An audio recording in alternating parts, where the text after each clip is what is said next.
فيا نبي يا الهدى لله نسألكم وقاية الحب زعمتم وقايتنا فيا نبي يا الهدى لله نسألكم وقاية الحب زعمتم وقاية الله فما الله حبنا جور من إذا بدرت إذا بدرت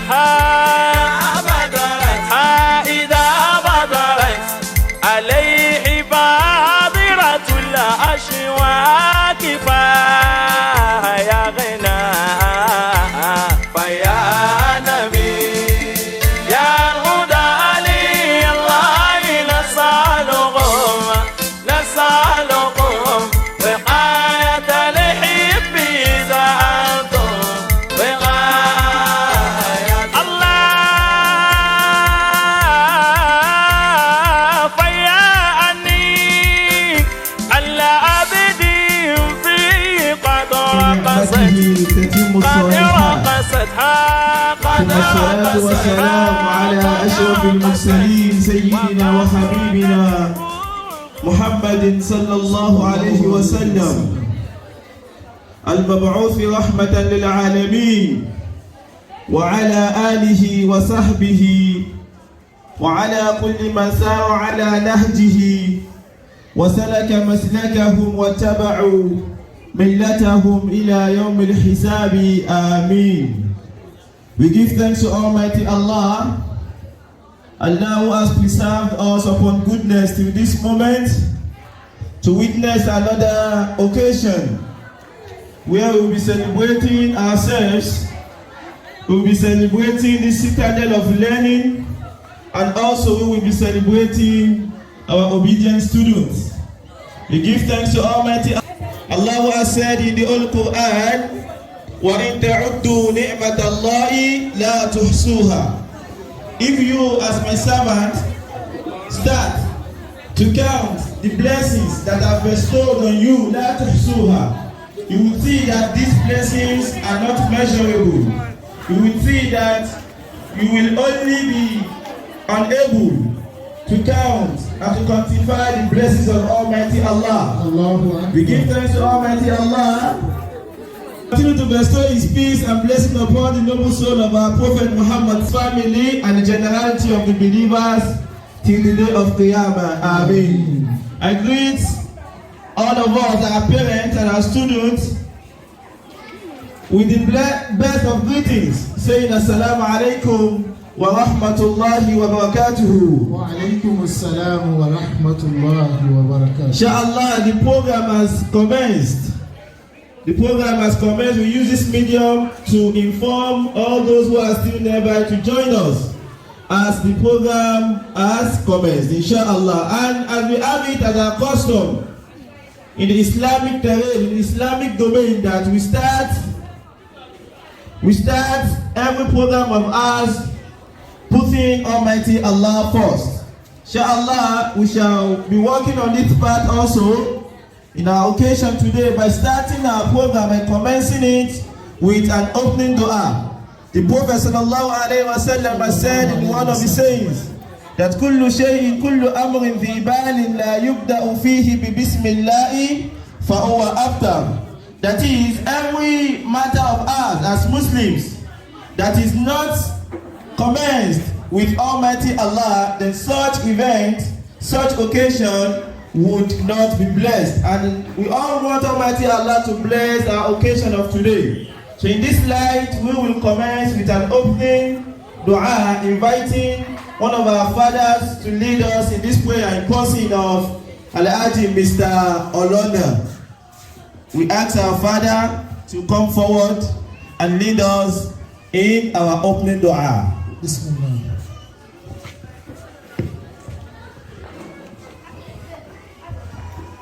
Sallallahu alayhi wa sallam. give thanks to the Almighty, the one and only, the creator of all. May the peace and his blessing be upon the noble prophet Muhammad sallallahu alaihi wasallam.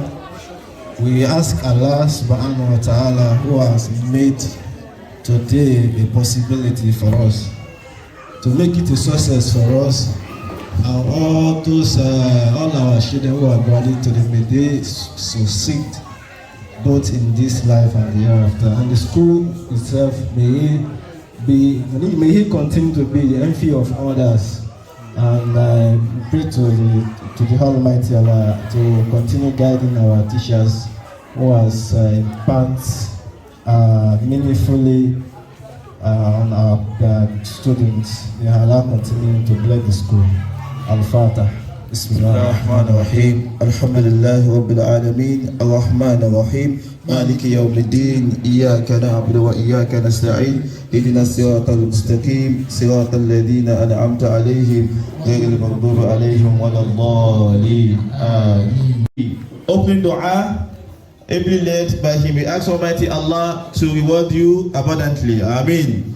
And as we have it in our programs of events, that inshallah after the opening dua, the next item on the agenda is the procession of dragon. But before that, it is incumbent upon us to recognize our parents. Inshallah, we shall be calling all parents now in recognition of the presence here, starting from Al-Aji and Al-Aja Odusaya, Okusaya, Afwan, Al-Aji and Al-Aja Yahya, Al-Aji and Al-Aja Tijani, Al-Aji and Al-Aja Balogun, Al-Aji and Al-Aja Akaji, Al-Aji and Al-Aja Adio, Al-Aji and Al-Aja Adishafe, Al-Aji and Al-Aja Adeshoka, Al-Aji and Al-Aja Egba, Al-Aji and Al-Aja Balogun, Al-Aji and Al-Aja Olariwaju, Al-Aji and Al-Aja Nuruddin, and Al-Aji and Al-Aja Odushoga. We also recognize the presence of Al-Aji and Al-Aja Abdussalam,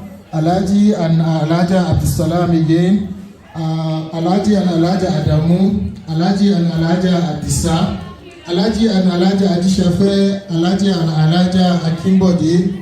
We also recognize the presence of Al-Aji and Al-Aja Adeyemi, Al-Aji and Al-Aja Adeshino, Al-Aji and Al-Aja Ariyo, Al-Aji and Al-Aja Babatunde, and Al-Aji Folonsho, Al-Aji and Al-Aja Jimo, Al-Aji and Al-Aja Jamiu. We also recognize Al-Aji and Al-Aja Daud, Al-Aji Isa Balogun, Al-Aji and Al-Aja Odekunle, as well as Al-Aji and Al-Aji and Al-Aja Adenaya, Al-Aji and Al-Aja Adeshina, Al-Aji and Al-Aja Adeshina again, that is Adeshina Shifa Wakwayemi.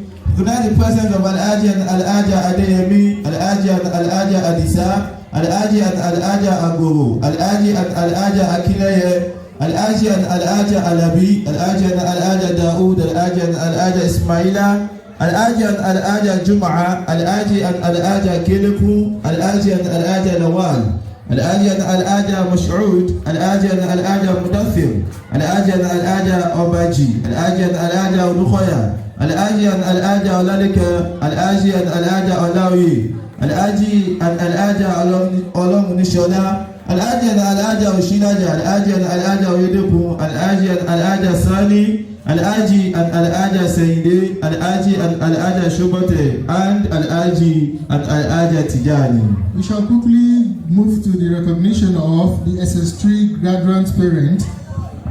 We recognize the presence of Al-Aji and Al-Aja Abdussalam, Al-Aji and Al-Aja Abiola, Al-Aji and Al-Aja Adenekon, also Al-Aji and Al-Aja Babalola.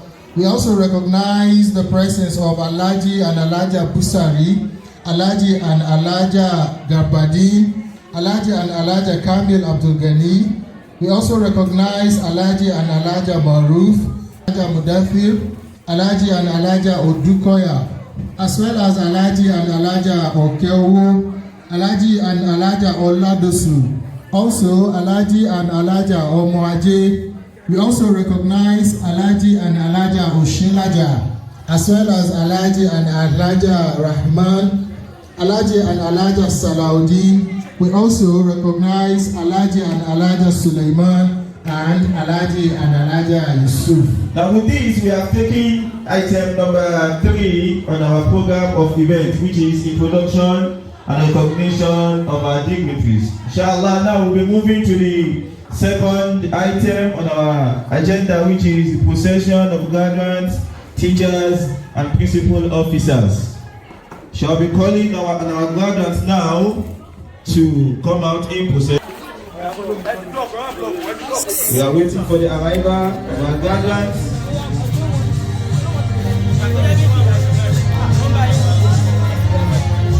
From our beautiful graduates from the Nursery 2 category.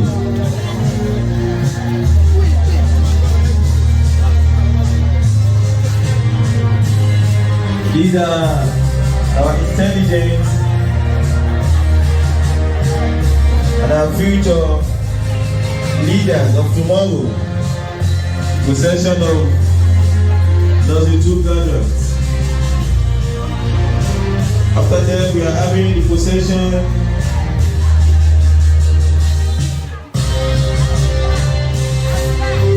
of Hussein Abdul Wahid, Yahya Abdul Salam, Tijani Abidullah, and others. We ask Almighty Allah to increase you in knowledge and understanding.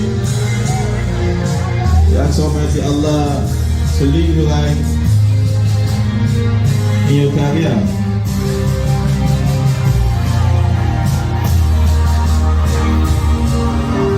These are our graduates from the Nursery 2 category. Àwọn ọmọ wa tí àyín kó jáde léni, àwọn ni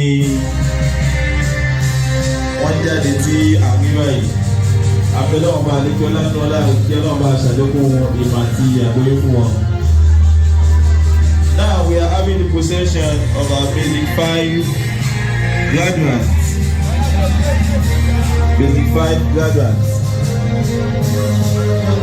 Àwọn ọmọ wa ní ìpele basic 5 tí wọ́n lọ sí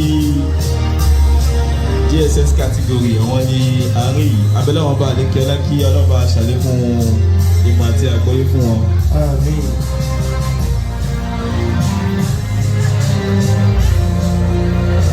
Mashallah. After the basic 5 graduates, we will be having the possession of the GSS 3 graduates.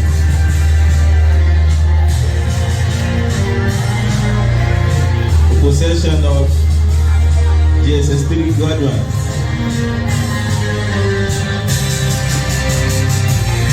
Àwọn ọmọ wa ní ìpele GSS 3 tí wọ́n lọ sí èyí tí ó tún tẹ̀lé tí ń ṣe JSS, òun ni àwọn táàrí yìí. Lọ́kùnrin wọn àti ní obìnrin wọn, abẹ́ náà kí ẹ náà bá ṣàlékún ìmọ̀ àti àgbọ́yé fún wọn. We ask Almighty Allah to continue to increase them in knowledge and understanding. And last but not the least, we are having the possession of our SS3 graduates. Our school SS3 students who will be moving, inshallah, to various tertiary institutions. We ask Almighty Allah to lead them aright. Àwọn ọmọ wa ní SS3 tí wọ́n máa lọ sí àwọn iléèwé gíga wá ṣe àmọ̀nà wọn níbi ìgbésẹ̀ wọn ní ilé ayé. Allahumma amin.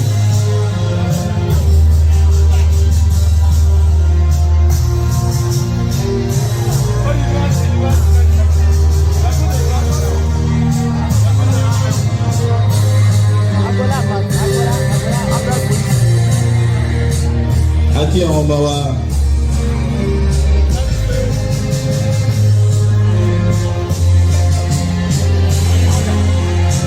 Naam. Alhamdulillah, alhamdulillah, alhamdulillah rabbil alamin.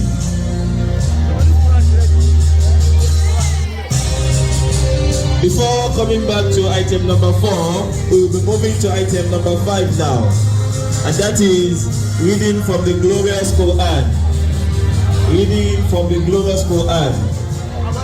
Iti afẹ́gbọ́n sí mímọ́ ní kí a gbọ́ àyọkí nínú Al-Quran. And as Almighty Allah has instructed us in the glorious Quran that whenever the Quran is being read as Muslims, what we are observed or what we are expected to do is to what? To maintain perfect decorum. Inshallah, we'll be calling on one of our students now to lead us in the recitation of the glorious Quran, and that is Abuala Abdul Mu'izz. Abuala Abdul Mu'izz. I hope he's with us. أعوذ بالله من الشيطان الرجيم. بسم الله الرحمن الرحيم. حميم عين سين قاف كذلك يوحي إليك وإلى الذين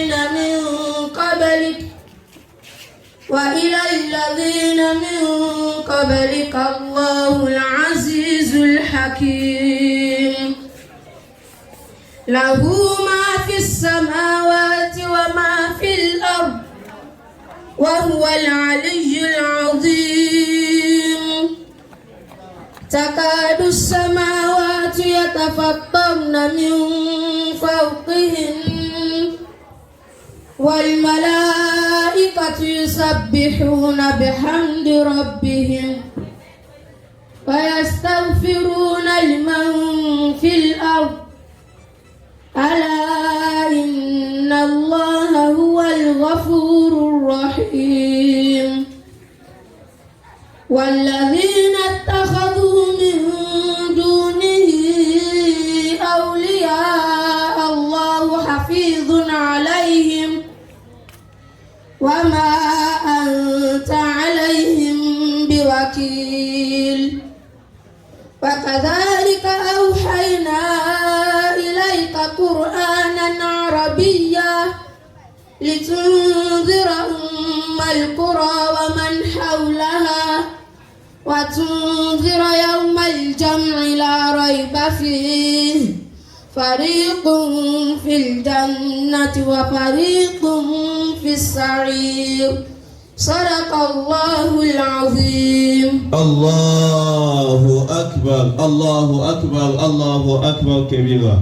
We thank Brother Abdul Mu'izz Abuala, who has taken us to Saudi Arabia in his recitation. We have had a recitation rendered in the Arabic voice, and inshallah shall be having another recitation, shall be rendered inshallah in our local tone, in our local voice. And for us is our brother Abu Rahman Oluwalugba Hamza.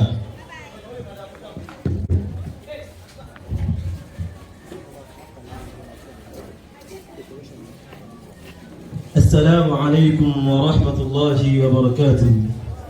وعليكم السلام ورحمة الله وبركاته.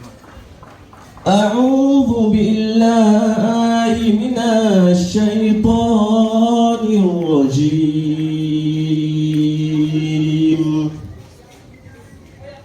بسم الله الرحمن الرحيم. والذين يقولون ربنا هب لنا من أزواجنا وذرياتنا قرة أعين وجعلنا للمتقين إماما. أولئك يجزون الغرفة بما صبروا ويلقون فيها تحية وسلاما ويلقون فيها تحية وسلاما خالدين فيها حسنت مستقرا ومقاما قل ما يعبأ بكم ربي لولا دعاؤكم فقد كذبتم فسوف يكون لزاما صدق الله مولانا العظيم الله أكبر القرآن لا تكدله kòdàrúrí débi tí ó yìngẹ̀ ìgbésí ayé àwa látòkè délẹ̀ kó má dàrú débi tí ó yìngẹ̀ Al-Qur'anu látòkè wọ́n ní Al-Qur'an alùpọ̀ sí iwájú fún Al-Qur'an alákọ̀ọ́kọ́ àti ẹlẹ́kẹ̀ẹ́ tí a kọ́ látòkè délẹ̀ kó má dàrú débi tí ó Al-Qur'an látòkè délẹ̀ ó dàrú rí débi tí ó yìngẹ̀ ìgbésí ayé àwa látòkè délẹ̀ kó má dàrú débi tí ó yìngẹ̀. We are so waiting for our parents, our òbí tí a bá ti wà nílẹ̀ wà á ní lọ́kàn dáadáa ẹbí àwọn ayé Al-Qur'an kí àwọn ayé sí ayé àwa látòkè délẹ̀ kó má dàrú débi tí ó yìngẹ̀ ìgbésí ayé àwa látòkè délẹ̀ kó má dàrú débi tí ó yìngẹ̀. The Almighty Allah has said in the Holy Quran, "Inna nahnu nazzalna dhikra wa inna lahu lahafidhun." Surely we Almighty Allah will reveal the Quran, and we shall always preserve and protect the dignity of the Quran till the day of Qiyamah and after that day. We ask Almighty Allah by the virtue of the Quran to preserve our lives upon goodness, to preserve our lives upon sound wealth, upon sound health, upon abundant wealth, and upon fulfillment in our worldly endeavors and Al-Jannah on the day of Qiyamah. To also recognize our dignitaries of today. We recognize our chairman of today in person of Alhaji Salami Isiaka, our chief host in person of Alhaji Ma'aruf Bakari, our guest lecturer of today, Mr. Ibrahim Abdul Qudus, our special guest of honor, Alhaji and Alhaja Olalutu Idris and Alhaji and Alhaja Salami Isiaka. We recognize our director, our able doctor, Dr. Jimo Amsa, our principal and person of Mrs. KB, Amsa, our two Omos, Omo 1 and Omo 2. We ask Almighty Allah to be with you. We ask Almighty Allah to reward you for your selfless services abundantly in this life and hereafter. Back to the decoration of our graduates. The nursery 2 graduates would be called upon now for decoration. Okusanya Abdulrahim Oshiolale Yahya Abdulsalam Tijani Abibullah Amau Balogun Abdullah Abiola Akanji Faizullah Oyinlola Adio Abdulrahman Tiwatope Adishafe Bukhaira Ayoka Adeshokan Aisha Olamiposi Igba Rahma Omotola Balógun Atiya Títílọpẹ́ Ọlárẹ̀wájú Mazida Arẹ́ọlá Nuruddin Aisha and Odúṣọ̀gà Shekinat Olúwàjọmílójú.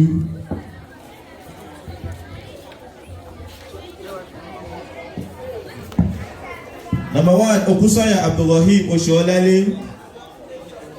Congratulations on Avio. Yahya Abdulsalam Tijani Abibullah Amau Balogun Tijani Abibullah Amau, congratulations. Balogun Abdullah Abiola, congratulations. Adio Abdulrahman Tiwatope, Adeshafe Bukhoiro Ayoka. Congratulations. Adeshokan Aisha Olamimbosi. Egba Rahmat Omotola Balogun Asia Titilope. Congratulations.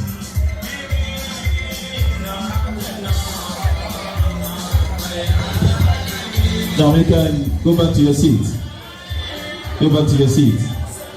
Jazakumullah khairan. Now we'll be moving to basic 5 graduates, starting with Abdul Salam Abdul Latif Olami De. Come forward. Abdul Salam Nana Wa Moreni Keji should follow him. Walk gently.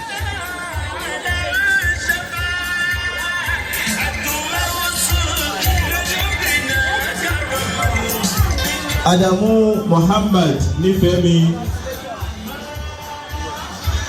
should proceed. Adisa Abdiya Ayomipo. Adisa Abdiya Ayomipo. Adishafe Firdaus Omokeji.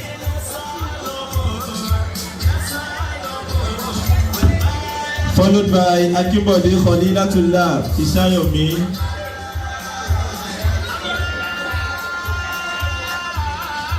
Adeyemi Abdulkawi Olakunle.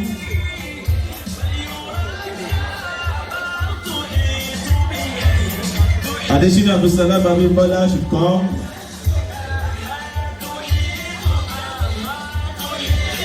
Ariyo Yasir Olakibosun.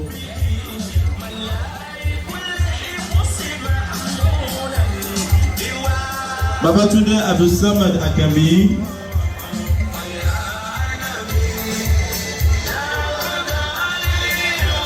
Follow Ibrahim Olamide.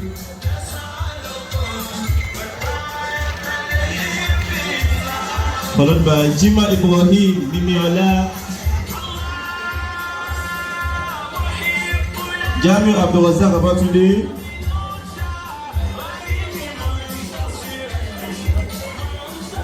Dauda Ahmadu. Okay. Isa Balogun Amin Adebayo. Nadekunle Abdul Ghani Olawande. Odukoya Faiza Oluwatomisi. Olalekan Farida Eretunde.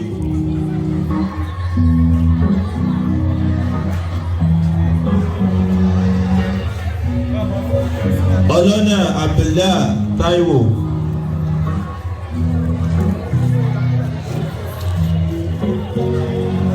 Olona Abdulrahman Kehinde.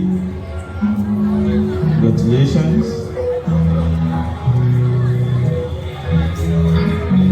Owolabi Fauziya Bolanle. Congratulations to you. Congratulations. Dada Tamam Shina Yomi and Tijani Farida Omo Boro Sola. These are our basic 5 graduates. And so Almighty Allah continue to increase you in knowledge and understanding. Amen.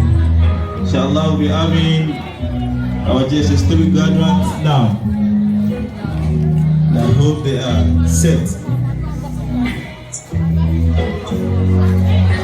Go back to your seat one after the other.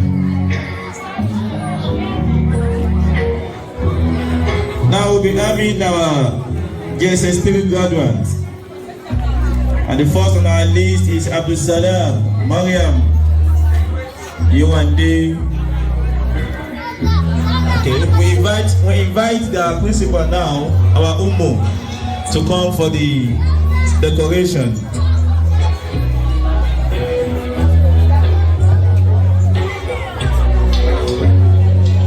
Abdul Basit Mariam Yewande.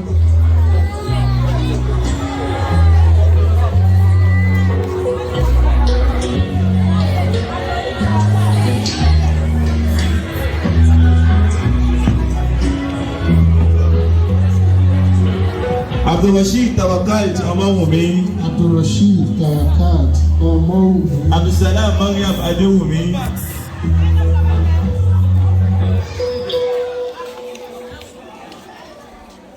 Is Abdulsalam Mariam Adéwùmí, followed by Adékúnlé Amira Olúwapẹ̀mísírè, Adénáyà Zainab Làbákẹ́,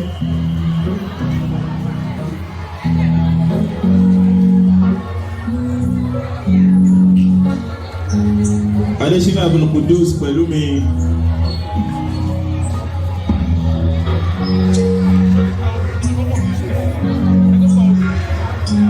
Adéṣínà Shifau Ọpẹ́yẹmí,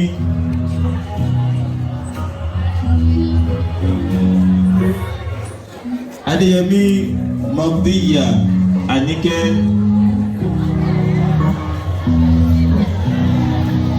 Yabadis Adisa Umeida Ayọ̀ọ́lá,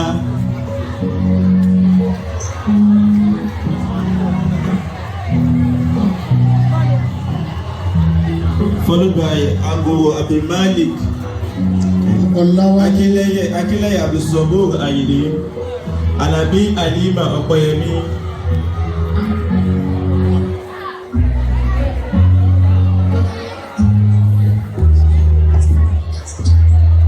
Ismaila Rahima Olúwabùkọ́lá,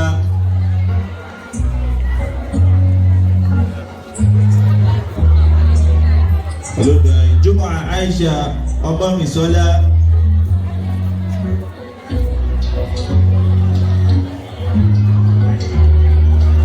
followed by Lawal Barakat Olúwatifẹ́,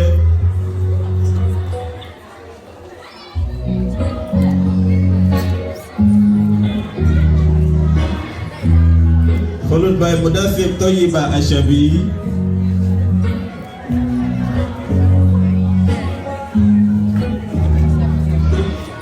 then we have Odukoya Farida Ọpẹ́yẹmí,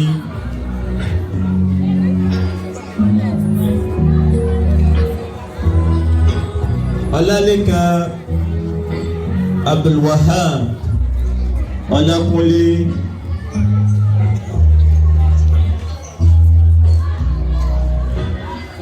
Ọlọ́run ní Ṣọlá Abdulrahman Adio,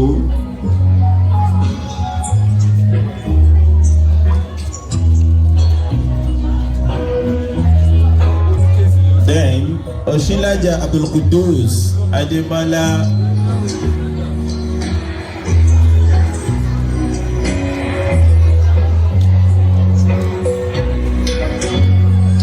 you have Oyedokun Abubakar Ọlámilékan,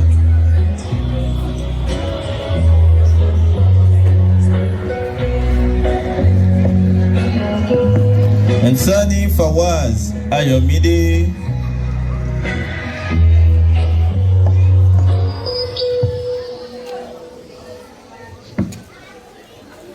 then we have Shayinde Jamal Olamilekan,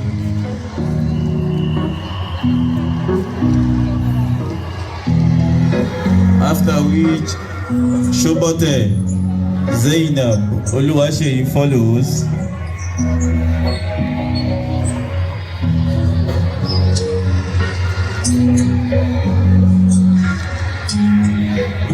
then last but not the least we have Tijani Abdulsalam Ọpẹ́yẹmí,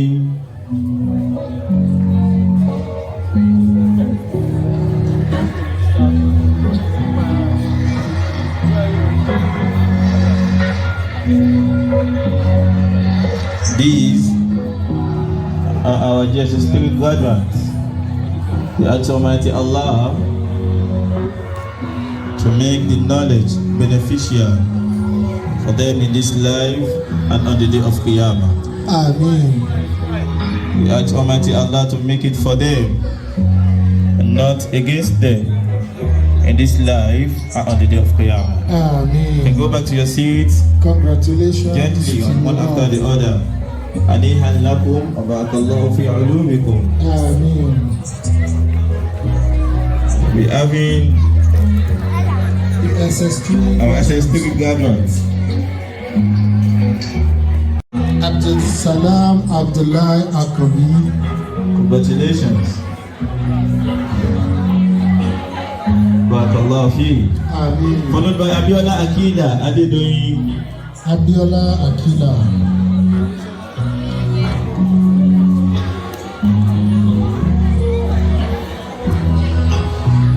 Okay. Babalola Abdullah Oluwaseun. Babalola Abdullah. Congratulations to Babalola Abdullah.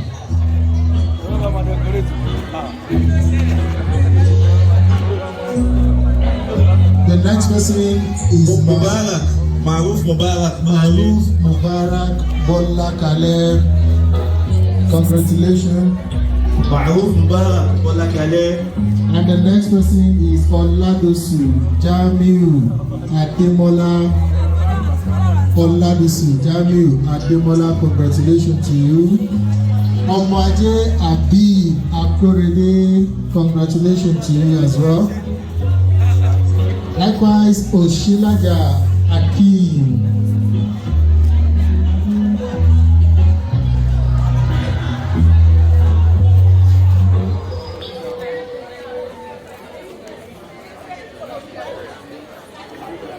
The next person is Sanusi Abdulwadu Adeboyega.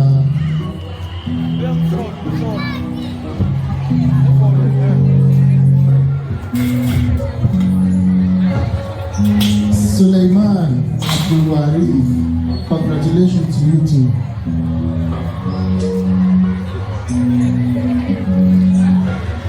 Usari Sakinat Olajumoke, congratulations to you.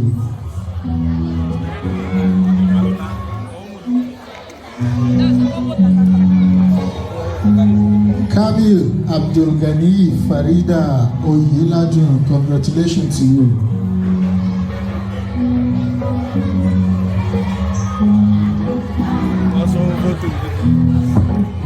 Also, Mudafil Naima Damilola, congratulations to you. Congratulations. Odukoya Farhan Ayomide, congratulations. Also, Qasim Istijaba, congratulations to you.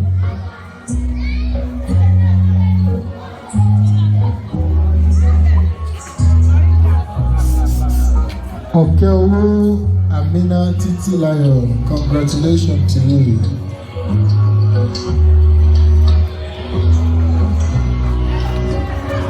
Salaudin Latifa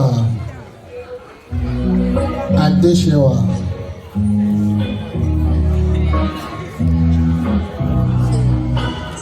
Yusuf Sakina Omobolaji, congratulations to you.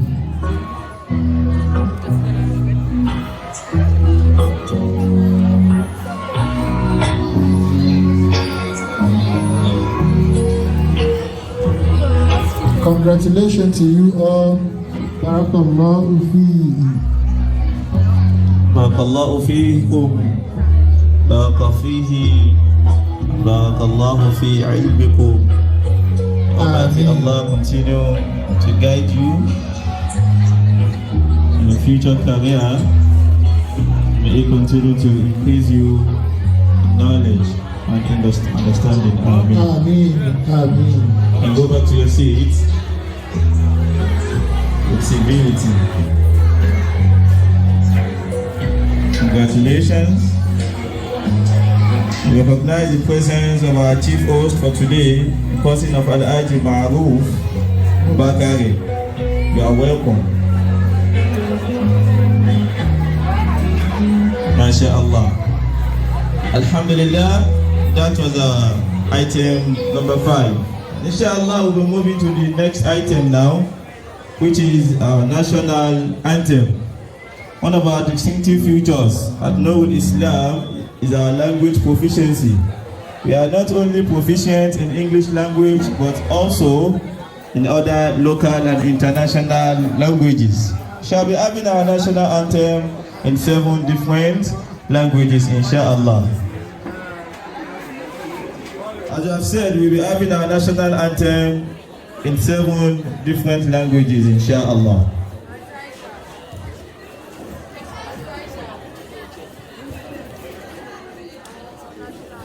Please let us maintain perfect decorum. Should all rise. Now we should rise for the national anthem, please. Let us all rise for the national anthem. 1, 2, go.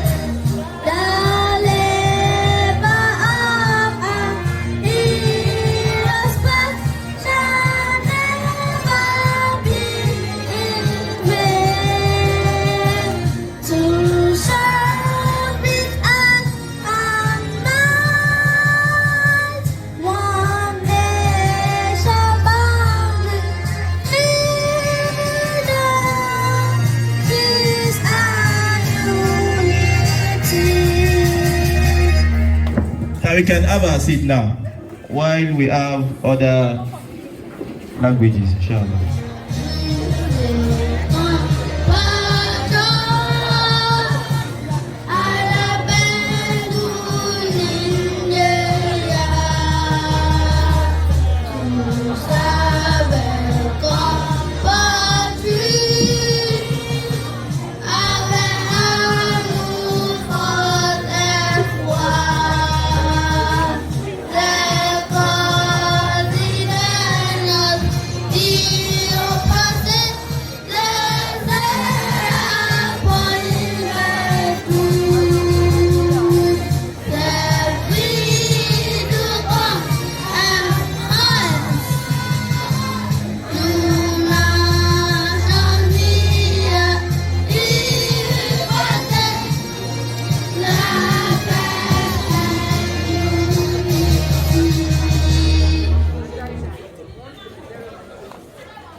Move to the 5th language.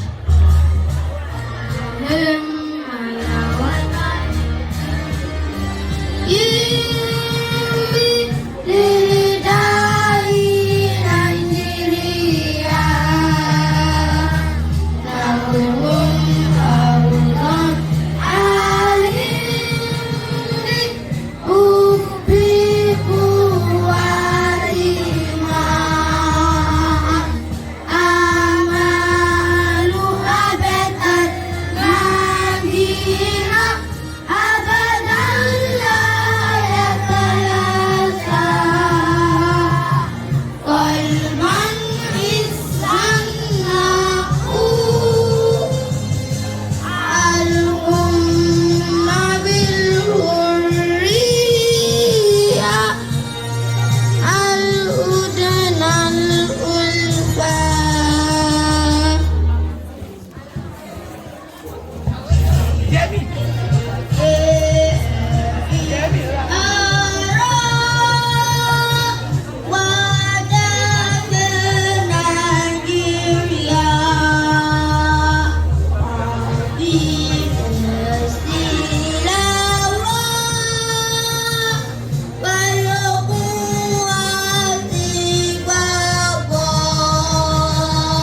unity and uphold her honor and glory. So help me God.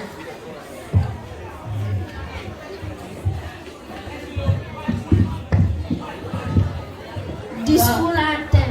God bless Nurul Islam and bless all our students in their studies.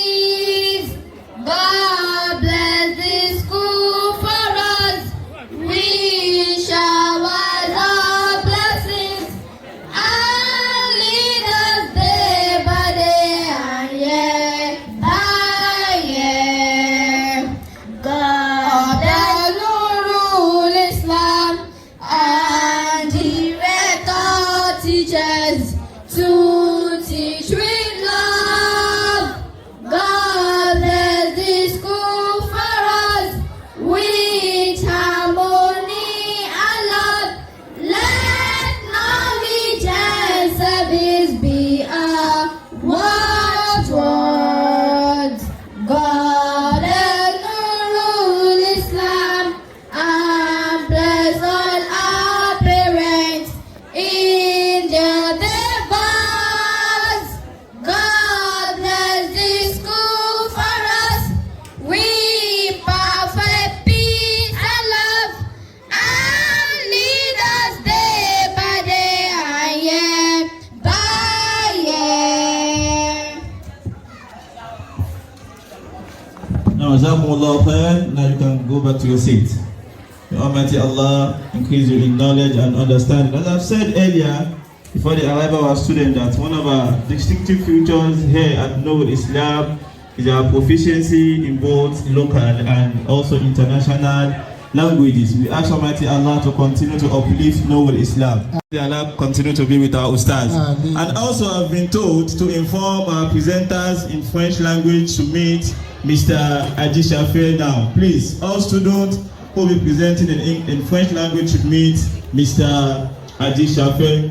Now we'll be moving to the next item, that is item number 7. We'll be having an opening speech from our chief host of today, in person of our Fadilatul Hajj, Sheikh Ma'aruf Bakari. We use this medium to invite our daddy, our father, to the podium now to give his speech. فليتفضل مشكورا ومأجورا من عند الله.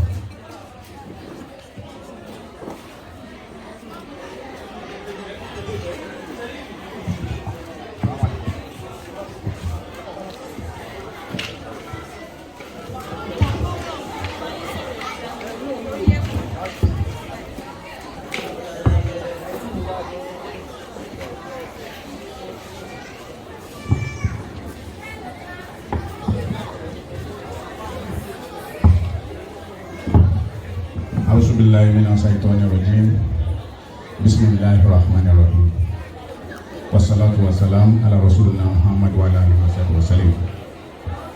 I greet the director, the principal, the head teacher, all staff, member of PTOS schools, all students and parents of Nurul Islam schools.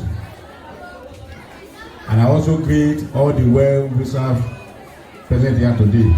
And I say, Assalamu alaikum wa rahmatullahi wa barakatuh. Wa alaikum assalam wa rahmatullahi wa barakatuh.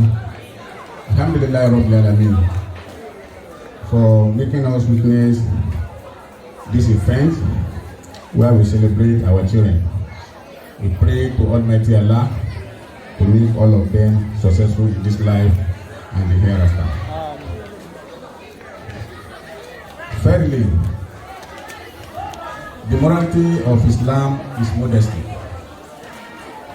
Modest in dress, speech, and behaviors are considered something archaic. Yet, it is the virtue of Islam.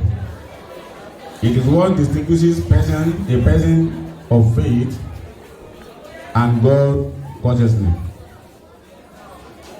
Acceptance for immodesty is now a cultural trend among our Muslim youth and parents today. At this point, kí gbogbo wa kí n fẹ́ ká tẹ́tí sí little message tí mo ní yìí. Gẹ́gẹ́ bí pé a jẹ́ Mùsùlùmí, jíjáde wa, sísọ̀rọ̀ wa, ìwà wa, interaction wa pẹ̀lú any other, even with any other faith. Àbọ̀rọ̀ mọ́ rí nǹkan tí Islam kọ́ wa gẹ́gẹ́ bí àwọn stars wa yìí kọ́ wa tọ́jú sàlàyé rẹ̀ fún wa. Ó tó wá di pé ìrìn àrìnlá ń kó ní àwọn èèyàn wa ń sìn gẹ́gẹ́ bí àdẹ̀sí wa ń sìn pẹ̀lú Ọlọ́run Ọba àbíkítà pẹ̀lú Ọlọ́run Ọba àmọ́ ń tá máa ṣe tọ́rọ̀ fi yọ́nú sí wa àdèmọ́ wọ́n ń kà fún wa à ń gbọ́ bẹ̀t àpótí kún síbẹ̀ àdìgbàgbé pé apàdà lọ pàdé Ọlọ́run Ọba lọ́jọ́ kan. Tó jẹ́ kí n mọ̀rọ̀ yìí wá ni wípé a ti ń fa àwọn ọ̀rọ̀ kan láti fi jọ́ mẹ́ta pẹ̀lú àwọn particularly pẹ̀lú àwọn òbí wa Ọlọ́run kí ó ṣàánú wa. Àwọn òbí wa wọ́n encourage this type of institution gẹ́gẹ́ bí tí wọ́n kọ́ wọn tó bá ti kú òbí báyìí nǹkan mìíràn wọn rí ní àwọn ẹ̀yẹ máa lọ mú sí ilé. Mo rántí mo wà ní event kan náà ni so school something bí school tó náà dàbí school Islam báyìí ní inú pògbólọ́ yẹn. Àwọn ṣàlàyé pé school yẹn o gẹ́gẹ́ bó ti dá sí wọ́n kọ́ wọn ṣe kíní kan o lẹ́nu ọmọ mùsùlùmí lẹ́nu ìyá mùsùlùmí lẹ́nu bàbá mùsùlùmí jẹ́ ọmọ kátà wọn yẹn sọ wọ́n ní àṣù yẹn dá lóòótọ́ wọ́n kọ́ wọn yẹn ó kàn ṣe pé Islam wọn ti pọ̀ jù ní.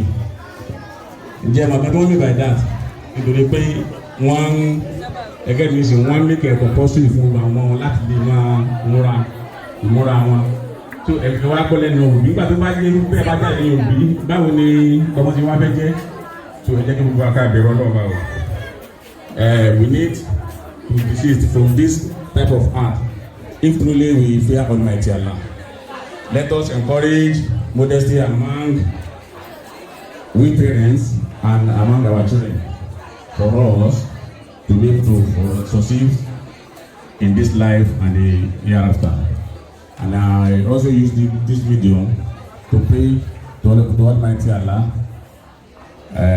for one of our noble parents of this new Islam, Alhaja Maryam Eslokun, wife of Alhaji Abdulkarim Eslokun, who returned to Almighty Allah 3 weeks ago.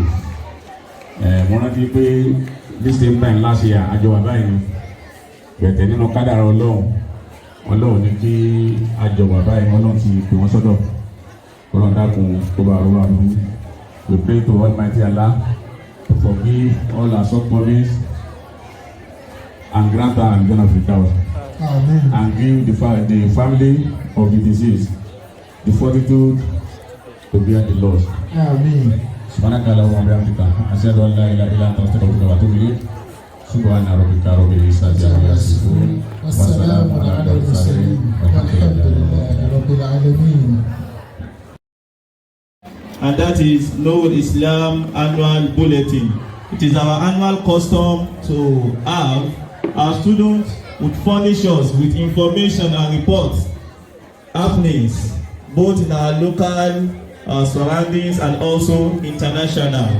Inshallah, we shall be inviting the students who will be inshallah leading us in this item now, in this agenda. Nurul Islam Annual. Good morning, everyone. This is Nurul Islam radio station on a frequency 106.2 FM, the best entertaining radio station on earth. I am Agbola Martin, your radio presenter. On today's news, we shall bring to you the events around the globe and our immediate society. Here we are in Lagos with reports on corruption. And presently, as I speak, there's a traffic congestion at Ketu Ikorodu Express Road, an increase in price of transport fare and all sorts. Anyway, if you live in Lagos, my brother, you have to be ready for the hustling and bustling in Lagos. Traffic is your friend. Once again, we welcome you listeners to this station. Stay back and enjoy the better. Thank you. Good morning, listeners. This is Nurul Islam radio station 106.2 FM. I am Mufitiami Adnan. With me in the studio are Qasim Niwatala, Amsa Aisha, Egba Khalid. News headlines. Nurul Islam celebrate our 2021-2022 academic end of session ceremony today. Nurul Islam School seamless prefectship election process. Again, ASU extends 6-month-old industrial action.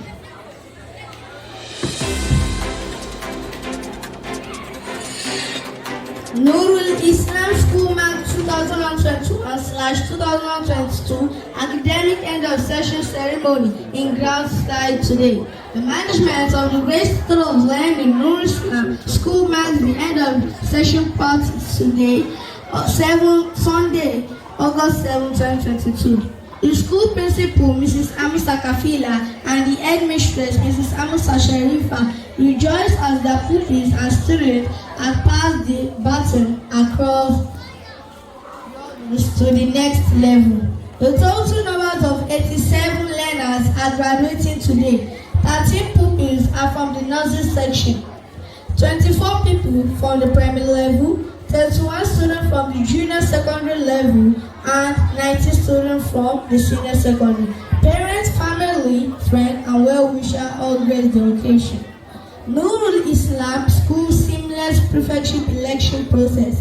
Having observed all due protocol for the prefectship election process, Chairman of the Nurul Islam National Electoral Commission (NINEC), Mr. Yusuf Kakapidin, announced the results of the election and declared it as free, fair, transparent, and credible.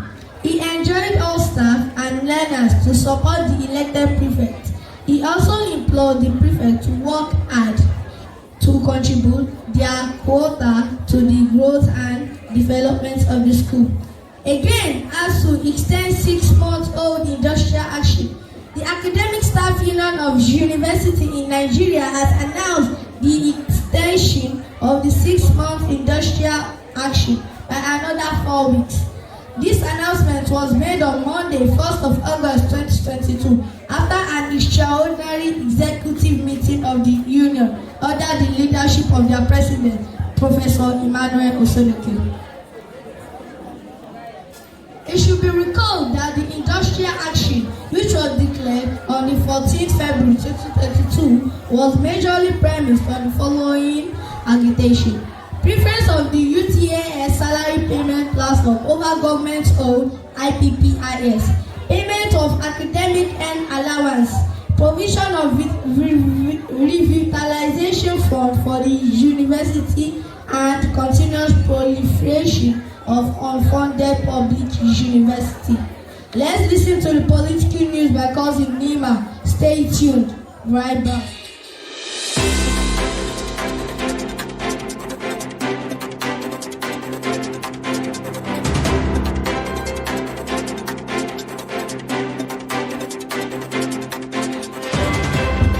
ASU strike. Kidnappers kill final year students of LAUTECH. Today marks the 174th day that the Academic Union of Universities ASU have gone on strike. The leadership of ASU, led by Professor Emmanuel Osoleke, ordered the union to embark on a nationwide strike on Monday, February 14, 2022. This is due to the failure of the federal government to meet lingering demands of the union. As a result of the ongoing strike, a student of Ladoke Akintola University of Technology, LAUTECH, Rachel Okpadele, was kidnapped by some unknown gunmen who demanded a 5 million naira ransom. Unfortunately, after the payment was made, Rachel was killed, along with the owner of the hotel where she worked to earn a living. INEC registration is 12 million.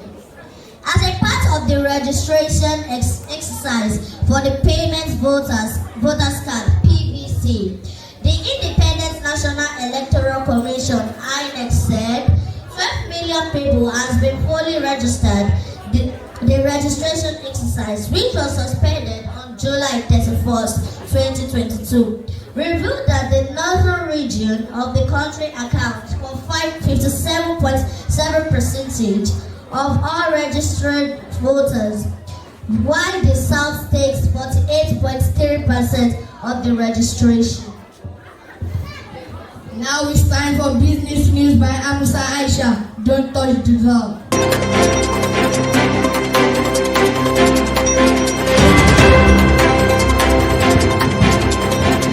Business news. Naira in big fall against dollar.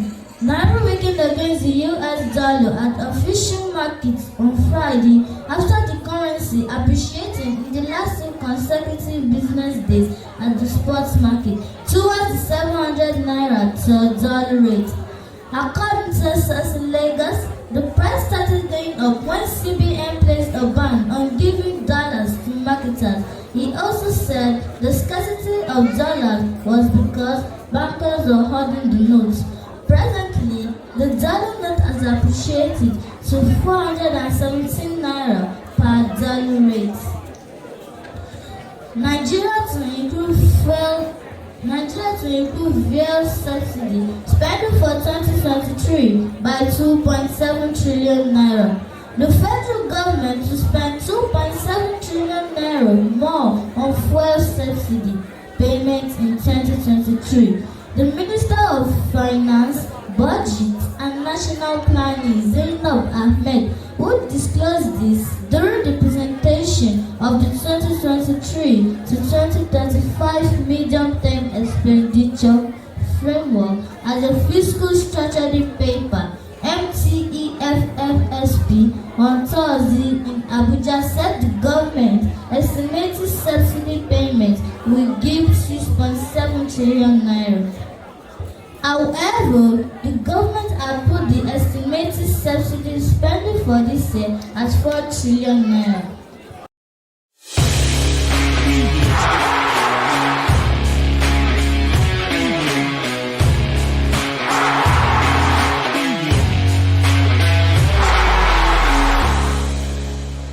Now on to the sports news by Egbakoi.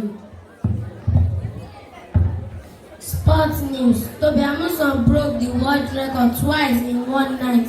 Nigerian informs painter. Tobi Amusan has completed an incredible double by breaking the world record for 100-meter women's hurdles and also winning a gold medal at the ongoing athletics championship in Eugene, Oregon. The young Nigerian, who had initially broken the world record in the semi-final by recording a time of 12.12 seconds, also won the final in a time of 12.06 seconds to crown an amazing evening at the World Athletics Championship. The Nigerian athlete took home a prize of $100,000 for breaking the world record in the semi-final race. Birmingham 2022, Adijat and Rafiat claimed gold in the women's weightlifting make history. Nigerians Adijat Adenike Olanroye and Rafiat Folashade Lawal have claimed gold in the final of the women's weightlifting event in the ongoing 2022 Commonwealth Games holding in Birmingham. Adijat won Team Nigeria's first gold medal while the 25-year-old Rafiat lifted 90 kilograms at the snatch category, setting a new Commonwealth Games record. صباح الخير. هذه إذاعة نور الإسلام 101.5 FM. أنا أخوكم عبد المعيز أبولا ومعي هنا زميلات عائشة نفوشي. عناوين اليوم: أولا، تحتفل إدارة مدرسة نور الإسلام بحفلة الدورة عام 2021 مع 2022 اليوم. ثانيا، تمت انتخابات المسؤولين في مدرسة نور الإسلام. ثالثا، مركز نور الإسلام لريادة الأعمال واكتساب المهارات. الآن الأخبار الكاملة. بإدارة مدرسة نور الإسلام بحلقة الدورة عام 2021 مع 2022 اليوم. يوم السابع من شهر أغسطس عام 2022 تقرأ العميدة سيدة كفيلة حمزة وكذلك سيدة شريفة حمزة بانتقال الطلاب إلى مرحلة جديدة. يتخرج 13 طالبا من قسم التحضيري و24 من قسم الابتدائي و23 من قسم الإعدادي و17 من قسم التوجيهي. حضر كثير من الآباء والأمهات من مكان شتى للابتهاج. ثانيا تمت انتخابات المسؤولين في مدرسة نور الإسلام. بعد مراقبة جميع بروتوكولات عملية لانتخابات المسؤولين، أعلن رئيس لجنة الانتخابات لنور الإسلام يوم 25 من شهر مايو لعملية التصويت التي تحولت إلى تجربة رائعة. مركز نور الإسلام لريادة الأعمال واكتساب المهارات. أعلن مدير المدرسة افتتاح مركز نور الإسلام لريادة الأعمال واكتساب المهارات بعد التواصل إلى اتفاق في منتدى الآباء والمعلمين من المهارات التي تدرست في المركز: الترميز وصيانة المولدات وفنون البيوت وتصفيف الشعر النسائي. الآن الأخبار الرياضة. حكمت روبي أموسا الرقم القياسي العالمي لسابق حواجز 100 متر للسيدات. حكمت الرقم القياسي في نصف نهائي مسابقة العالم للألعاب القوى في يوجين أوريغون. ثم حكمت الرقم القياسي الخاص بها لتصبح بطلة العالم. ثانيا فاز أرسنال على تشيلسي 4-0 بينما سجل جبريل جيسوس هدفه الرابع قبل بداية الموسم. اللاعبون الآخرون الذين سجلوا في المباراة هم Martin Odegaard, Bukayo Saka wa Sami Lokonga. Ẹ káwọn olólùfẹ́ wa, èyí ni òun ṣókí láti Olùdúsá Yusuf. Ẹ tẹ́tí kí ẹ gbọ́ ìròyìn náà. Ilé ìwé New Islam ṣe ayẹyẹ ìparí sáà 2021-2022. Ilé ìwé New Islam ṣe ayẹyẹ ìparí ọdún ti sáà 2021-2022. Lónìí ti ṣe ọjọ́ keje oṣù kẹjọ ọdún 2022 ni wọ́n ṣe ayẹyẹ náà. Àwọn ọ̀gá àgbà ti ilé ẹ̀kọ́ sẹ́kọ́ndírì àti alákọ̀ọ́bẹ̀rẹ̀ yẹn ni arábìnrin Kàfílà Musa àti arábìnrin Ṣèyípá Musa kó àwọn ọmọ akẹ́kọ̀ọ́ wọn jáde níbi ayẹyẹ náà. Àkójọpọ̀ àwọn ọmọ ọ̀gọ́ wẹrẹ ti nọ́sírì jẹ́ 14, àwọn alákọ̀ọ́bẹ̀rẹ̀ ti pírámárì jẹ́ 24, àwọn ti sẹ́kọ́ndírì kéékèèké jẹ́ 21, nígbà tí àwọn sẹ́kọ́ndírì àgbà jẹ́ 19. Àwọn òbí, olùkọ́ àti àwọn ènìyàn tó pàtàkì ló péjú síbi ayẹyẹ náà. Ètò ìdìbò ní ilé ìwé Nurul Islam lẹ́yìn máa ṣe gbogbo ohun tó tọ́ àti èyí tó yẹ láti ṣe nípa ọ̀rọ̀ ìdìbò. Alága ètò ìdìbò Nurul Islam INEC Ọ̀gbẹ́ni Yusuf Kakafidin kéde ìdìbò ní ọjọ́ 25 oṣù karùn-ún ọdún 2022. Fún ètò ìdìbò èyí tí gbogbo akẹ́kọ̀ọ́ àti olùkọ́ jáde láti dìbò fún ẹni tó tọ́ àti èyí tó yẹ fún ipò aṣíwájú àti aṣojú nínú ilé ìwé náà. Ayẹyẹ àyájọ́ èso ní ilé ẹ̀kọ́ wa. Ohun ọ̀mí ọ̀gàn àti àṣeyege ni ó jẹ́ fún ilé ẹ̀kọ́ yìí nípa rírí iṣẹ́ tí èso ń ṣe lára. Ohun ọ̀mí ọ̀gàn àti àṣeyege ni ó jẹ́ fún ilé ẹ̀kọ́ yìí nípa ṣíṣe ayẹyẹ èso oríṣiríṣi ní gbogbo ọ̀sẹ̀ méjì, ìyẹn ní ọjọ́ 15. Àwọn ọmọ akẹ́kọ̀ọ́ àti òbí náà dòsì ètò yìí nípa rírí iṣẹ́ tí èso ń ṣe lára wa àti àwọn ọmọ wọn. Bọ́kọ̀ bá òkú bọ́ ọ̀sà, a pàbọ̀ fẹ́lẹ́ bùté ní ìní àwọn ìròyìn tàsìkò yìí ti sì títí di déédéé ìròyìn ní ọdún tó ń bọ̀ táwọn tó máa pàdé ire òun. Welcome back. That is the news update reaching you from Nurul Islam radio station 106.2 FM. I am Mutiti Ami Adnan. Thank you for listening. Do you enjoy the rest of the program? Enjoy and continue learning. Àwọn òbí àṣẹ aláwọ̀ pọ̀ rẹ̀ dáadáa o. Ṣé ni wo dùn sí táwọn ọmọ wa ṣe làbí gbádùn? Alhamdulillah, alhamdulillah. Ṣùgbọ́n bá táwọn ọmọ ṣe lọ́wọ́ àráwọ̀ ààyè tí ní àfẹ́ disturb wọn pẹ̀lú tí wọ́n kà ní. Wọ́n ti wá kà tán báyìí. A fẹ́ kí àwa yẹ wọ́n sí. Ọlọ́run jọ̀wọ́ jẹ́ máa wá òyà kó yanjú. Bọ́mọ bá yàjú tá a máa fi wọ́n ṣọ̀tá wa. Bọ́mọ bá yàjú tá a máa fi wọ́n ṣọ̀tá. Ẹ jẹ́ wáyà ọmọ wa sí. Ọlọ́run jọ̀wọ́ jọ́ máa wá òyà kó yanjú. Bọ́mọ bá yàjú tá a máa fi wọ́n ṣọ̀tá wa. Bọ́mọ bá yàjú tàbá mi wọ́n ṣọ́. Gbogbo àwọn òbí tí a bá wà ní ìwà ẹ̀jọ̀ ẹ̀jẹ̀ àwájọ́ ọ̀rọ̀ sí ọlọ́wọ́ ṣe lára iṣẹ́ náà tí wọ́n ṣe yìí. Aláwùjọ àjẹmọ̀ mi ọ̀yà kó yàjú. Ẹ̀jẹ̀ wọ́n yẹ wọ́n sí láàrin ìṣẹ́jú kan sí méjì kí a tó bọ́ sí ibi ètò tí wà bàbá bàyájú tá a bá fi wọ́n ṣọ̀tá wa. Ọmọ bàyájú tá a bá fi wọ́n ṣọ̀tá wa. Ọmọ bàyájú tá a bá fi wọ́n ṣọ̀tá wa. We appreciate our parents and we also appreciate our students for this well and wonderful job you have done. May Almighty Allah continue to increase you in knowledge and in understanding. Inshallah, now we'll be having presentation in French language. We invite the students who are going to lead us in this. Bonjour, Madame et Monsieur. Comment allez-vous? Okay, let me use the one you know. Comment ça va? Ah, ça va bien. Je suis content d'être ici. I'm happy to see you here. And I'm sure you are going to support us in French. Let me ask the question in French. Allez-vous les soutenir? Will you support us? Say oui, monsieur. Merci beaucoup.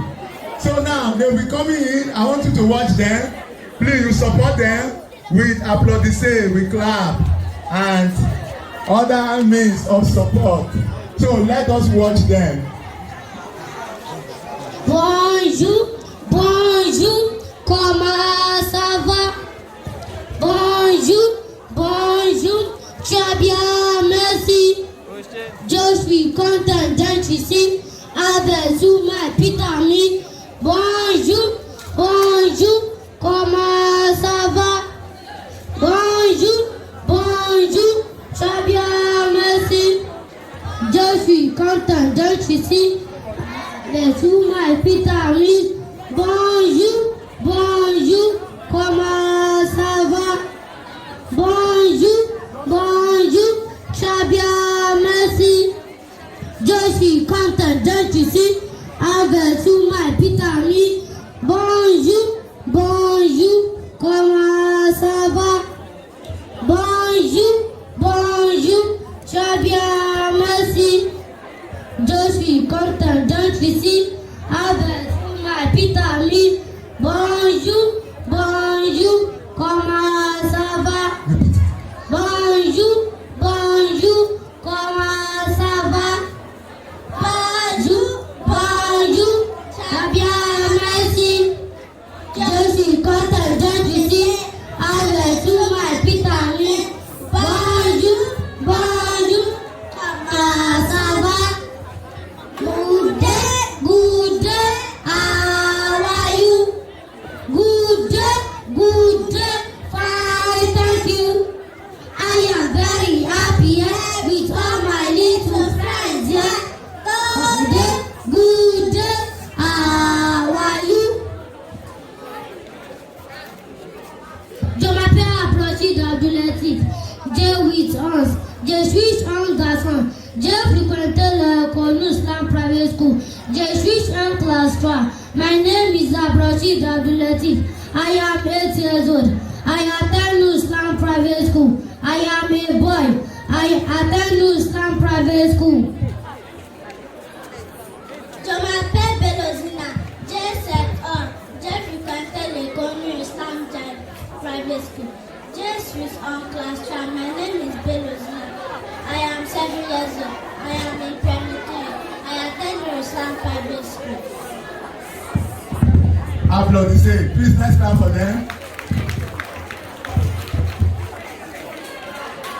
A, B, C, D, E, F, G, H, I, J, K, L, M, O, P, Q, R, S, T, U, V, W, Z, A, B, C, D, E, F, G, H, I, J, K, L, O, P, Q, R, S, T, U, V, W, Z. Ponderati, Pandapi, Tapi, Tapi, Blue. Ponderati, Pandapi, Tapi, Tapi, Blue. La, la, la, la, la, la. Tapi, Tapi, Blue. Ponderati, Pandapi, Tapi, Tapi, Blue. Ponderati, Pandapi, Tapi, Tapi, Blue. Ponderati, Pandapi, Tapi, Tapi, Blue. Ponderati, Pandapi, Tapi, Tapi, Blue. La, la, la, la, la, la. Tapi, Tapi, Blue. Ponderati, Pandapi, Tapi, Tapi, Blue. Ponderati, Pandapi, Tapi, Tapi, Blue. La, la, la, la, la, la. Tapi, Tapi, Blue.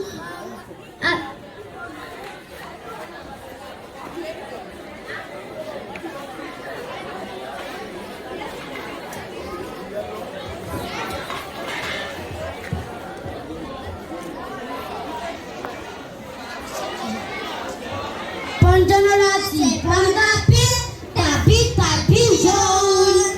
Ponderati, Pandapi, Tapi, Tapi, jaune. La, la, la, la, la, la. Tapi, Tapi, jaune.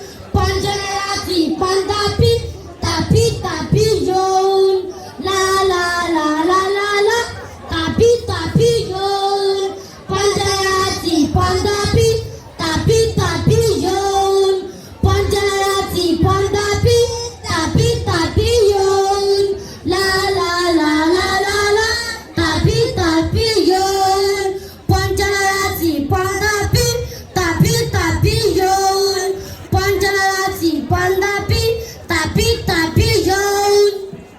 La, la, la, Tapi, Tapi, jaune. Pandapi, Tapi, Tapi, vert. Ponderati, Pandapi, Tapi, Tapi, vert. Ponderati, Pandapi, Tapi, Tapi, vert. La, la, la, la, la, la. Tapi, Tapi, vert.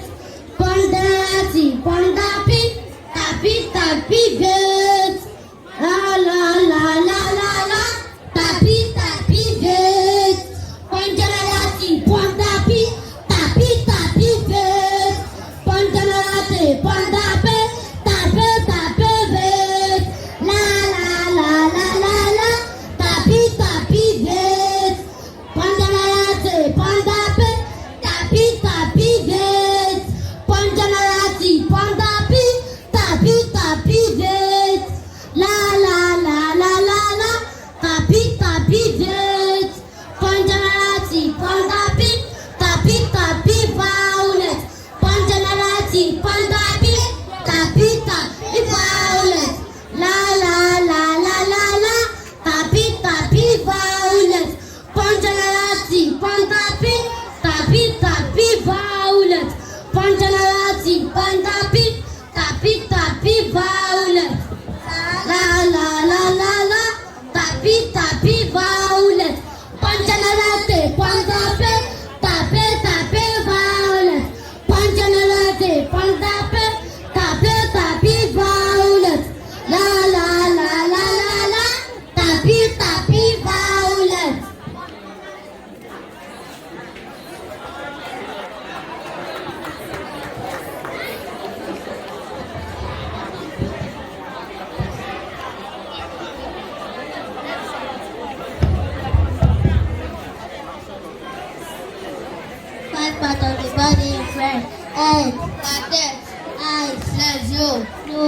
lo nez, mouth, la bouche, head, loco.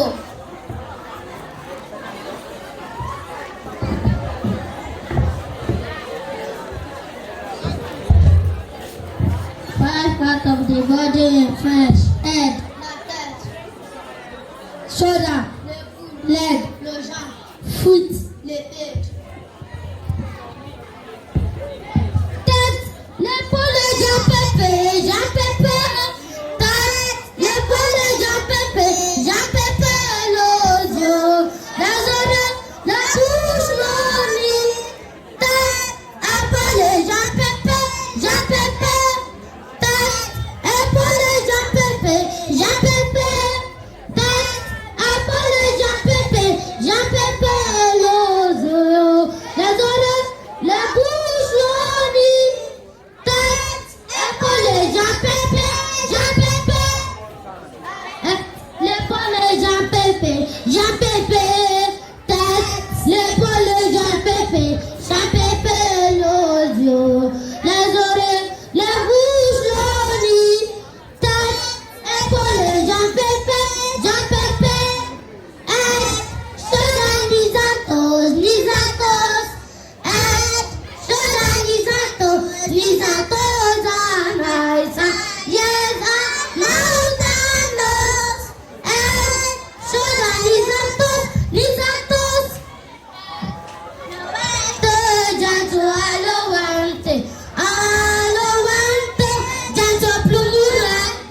Alowante, janto alowante, alowante, janto plumura. Janto plumura la tête, janto plumura la tête.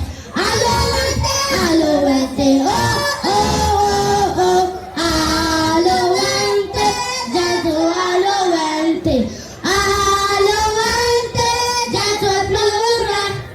Janto plumura lo bec, janto plumura lo bec. Alowante, alowante, oh oh oh oh. Alowante. wọ́n láwọn ọmọ wa yìí wọ́n tó máa lọ báyìí àwọn tá a bá fẹ́ yẹ̀ wọ́n sí nítorí àkókò àwọn òbí tí a bá fẹ́ yẹ̀ wọ́n lọ sí wọ́n ní àlè wá yẹ̀ wọ́n sí báyìí wọ́n fẹ́ máa lọ and we are moving to the next item in few seconds so wọ́n ní kí àwọn òbí kí àwa yẹ̀ wọ́n sí láti ṣe nípa ẹ̀kọ́ tó máa lọ. Janto plumura, janto plumura loni, janto plumura loni. Alowante, alowante, oh oh oh. Alowante. Tí a bá fẹ́ wá yẹ̀ wọ́n sí ìgbàláyè wa báyìí kí wọ́n tó máa lọ láàrin ìṣẹ́jú kan. Alẹ́kọ̀ọ́, ojo bá alẹ́kọ̀ọ́. Wọ́n ti ṣe báyìí báyìí sí wọn. Alẹ́kọ̀ọ́, ojo bá alẹ́kọ̀ọ́. Báyìí báyìí àwọn ọmọ wọn ṣe sí wa yìí. Bye bye papa, bye bye to the Monday. Jọba alẹ́kọ̀ọ́, jọba alẹ́kọ̀ọ́, oh jọba alẹ́kọ̀ọ́, jọba alẹ́kọ̀ọ́, jọba alẹ́kọ̀ọ́. Au revoir maman, au revoir papa, au revoir to the Monday. Jọba alẹ́kọ̀ọ́. Àmín. I am going to school, oh I am going to school. Bye bye mama, bye bye papa, bye bye to the Monday. Jọba alẹ́kọ̀ọ́. Ìjọba àlekọ́. Merci beaucoup. Merci. Please let's give them a round of applause. You can see the enthusiasm. Please let's support our children in learning French. We thank our children and we also thank our facilitator for French language in our institution, the person of Mr. Igbadun. Agbadun yẹn púpọ̀, Agbadun yẹn púpọ̀, báwo wá ṣe lẹ́sàn lórí. We have presentation inshallah now. So bọ́ọ̀ máa ń ṣe ń bọ̀, wọ́n ní kí a fi táwọn òbí létí pé a ní àwọn project tó pọ̀ tí à ń ṣe lọ́wọ́ ní institution wa tí a wà bẹ́ẹ̀ yìí, Nurul Islam. So tọ́ ọmọ yẹn bá ti ṣe tí wọ́n fẹ́ ṣe tán, wọ́n ní a fẹ́ kí a yẹ wọn pàápàá jùlọ àwọn òbí àwọn ọmọ àtàwọn olólùfẹ́ wọn tá a tẹ̀lé wọn wá kí a yẹ wọn sí wọn tá a bá ti ń gbà níbí báyìí wọ́n ní insha Allah àwọn project wa tí à ń ṣe lọ́wọ́ obìnrin á máa da gbogbo ẹ̀ lọ kọ́nọ̀bá san gbogbo alẹ́ san olóore. As we will be having our presentation, members of Nurul Islam Ewi Group should meet Mr. Ajisafe now please. Once again, members of Nurul Islam Ewi Group should meet Mr. Aji Shafe. These are our graduates from Nursery 2 section. Kindergarten was for, kindergarten was for.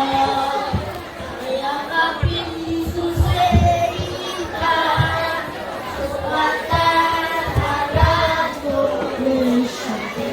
kindergarten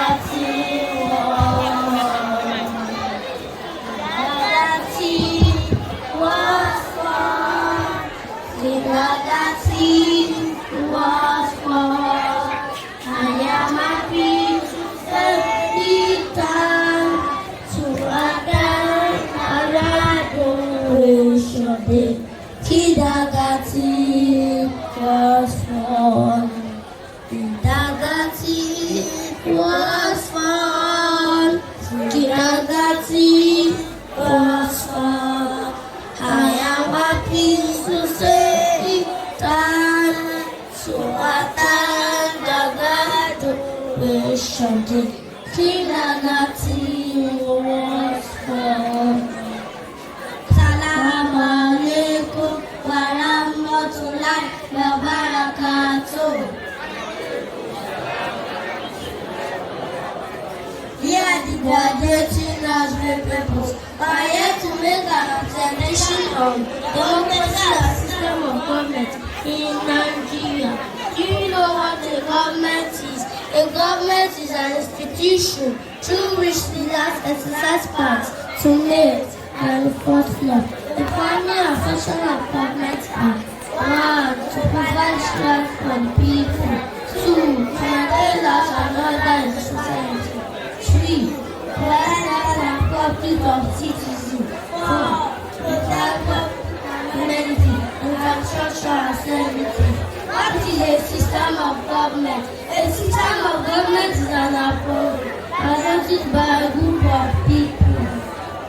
The most common system of government are 1. Aristocracy.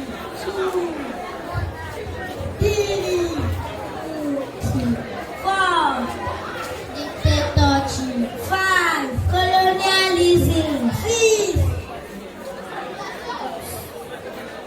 Socialism. 7. Socialism. 8. Theocracy. 9. Oligarchy. Dear parents, our senior shares that authority.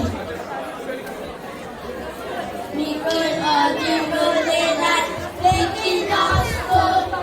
Down came my engine and broke Mickey's bone. Said Mickey, that is not fair. Oh, said the engine driver, I don't care. Mickey on the road rollers, picking up stone.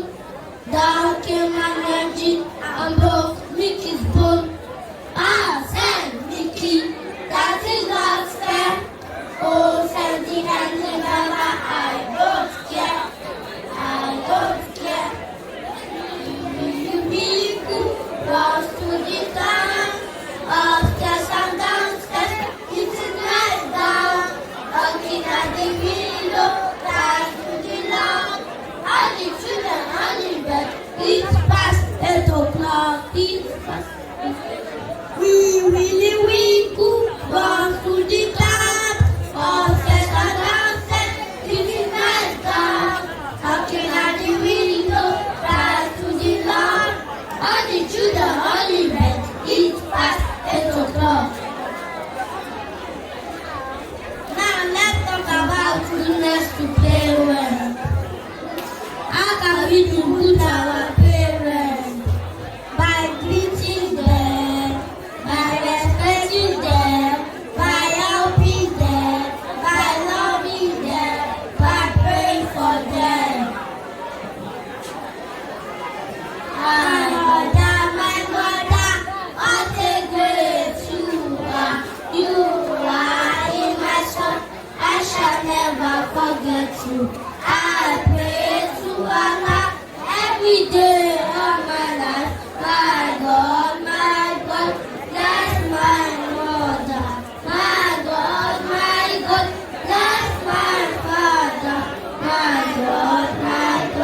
bless my parents.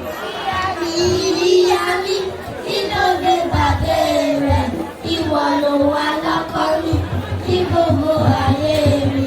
Ó gbà Olúwa mi, bá mi kẹ́ ìyá mi. Olúwa, Olúwa, bá mi kẹ́ orí mi. Ìyá mi, ìlọ́gbé bàbá rẹ̀, ìwọ ló wà lọ́kọ mi, ní gbogbo ayé mi. Ó gbà Olúwa mi, bá mi kẹ́ ìyá mi. Olúwa, Olúwa, bá mi kẹ́ orí mi.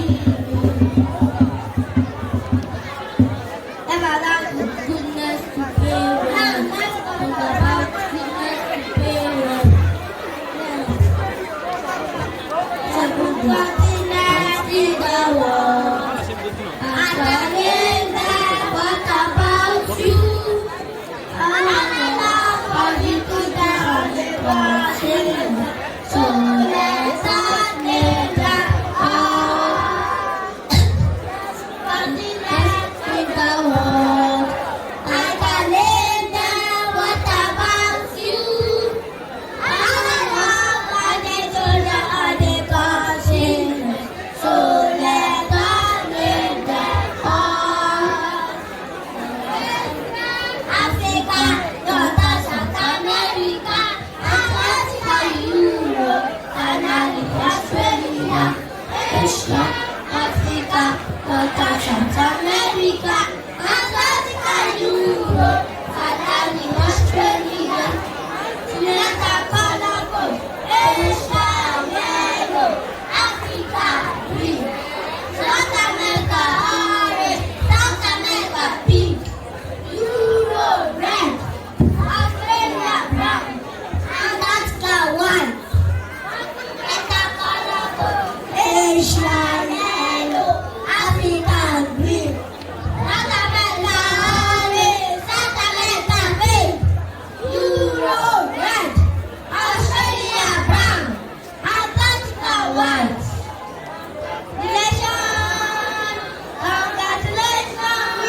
Now, congratulations. We invite, inshallah, our head teacher for presentation of testimonial. Our head teacher, Al-Aja Amusa, and also Al-Aja Yusuf Ganiat Taye. Al-Aja Yusuf Ganiat Taye, wọ́n ti kẹ́ máa present the testimonial fún àwọn ọmọ wa yìí. Congratulations. Now,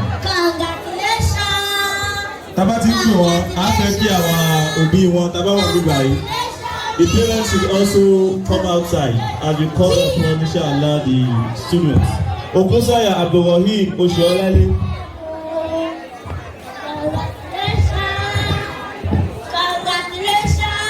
Kí mọ́mí àti dájú ẹ̀ kan náà máa bọ̀ níwájú tábà ṣe ń pè wọ́n. Okusanya Abdulrahim Oshiolale.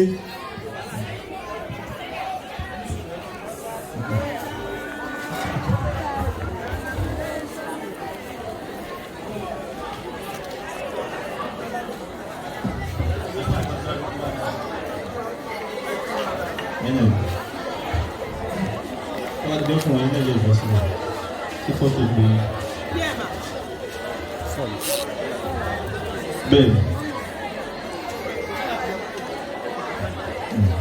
wọ́n ní kí ẹ bọ́ sẹ́yìn o. Tijani Abibullah Amao, kí mọ́mí wọn àti dájú wọn kí wọ́n máa bọ̀ ní ẹ̀yìn wọn. Àkànjí Faizullah Oyinlọ́lá, Àdìó Abdulrahman Tiwatọ́pẹ́, Balógun Abdullahi Abiola, mọ́mí wọn àti dájú wọn kí wọ́n máa bọ̀. Yahaya Abdulsalam Damilọ́lá, Ustaza Shakir, wọ́n ní ẹ máa bá ṣàdúrà fún ọmọ wa. Nurdin Aisha Ayọ̀mídé, Ọlárẹ̀wájú Mọ̀sídà Àríọlá, Adéṣọ̀kan Aisha Ọlámípọ̀sí,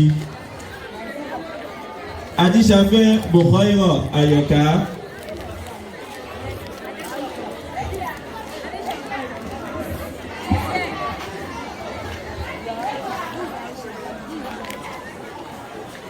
Congratulations. Balógun Asia Títí Lọ́pẹ́. Adégba Rahmat Ọmọtọ́lá.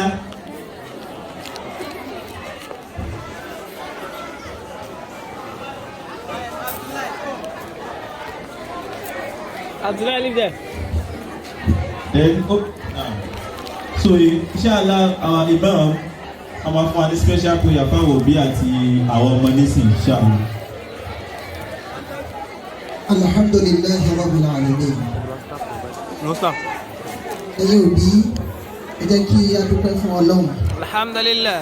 Àwọn òbí wa ò tiẹ̀ sọ̀rọ̀. Alhamdulillah. Ẹ jẹ́ dúpẹ́ fún Ọlọ́run lẹ́ẹ̀kan sí.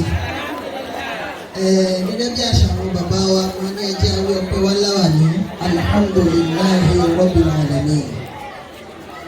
Ọpẹ́ tí a dúpọ́ lọ́hùn èyí tó ga jù ń bẹ́ẹ̀ ọpẹ́ oore tọ́lọ̀ ń ṣe fún wa lọ́lọ́kan òjọ̀kan pàápàá jùlọ lórí àwọn ọmọ wa yìí ẹni pé wọ́n ṣẹ̀ṣẹ̀ bẹ̀rẹ̀ kọ́ ni ṣùgbọ́n èyí tí wọ́n ṣe yìí náà àmì kan náà nínú àmì ìgbésí ayé tó bá dúró àwọn kan sìn tó bá ní ká lọ mú certificate nursery school wa àwọn olè ní kankan present ṣùgbọ́n wọn ní ìsìn wọ́n ti ní nǹkan present àbọ̀ àti rí jọmọ́ ìdúpẹ́ fọlọ́hún alhamdulillah àwa bẹ ọlọ́run ọba aláàánú ọba oníkẹ́ ọba ọlọ́run kó ṣe léyìí ní ìbẹ̀rẹ̀ orí nínú ìgbésí ayé yìí àwọn ọmọ náà ọmọdé ni wọ́n ọlọ́run àtàwọn lágbàdo ọlọ́run kó ṣe wọ́n ní olú ọmọ ọlọ́run kó ṣe wọ́n ní ọmọ àgbẹ̀rẹ̀ tẹ́yìn ṣe ẹ̀kọ́ wọn yìí ibi tó dé yìí ọlọ́run kó má jẹ́ òun tàwọn sí ọlọ́run ẹ̀yin òbí tí ẹ fi máa wá ṣòbí lórí àwọn ọmọ náà ọlọ́run má ṣàbà dálé yín lọ́wọ́ ọ̀lẹ́lá haúlá wàlá quwwata illa billahi al-aliyyil azim. Sura kan náà láàkè àwọn àfihàn àtẹnà àfìgbẹ̀yìn ẹ̀ tí wọ́n bá ní sura tó lálùbáríkà jù nínú Al-Qur'an kò sí bẹ́ẹ̀ yẹn ti máa kí ó tó kò sí bẹ́ẹ̀ yẹn ti máa kí tó bí ò bá ti ké irun rẹ̀ ṣe kí ni ó bàjẹ́ kò ní irun òun náà ní Suratul Fatiha àfẹlẹ́ yìí àfìgbẹ́ ọlọ́run kò ṣe ọlọ́run ti gbé àwọn ọmọ yìí kalẹ̀ ọlọ́run ti dogun wọn fún yín ọlọ́run kò ṣe ìbẹ̀rẹ̀ ìgbésí ayé wọn yìí ọlọ́run kò bá wa ṣe ní ìbẹ̀rẹ̀ oríire fún ọlọ́run tí wọ́n wá tí wọ́n darí ẹ̀ sí ọlọ́run kò ṣe ní ibùjókòó ayọ̀ fún ọlọ́run ọ̀lẹ́lá ilaha illallah. bàbá ké Fatiha náà tán àwọn akéwì àdé náà lẹ́yìn náà àwọn àṣẹ sàárà àdúrà tá a ṣe yìí àbí ọlọ́run kọ́nà kó má ṣàgbàdo wa. ìdájọ́ pé bismillahir rahmanir rahim. Alhamdulillahi rabbil alamin arrahmanir rahim maliki yawmiddin iyyaka na'budu wa iyyaka nasta'in ihdina siratal mustaqim siratal ladzina an'amta 'alaihim ghayril maghdubi 'alaihim waladdallin.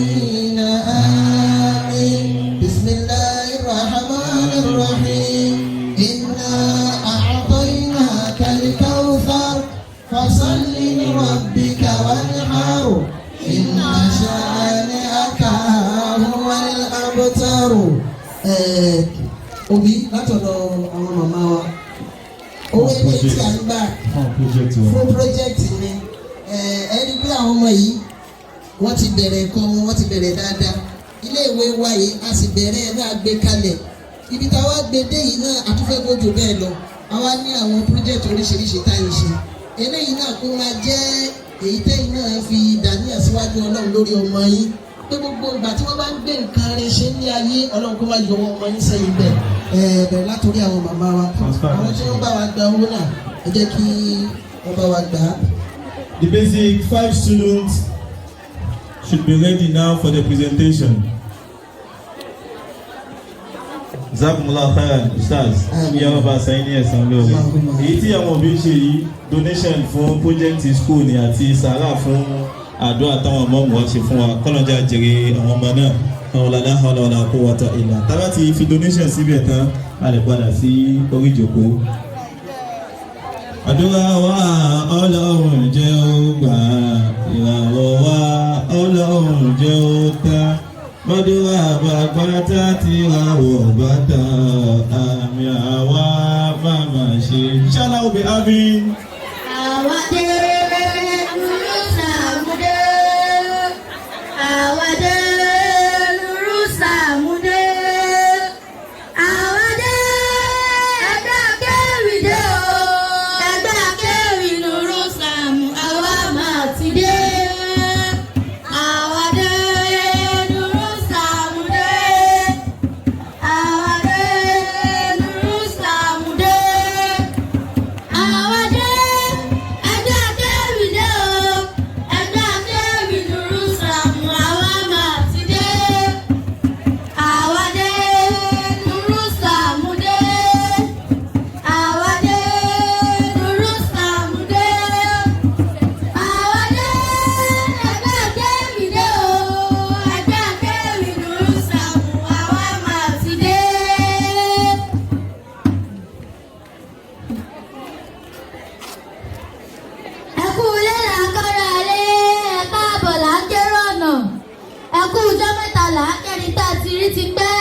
àgbà, akọ́kùnrin, akọ́bìnrin, akọ́nílé, akálejò, akí gbogbo alẹ́pọ̀lọpọ̀ pé Assalamu alaikum warahmatullahi wabarakatuh. Wa alaikum salam wa rahmatullahi wa barakatuh.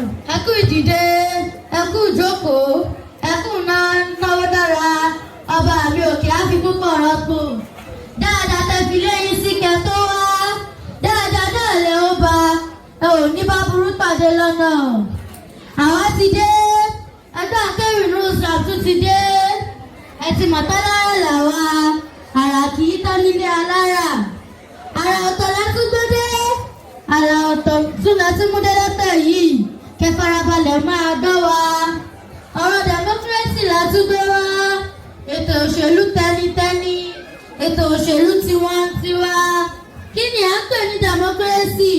Àbí democracy lásán ni, tàbí kò sí kérésì?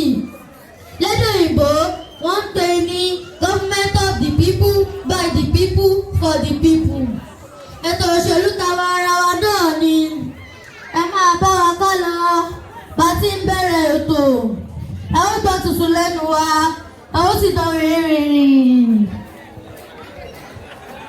Ṣé lóòótọ́ ni pé democracy is a blessing àbí kọ́ọ̀sì? Òṣèlú lè yá bí ọ̀jẹ̀lú, ìkónijẹ lè yá bí ìkónità, ìkónijọ lè yá bí ìkónilẹ́rú. Ṣé bí olúgbọ́n wáyé, wọ́n láyé olúgbọ́n ṣe, àrẹ̀sà náà ló gbà rí, ìgbà ìlọ́lẹ́sà ń lò. Wọ́n náà wo olúgbọ́n wo àrẹ̀sà ti ẹ̀jìn eré, tọba Fẹ́mi Awólọ́wọ̀ bàbá ìkẹ́lẹ́ ń kọ́, títẹrú tọmọ jẹ́ gbádùn. Ṣé tẹ̀kọ́ ọ̀fẹ́ ni àbí ìwòsàn ọ̀fẹ́? Ohun amúlùdùn, amáyédẹrùn fún tolórí tẹlẹ́mù. Kọ́ọ̀sì ni democracy ó jàre. Kí ni ohun tí a rí nípa yín gan-an? Olóṣèlú àsìkò yìí, kí ni ohun tẹ́ ẹ ṣe fún ìlú ẹja àmọ́? Gbogbo ìlérí aláǹgbá yín, orí ìdọ̀bálẹ̀ náà ní gbalaja. Dàda yín tó lóhùn ó dára lọ́jọ́ sí, dàda ò mà rárá dá, àrà ló padà wá dá dàda. Òṣèlú ní ká pè yí àbí ọ̀jẹ̀lú, gbogbo ẹ̀tọ́ ìlú pátá ó di ìwì lápò yín nìkan ṣoṣo. Ìgbàgbé wa wọlé tẹ̀yìn olóṣèlú pé ilé tá a fi tọ́mọ bó bá ṣogún ọdún ìrìn ni yóò wo. Àní ìtọ̀gẹ̀rẹ̀ tẹ́ ẹ fi dáná, òtútù rẹ̀ ń bọ̀ lọ́nà. Ṣé ẹ gbọ́ tẹnìkan kí ọ̀hún àràmọ̀ǹdà èèyàn tó mọdán pa? Ọkùnrin ló fi gbọ́ rẹ̀ ìlú òyìnbó, obìnrin láti láàrí dà lábọ̀. Ọ̀pọ̀lọpọ̀ àwọn olóṣèlú nìkan náà kan ni wọ́n gbó pamọ́ sí ṣáláńgá tó máa ráyè rò pé gbọ̀nsẹ̀ ni. Oríṣiríṣi ìwà ìjọnilójú ni wọ́n ń hù. Ṣé blessing ni democracy lẹ́yìn náà àbí kọ́ọ̀sì? Oríṣiríṣi ọ̀nà lolóṣèlú òde òní ń gbà lu jìbìtì. Ìpolongo ìbò tún wọlé dé, ogun dé, tí wọ́n máa wí pé èmi ọmọ yín tí mo sọ̀rọ̀ yìí, mo ti faná, mo ti fa omi, mo tẹ afárá, oríṣiríṣi ohun ribiribi mìíràn ni mo tún fẹ́ ṣe sí. Kò sólóṣèlú rẹ̀ fẹnu rẹ̀ kì í dùn, bí ó já wọn nírọ́, wọ́n ní kàmpéènì ní, wọ́n lè láwọ́ sọ àgọ́dọ̀ lọ́mọ kó tó di ẹ̀mí.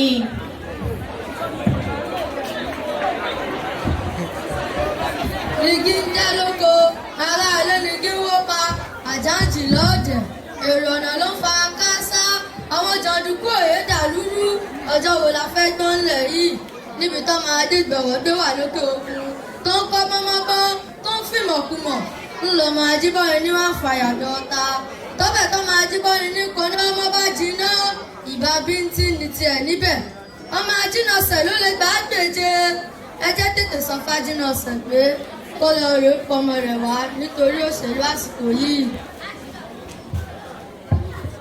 Ẹ jẹ́ ká bójútó òṣèlú àsìkò yìí kó lè yàtọ̀ síta ayé ìwé tiẹ̀ káyé fi dúkìá ẹ̀mí ṣòfò nítorí òṣèlú jìbìtì tá a fẹ́ ṣe. Ẹ jẹ́ kí gbogbo wa máa ṣe dáadáa. Ṣé democracy is a blessing àbí kọ́ọ̀sì?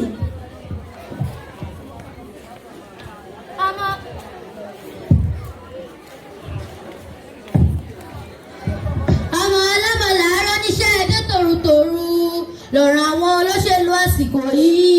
Ikú lónìí, ọ̀rọ̀ bọ́dọ̀la. Ikú òní kì í jẹ́ ká dọ̀rọ̀ bọ́dọ̀la. Èwe ìwòyí, ẹ̀sà gbẹ́jọ́ mọ́wọ́. Mo lọ́jọ́ kan, ẹ̀rìnláàrò lórúkọ rẹ̀. rẹ̀. Àròjinlẹ̀ bàbá àwọn èrò, aláìlérò ní kábàámọ̀ nígbẹ̀yìngbẹ̀yìn. Èmi náà kúkú lajá rí, fọ̀rọ̀làgbà lórúkọ ajá mi. Àìfèròbérò, àìfètèmétè ní mọ́mọ́ ìyá mẹ́fà kú sóko ẹ̀dẹ̀fà. Ẹ̀yin àgùnbánirọ̀, ẹ̀yin ọ̀dọ́ là ń dá ẹ̀fọ̀rọ̀làgbà. Ṣé democracy is a blessing ni àbí kọ́ọ̀sì? Ẹ ṣeun gan ni ẹ̀yin ẹlẹ́gbẹ̀ẹ́ mi, ẹ kú àtótónu. Ṣùgbọ́n lọ́dọ̀ tèmi, democracy is a blessing lédè kan. Ìdí ni wípé ó ń dáàbò bo ẹgbẹ́ àwọn ará ìlú, kò fi ààyè sílẹ̀ fún ànìkànjọpọ̀. Ìlànà ìjọba yìí ṣiṣẹ́ láti dínkù àwọn ọ̀rọ̀ pẹ̀lú ìlòkulò ohun ìlú ni. Kódà ó tún jẹ́ kí àwọn ènìyàn ní ìmọ̀ nípa òṣèlú. Eléyìí kì í ṣe pé kàkọ́ lọ́mọ òfin wá, gbogbo wa la mọ bó ti ń lọ. Ó tún jẹ́ kí àyípadà rere tètè bá ìlú àti orílẹ̀-èdè. Ó ń fúnni ní àǹfààní láti dìbò fún ẹni tá a bá fẹ́ àti láti gbéjú sílẹ̀ ẹni tá ò fẹ́ lórí oyè. Ìdílé yìí ta fi ń pè ní government of the people, by the people, for the people. Òṣèlú democracy máa mà dára púpọ̀, ṣùgbọ́n ẹ jẹ́ tún bi wá pé ṣé democracy is a blessing ní àbí kọ́ọ̀sì? Ẹ jẹ́ kí n sọ orúkọ àwọn ààrẹ alágbádá orílẹ̀-èdè Nàìjíríà.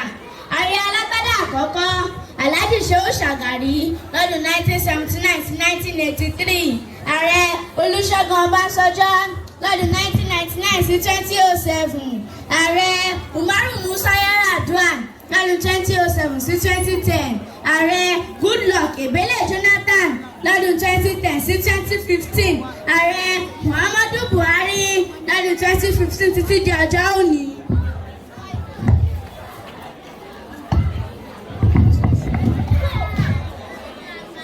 Àwọn mìíràn tún sọ pé kọ́ọ̀sì. Àwọn kan sọ pé kọ́ọ̀sì ni. Àwọn mìíràn tún sọ pé búlẹ́sì ni. Ẹ jẹ́ ká bira wa. Ṣé democracy sàn wá tàbí kò sì sàn wá? Ṣó bímọ re tàbí kò sì bímọ re? Àní ṣé búlẹ́sì ni democracy tàbí kọ́ọ̀sì?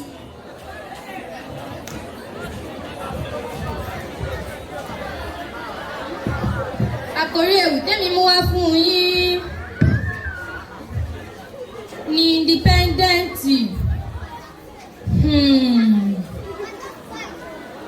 Ẹ wá gbọ́ làbárè.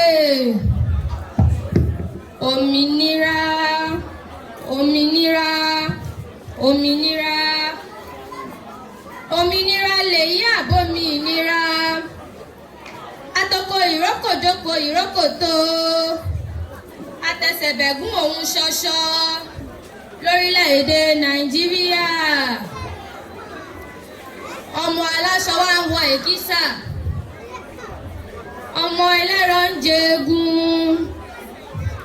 Ìyàn mú nílé, ìyàn mú lóko. Agbòmìnira kúrò lóko ẹrú aláwọ̀ funfun. Àwọn ẹ̀dá adúláwọ̀ tún wá ń ṣẹrú lórílẹ̀-èdè bàbá wọn. Ọjọ́ kìíní oṣù kẹwàá ọdún 1960 ní kó wáyé ṣìkì pa àti gbòmìnira. Ọdún 1954 ní àpérò mìíràn tún wáyé lórílẹ̀-èdè Nàìjíríà. Ní àpérò mìíràn tún wáyé lórí ọ̀rọ̀ òmìnira orílẹ̀-èdè Nàìjíríà tí ohun gbogbo sì ń lọ ní mẹ̀lọmẹ̀lọ títí di ọdún 1957 tí àpérò mìíràn tún wáyé ní ìlú Lọ́ńdọ́ọ̀nù. Wọ́n fẹnu kò sí pé kí ìjọba ẹlẹ́kùnjẹkùn ó wà. Wọ́n ṣètò lórí ilé ìgbìmọ̀ aṣòfin. Wọ́n yan aṣojú-ṣòfin mẹ́jọ mẹ́jọ fún ẹkùn kọ̀ọ̀kan. Arábìnrin Queen Elizabeth ni olórí ìjọba láti ilẹ̀ England lọ́hùn-ún tí Sir Abubakar Tafawa Balewa sì jẹ́ olórí lórílẹ̀-èdè Nàìjíríà.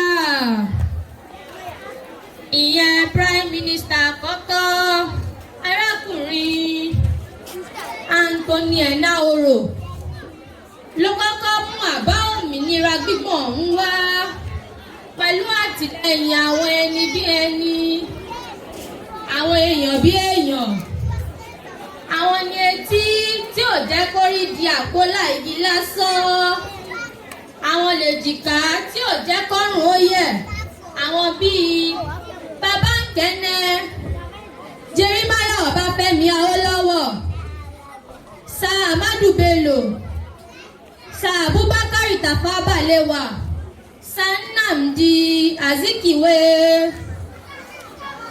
Queen Elizabeth fàṣẹ sí pé ká máa ṣètò ìjọba ara wa fúnra wa, tí wọ́n sì yan Nnamdi Azikiwe gẹ́gẹ́ bí ààrẹ àkọ́kọ́ lórílẹ̀‐èdè Nàìjíríà lọ́dún 1960 sí 1966. Ìjọba ológun di páńpẹ́ gbàjọba lọ́dún 1966. General JTU Aguiyi-Ironsi lolórí ìjọba ológun àkọ́kọ́. Yakubu Gowon lẹ́lẹ́ẹ̀kejì lọ́dún 1966 sí 1975. General Murtala Muhammed ní ìkẹta lọ́dún 1975 sí 1976. General Olúṣẹ́gun Ọbásanjọ́ ní ẹ̀kẹrin lọ́dún 1976 sí 1979. Òun ló ṣètò ìdìbò tó gbé ìjọba falágbádá lọ́dún 1979.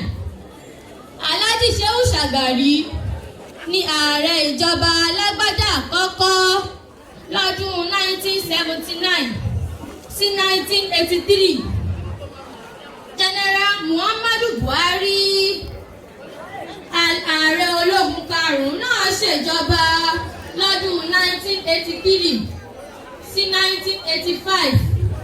Nígbà tí ìjọba ti padà sọ́wọ́ ológun, Maradona ọ̀gágun ẹlẹ́ẹ̀kẹfà Ibrahima Babangida ló tún gbàjọba lọ́dún 1985 sí 1993. Wọ́n ṣètò ìdìbò Mọ̀ṣúdì Káṣímáwo Ọláwálé Abíọ́lá ló jáwé olúborí, ṣùgbọ́n Babangida gbéjọba fún ọ̀gbẹ́ni Ernest Shonekan gẹ́gẹ́ bí adarí ìjọba fìdíhẹ́. Ọ̀gágun ẹlẹ́ẹ̀keje General Sani Abacha gbàjọba lọ́dún 1993 sí 1998 tó tàtẹ́rù nípa. General Abdulsalam Abubakar wọlé sórí àlééfà lọ́dún 1998 sí 1999. Ó ṣètò ìdìbò, ó gbé ìjọba falágbádá. Olóyè Olúṣẹ́gun Ọbásanjọ́, aṣojú ẹgbẹ́ PDP. Ọbásanjọ́ lo ọdún mẹ́jọ 1999 sí 2007. Ààrẹ alágbádá kẹta Alhaji Umaru Musa Yar'Adua gbàjọba látàrí ètò ìdìbò lọ́dún 2007. Ó rẹ̀wàlẹ̀ àṣà lọ́dún 2010. Olóyè Goodluck Ebele Jonathan ṣèjọba láàrin ọdún 2010 sí 2015 gẹ́gẹ́ bí ààrẹ alágbádá kẹrin.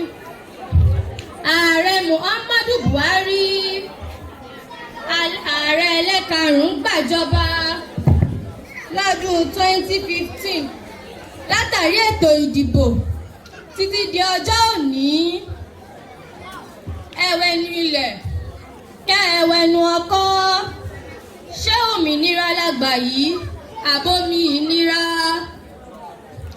Ètò ìdìbò ló tún ń bọ̀ lọ́nà yìí o, ẹ̀yin bàbá wa. àti ìyá wa tí ẹ wà níkàlẹ̀ yìí, ṣé ẹ ti ṣetán láti kópa nínú ìdìbò ọdún 2023 tó ń bọ̀ lọ́nà?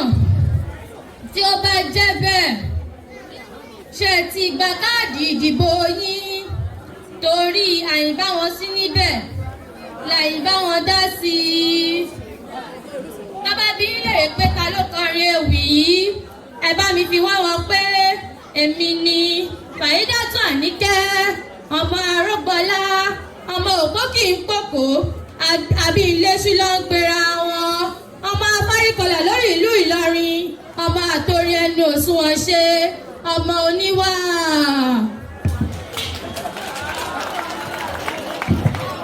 Ẹ ṣe ẹ kú ìtẹ́tísí wa, ó tọ́ lẹ́nu, ó kù níkùn. Àyíbá àmọ́ ọ̀tọ́ bá bí pé ta ló kọrin ewì yìí, ẹ bá mi sọ fún wọn pé èmi ni Adil ọmọ Bánirẹ́, ọmọ Ọlọ́fin, ọmọ Àgbódèrè, ọmọ wájú ọlọ́kọ̀ tó ń ṣòwò, àdẹ̀ǹdé ọlọ́kọ̀ wá ṣe ìjìgbà ìlẹ̀kẹ̀, ògèdègèdè ọlọ́kọ̀ wá kẹ ẹbẹ lójú òbí.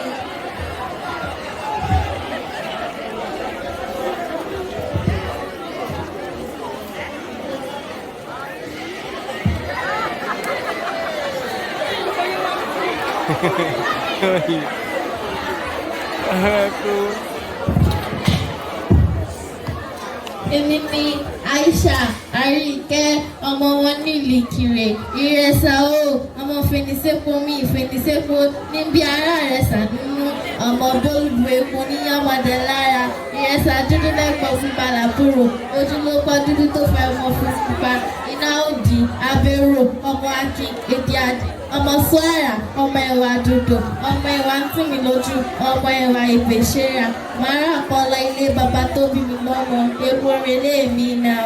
Ọmọ tuntun wa ò gbọdọ̀ ju tútù, ọmọ tuntun wa ò gbọdọ̀ ju tútù, ọmọ ẹlẹ́gbàá mẹ́rìndínlógún, mo ní ṣe bí afẹ́fẹ́ pa mí jù, ó kojú, mo ní ẹ̀fúfù lẹ́lẹ́ pa mí jù, kó káàrún, ọ̀kan ló fún mi ní epo jẹ̀ṣu, ọ̀kan ló fún mi ní ọ̀rọ̀ ìgbálẹ̀, ọ̀kan ló fún mi ní àdùn tí mo fi pa ọ̀rọ̀ náà, òun ni abẹ́ ìkùlé gboyò tó wù.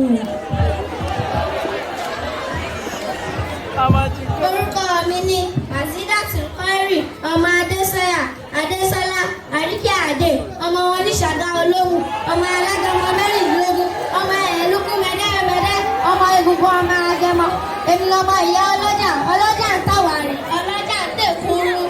Èmi lọmọ wọn mọ̀jò, èmi lọmọ aṣáwọn ní pẹ́rìgì ẹsẹ̀.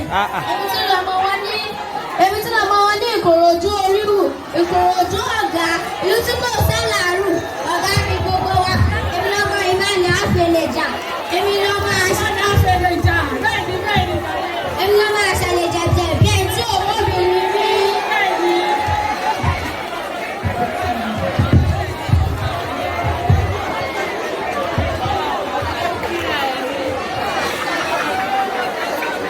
Orúkọ mi ni Kẹ̀bírọ̀, ọmọ Akínbọ̀dé, ọmọ Ajíbọ́nà, ọmọ Abógundé, ọ̀sùnrẹ̀ ògbẹ́gi, òṣùrẹ̀ ọ̀sọ̀nà, ọgbẹ́ ìtì òsùn ọ̀fẹ́rú, ọgbà ọ̀pọ̀ ẹ̀kẹ́ fọ́bàmújẹ, ọwọ́ ọmọ onílù Mọdákẹ́kẹ́ Àkùráyè, ọmọ Ògúntẹ̀lúdó, ọmọ Akínkọjú lójú ogun, ọmọ Arógun Màsà, ọmọ Ògúnṣùwápọ̀ ní Mọdákẹ́kẹ́ ilé, ọmọ Ayako kọ̀ bí èèyàn, ọmọ ọgbàgbà tí ń bára ilé bára ọ̀nà, ọmọ omi tẹ́lẹ̀tẹ́lẹ̀ tí ń pa wá lọ́wọ́ àṣẹbí, ọmọ ẹgbẹ́ mi náà délé bí àfihàn ìjìnlẹ̀ bẹ́ẹ̀ ní ìgbésọ̀rọ̀ bí àpò bá méjì akọ bí àpòlá ẹja kúkú máa tán bẹ́ẹ̀ ẹ̀yìn àmàkọ ọmọ bó bá túnṣe ń bọ̀ túnṣe àwọn ará Mọdákẹ́kẹ́ ó máa ń pé sábàdà ní ẹlò. àṣùjẹ́ wá sanwó ẹ̀ṣù.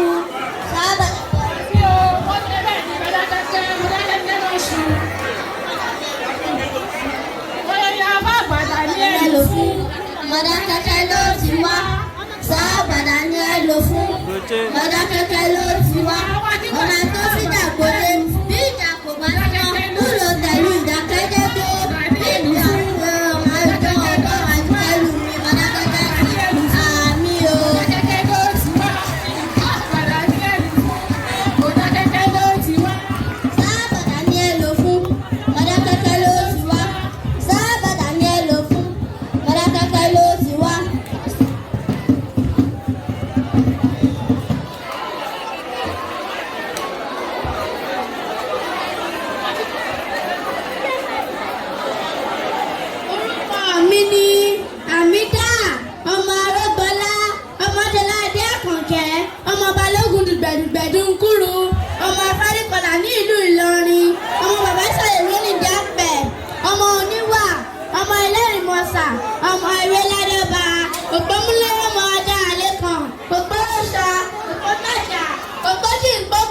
àbí léṣu ló ń pera wọn.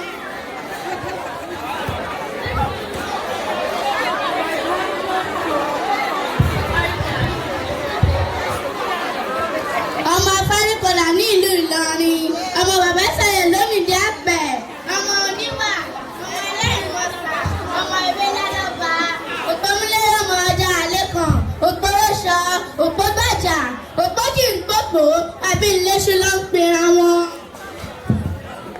Orúkọ mi ni Samia ọmọ Akínbóyè ọmọdé síye, èmi lọmọ nílé ògbó, èmi lọmọ olújogun ọjọ́rọ́ àti ọmọdé ní ká ọmọdé nìyàn, ọmọ oníṣègùn tí ó wọlé òsì, ọmọ jàkọjàkọ bí oníyangiyan, ọmọ jàkọjàkọ bí ọlọ́pàá òkà, ọmọ abáyàwó jowú lẹ̀kẹ̀, ìyàwó bọ́ tirẹ̀lẹ̀ oge lójú ọjọ́ wọn fi tí wọ́n ṣe, ọmọ alókè lẹ́ẹ̀dẹ̀.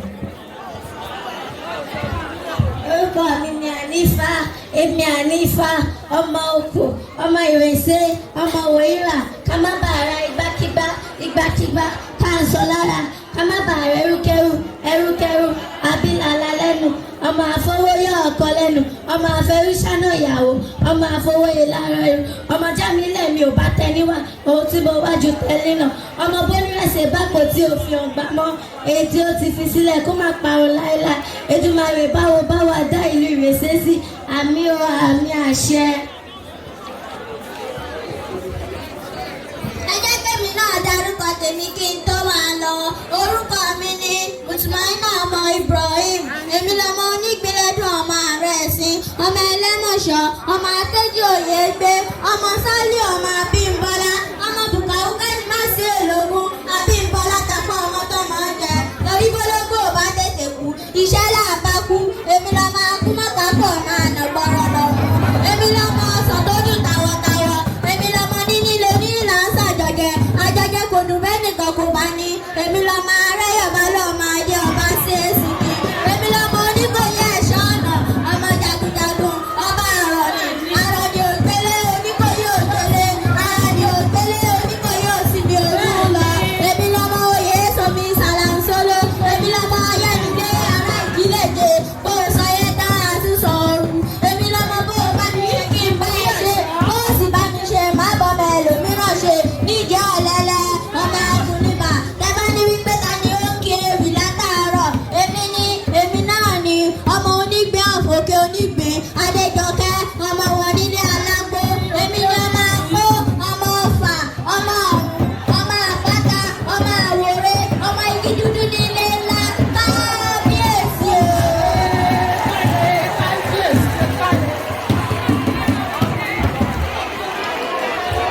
Ẹ ṣàyèrè kó dára, ẹ ṣàyèrè kó dára o, ẹni ayé kan ẹ ṣèrè, olùgbàṣàyè ó túbà, ààrẹ ṣàlọ́tà ó túṣẹ́ o, ẹni ayé kan ẹ ṣèrè, Buhari ṣàyèrè, Sanwó-Olú ṣàyèrè o, Tinubu ṣàyèrè, Fáyẹ̀mí ṣàyèrè, Olúgbà ṣàyèrè, Abíọ́dún ṣàyèrè, Akérèdọ́lù ṣàyèrè o, ẹni ayé ṣàyèrè o, Akérèdọ́lù ṣàyèrè, ẹ ṣàyèrè kó dára, ẹ ṣàyèrè kó dára o, ẹni ayé kan ẹ ṣèrè, Mákindé ṣàyèrè,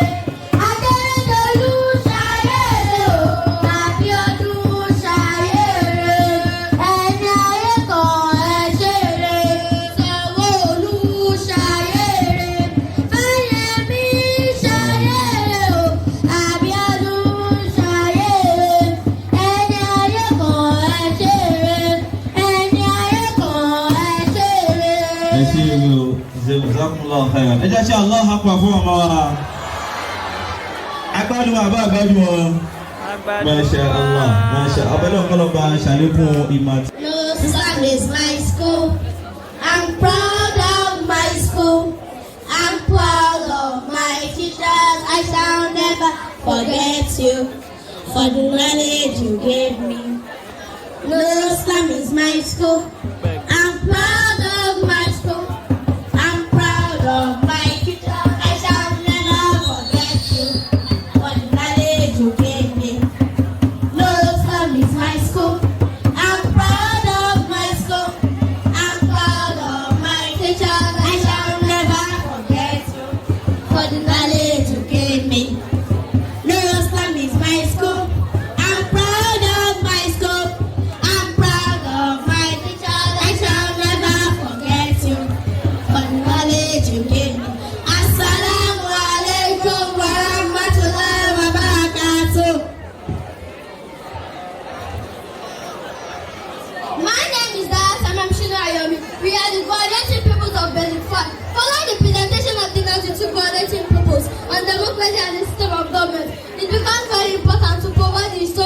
process of the political transition in Nigeria in the context of our democratic parties. It is our hope that you enjoy this presentation. Sit down and relax as we take you through democracy and political transition in Nigeria, pre- and post-independence accounts.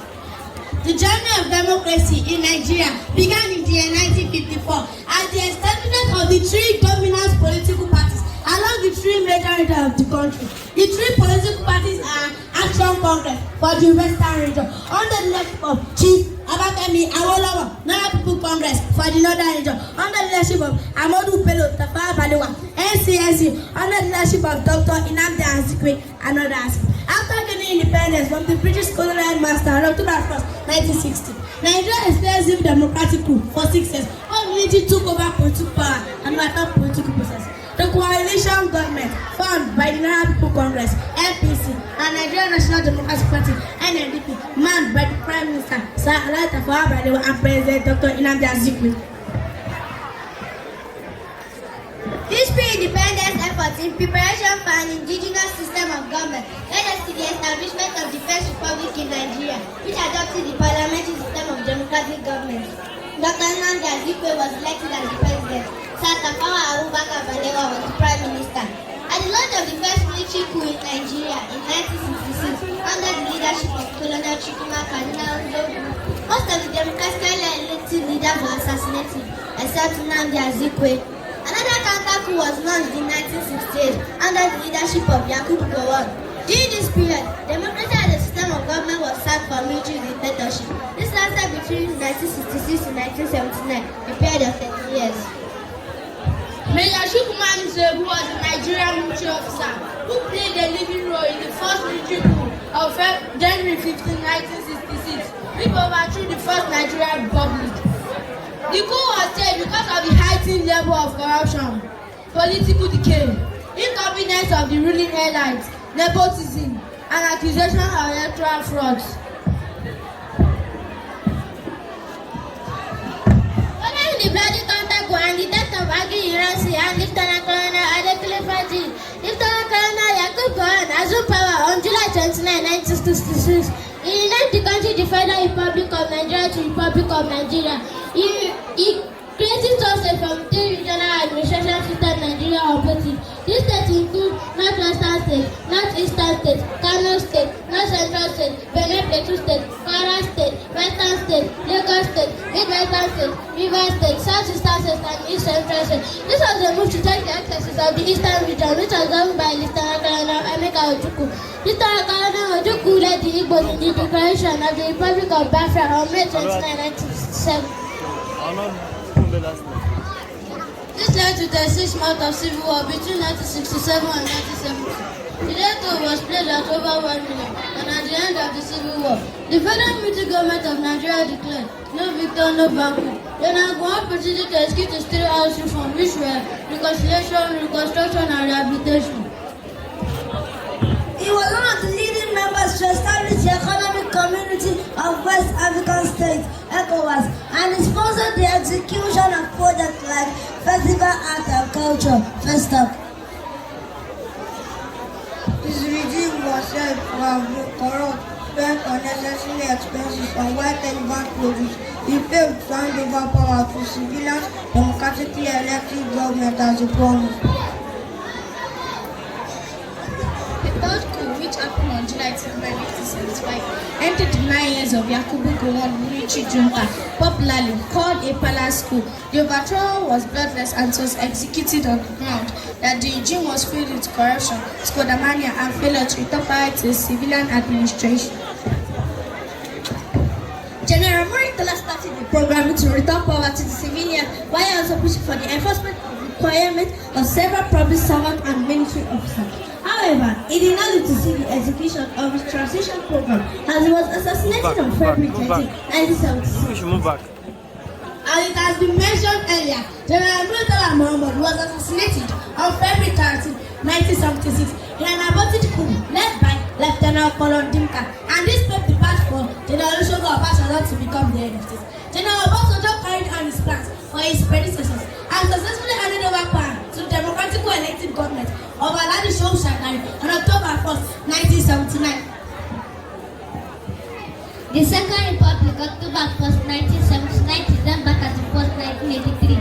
Alhaji Shehu Shagari and Alex Ife Ekwebe attained power sequel to the demise of General Olusegun Obasanjo military government. They ran for re-election again in 1983 and assumed political power for about 3 months before the military struck a fifth time. However, the elections were said to be clouded by massive rigging, rates of electoral fraud and political thuggery. The political party at that time are National Party of Nigeria (NPN), Unity Party of Nigeria (UPN), Great Nigeria People Party (GNPP), People Redemption Party (PRP), and Nigeria People Party (NPP. Were characterized by the inter-party rigging, violent protests, thuggery, electoral malpractices, and litigation. Aside from the electoral malpractices, the Shagari Ekweme administration was very corrupt. The Shagari regime could be described as the uncontrolled corrupt. As a result of instant corruption, electoral fraud, nepotism, among others, were the reason the Major Buhari and Idiagbon regime made concerted effort to destroy corrupt parties and indiscipline, especially when it is when against indiscipline. Why against indiscipline? Why against indiscipline resulted in the persecution of corrupt officials who were forced to return the government funds they have embezzled. Is this still not the reality of today? Dear parents, how did we get here? August 27, 1985, General Badamasi Babangida claimed he intended curbing corruption through the establishment of mass mobilization for social justice, self-reliance, and economic recovery. Master General Ibrahim Badamasi Babangida regime was, however, the torchbearer of corruption at its peak in Nigeria. Babangida regime adopted the structural adjustment program. He cancelled the June 1993 presidential election, who was won by Mashood Kashima Olawale Obiali. This led to massive protests in the country. General Babangida appointed Chief Enashoneko as the president of the interim national government.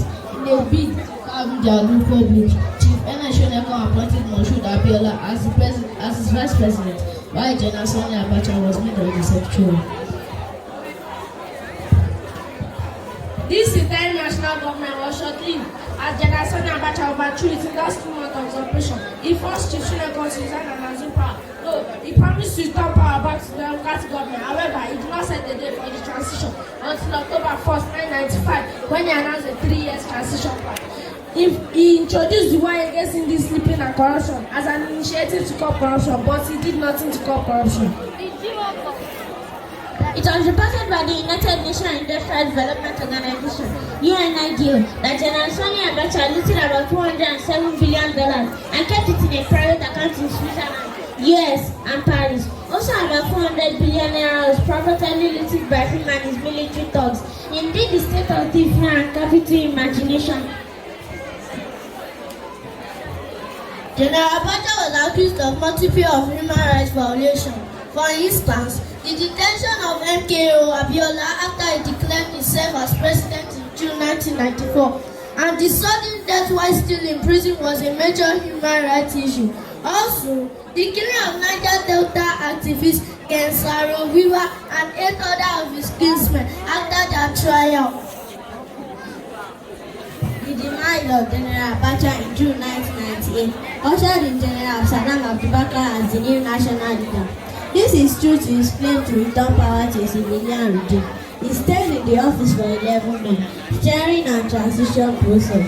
The regime established the Independent National Electoral Commission (INEC) in August 1998 to conduct the election for all levels of government. The 3 main political parties that met the condition to contest the election were the People Democratic Party (PDP), the All People's Party (APP), and the Alliance for Democracy (ADP). I'm ready to learn. I'm ready to read. I'm ready to think. I'm ready to lead.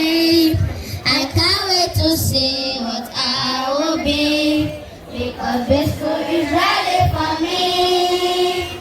I'm ready to learn. I'm ready to read. I'm ready to sing. I'm ready to live. I can't wait to see what I will be.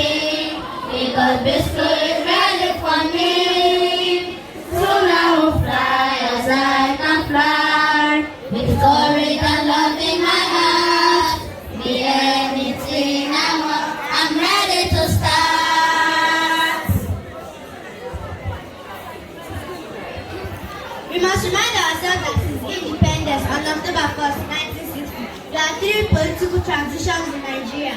The first transition was undertaken by General Murtala Muhammad and General Olusegun Obasanjo's military council before they transferred power to Alhaji Shehu Shagari in 1979. The second transition was from General Badamasi Babangida to Chief Ernest Shedeko, who was General Abacha as the Secretary in Defense. Finally, the last transition came in 1999 when General Abubakar transferred power to Chief Olusegun Obasanjo. Dear colleagues and parents, is the future brighter or cloudy for us all? My friend, calm down. The Nigeria of our designing more than dream to come to reality. It needs action and sacrifice. It can only be done by unity and cooperation. Our future lies with a leadership that will see our problem and solve it. I can see our future is bright if we learn to choose merit over mediocrity, righteousness over corruption, unity over disintegration. The Nigeria of our dreams will come to a reality if we can honestly commit ourselves to sincere effort to build our nation. I close my eyes and I hope I will wake up to see a new Nigeria. God save Nigeria. God save Nigeria. God bless Federal Republic of Nigeria. God bless our home. God bless Islam Private School. I am blessed. You are blessed. You are blessed. Dear parents, the big question now is that who will be the next Nigerian president by May 2023? Is it Bola Ahmed Tinubu, the Jagaban? Or former Vice President Alhaji Atiku Abubakar? Or former Governor of Anambra State, Peter Obi? Let us choose right. As for me, Jagaban is my candidate.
We're inviting our head teacher, and also Alhaja Mariam Onabi, for the presentation of testimonial.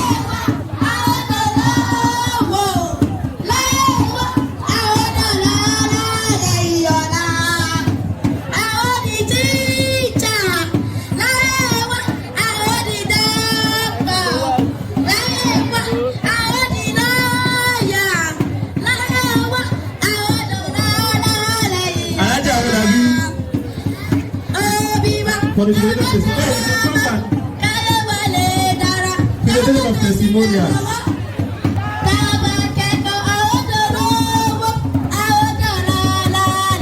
For presentation of testimony, I will invite our head teacher at Al-Aja Mariam Owolabi. This is all live. Are you listening? Come. Bàbá ti ń pè ọmọ yẹn kí àwọn òbí wọn.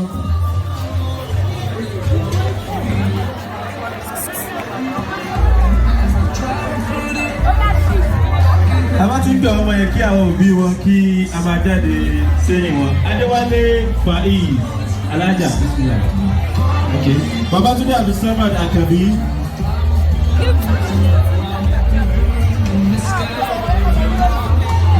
Àwọn òbí wọn àníyàn yá sí Ọlátúbọ̀sún kí a máa bọ́ sẹ́yìn wọn fún àdúrà tí wọ́n padà ṣe fún wọn. Àtàwọn náà Adamu Muhammad Nífẹ̀mí. Adéyẹmí Abdulkawi Ọlákúnlé.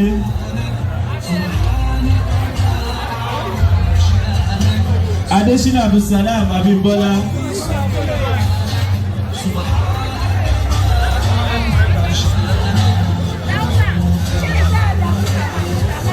Bàbá ti ń pè ọmọ yẹn kí àwọn òbí wọn kí a máa wà lẹ́yìn wọn fún àdúrà táwọn stars ló ṣe fún ọmọ àti àwa náà. Olóòṣọ́ Ibrahim. Jimá Ibrahim Mímíọlá. Dáúdà Ahmed. Àwọn ìmáàmù wa Fadilatul Stars Sa'id Toliba ló bá ṣe àdúrà yìí. Isa Balógun Al-Amin. Ọlọ́dà Abdulrahman Kẹ́hìndé. Abdulsalam Abdullatif Ọlámídé. Ọlọ́dà Abdullah Taiwo. Ọdẹ́kúnlé Abdulghani Ọláwándé. Jami Abdulrazak Babátúndé. Dada Tamam Shina Ayomi. Ọlálékan Farida Irétúndé. Odùkọ́yà Faiza Olúwatómísìn. Look at this place. Farida. Ajíṣafẹ́ Fikdaus Ọmọkejì. Aisha Abdiya Ayọ̀mípọ̀. Abdulsalam Nanawa Ọmọrẹ́nìkejì. Tijá.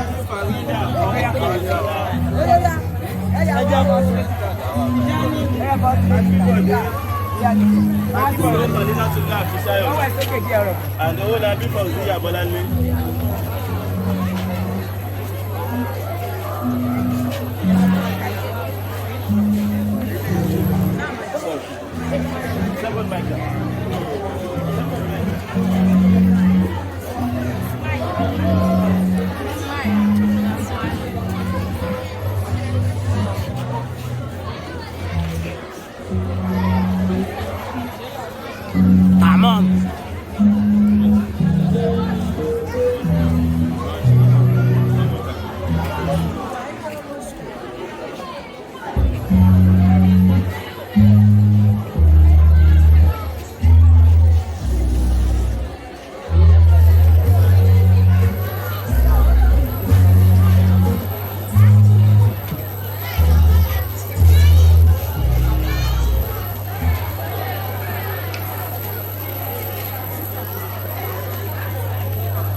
Okay. Àwọn stars wa wọ́n bá ṣe àdúrà fún ọmọ yìí lẹ́yìn ìgbà táwọn òbí àwa mú donation owó ńláńlá fún project school táwọn mú jáde inshallah. أعوذ بالله من الشيطان الرجيم بسم الله الرحمن الرحيم الحمد لله والصلاة والسلام على رسول الله. Adúpẹ́ fún Ọlọ́run. Alhamdulillah. Ìkẹ́ àti ìgẹ́ Ọlọ́run fún Ànábì wa Muhammad. Sallallahu alayhi wa sallam. Àwọn òbí àwa la máa ṣàdúrà fún ọmọ wa. Àwa la máa ṣàdúrà fún ọmọ wa. Àkọ́kọ́ ohun èmi dání kí n wá fi ṣàdúrà. Àti ṣàdúrà náà ló ń ṣe ha. So ràn mí lọ́wọ́ ń bẹ̀ yẹn wá. Wà á ṣàdúrà bínú yín ṣe dùn lónìí. pé ọmọ yẹn ẹni tó ń graduate to the next level pé owó tí mo ná ọlọ́run ọba ò jẹ́ ó gbé níṣojú mi ọmọ mi náà ń ṣírò nǹkan ayọ̀ báyìí gbogbo nǹkan ayọ̀ tó kù tọmọ máa ń ṣe láyé lójú òbí jẹ́ kó ṣojú mi bínú yẹn ṣe ń dùn yẹn wọ́n á fẹ́ kẹ́ fi ṣàdúrà fún mi láàrin ìṣẹ́jú kan ẹ tọrọ fáwọn ọmọ yẹn nínú kan wí nǹkan lè ẹ sì fọwọ́ àdúrà lẹ̀.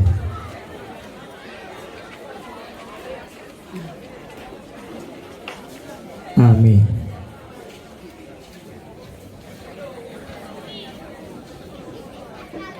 آمين آمين. على بسم الله الرحمن الرحيم. آمين. اللهم بارك لنا في أولادنا. آمين. اللهم بارك لنا في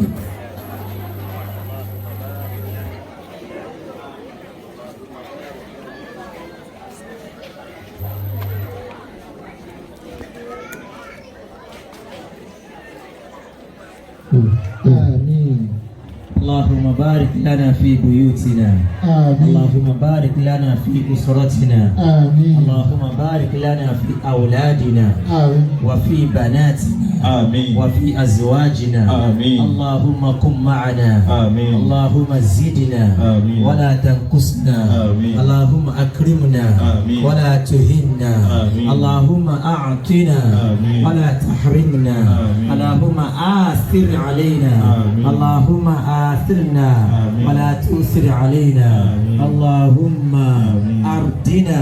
آمين. وارض عنا. آمين. يا حي. آمين. يا قيوم. آمين. برحمتك نستغيث. آمين. اللهم آمين. رحمتك نرجو. آمين. لا تكلنا آمين. إلى نفوسنا آمين. طرفة عين. آمين. وأصلح لنا آمين. شأننا كله. آمين. يا حي. آمين. يا قيوم. آمين. برحمتك نستغيث. آمين. ẹ bá mi sọ pé ṣé wọ́n lóòlù ọmọ ṣé wọ́n lóòlù ọmọ ṣé wọ́n lóòlù ọmọ ṣé wọ́n lóòlù ọmọ ọmọ àrídùnnú ọmọ àríyọ̀ ṣé wọ́n lóòlù ẹja sọ bẹ́ẹ̀ ṣé wọ́n lóòlù ọmọ ṣé wọ́n lóòlù ọmọ ọmọ tó máa di gọ́fúnà ṣé wọ́n lóòlù ọmọ tó máa tún di president ṣé wọ́n lóòlù ọmọ ọmọ àrídùnnú ọmọ àríyọ̀ ṣé wọ́n lóòlù ọmọ. Olúwa ṣé wọ́n lóòlù ọmọ ṣé wọ́n lóòlù ọmọ ṣé wọ́n lóòlù ọmọ ṣé wọ́n lóòlù ọmọ ọmọ àrídùnnú ọmọ àríyọ̀ ṣé wọ́n lóòlù ọmọ ẹ bá ń wí. ṣé wọ́n lóòlù ọmọ tó máa gbé sínú ànábì ga tó máa gbé ìsìlámù ga ọmọ tí ó ṣe súnà tí ó gbé sí ìsìlámù ga ọmọ àríyọ̀ ṣe wà lóòlù ọmọ. bihaqi la hawla wala quwwata illa billahi. jazakumullahu khairan ya ustaz. a lè má padà sí ìjọba pẹ̀lú wákàtí ṣé wọ́n lóòlù ọmọ ṣé wọ́n lóòlù ọmọ ṣé wọ́n lóòlù ọmọ ṣé wọ́n lóòlù ọmọ ọmọ ìdùnnú ọmọ àríyá ṣé wọ́n lóòlù ọmọ ọmọ ìdùnnú ọmọ àríyá. A cause or a blessing tó ṣe déédéé ní tọ́wọ́n ọmọ wa náà ti ń sọ ní àtàárọ̀ wí democracy wa ní Áfíríkà yìí ṣé kọ́ọ̀sì ni ló jẹ́ fún wa ní àbí blessing inshallah. àwọn bàbá wa àwọn náà ẹni tí a ti mọ̀ bí ẹni mọ̀ ara wa Fadilatu Sheikh Mr. Ibrahim Abdul Qudus kí wọ́n máa bọ̀ lẹ́ni tí a dúpẹ́ fún.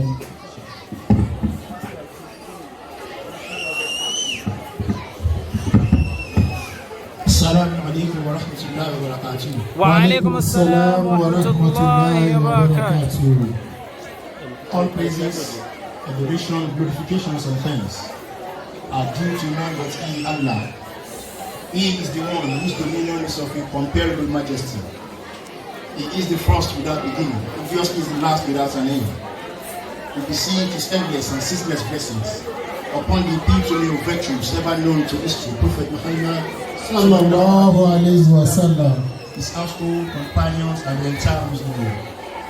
The chairman of today's occasion, the director of the School of Islam, the parents of the graduating students themselves, and to those that occupy a different place in my heart, the teachers and other caregivers. If your hands are not too busy, if you were to be in a secular setting, that's exactly what I will say. But for the fact that this is an Islamic setting, if your bombs are not too busy, for teachers and caregivers who have actually done excellent job in preparing these children for what we have enjoyed so far, can we please just give them a standing ovation? Can we please give our teachers a standing ovation? These guys actually deserve more than this.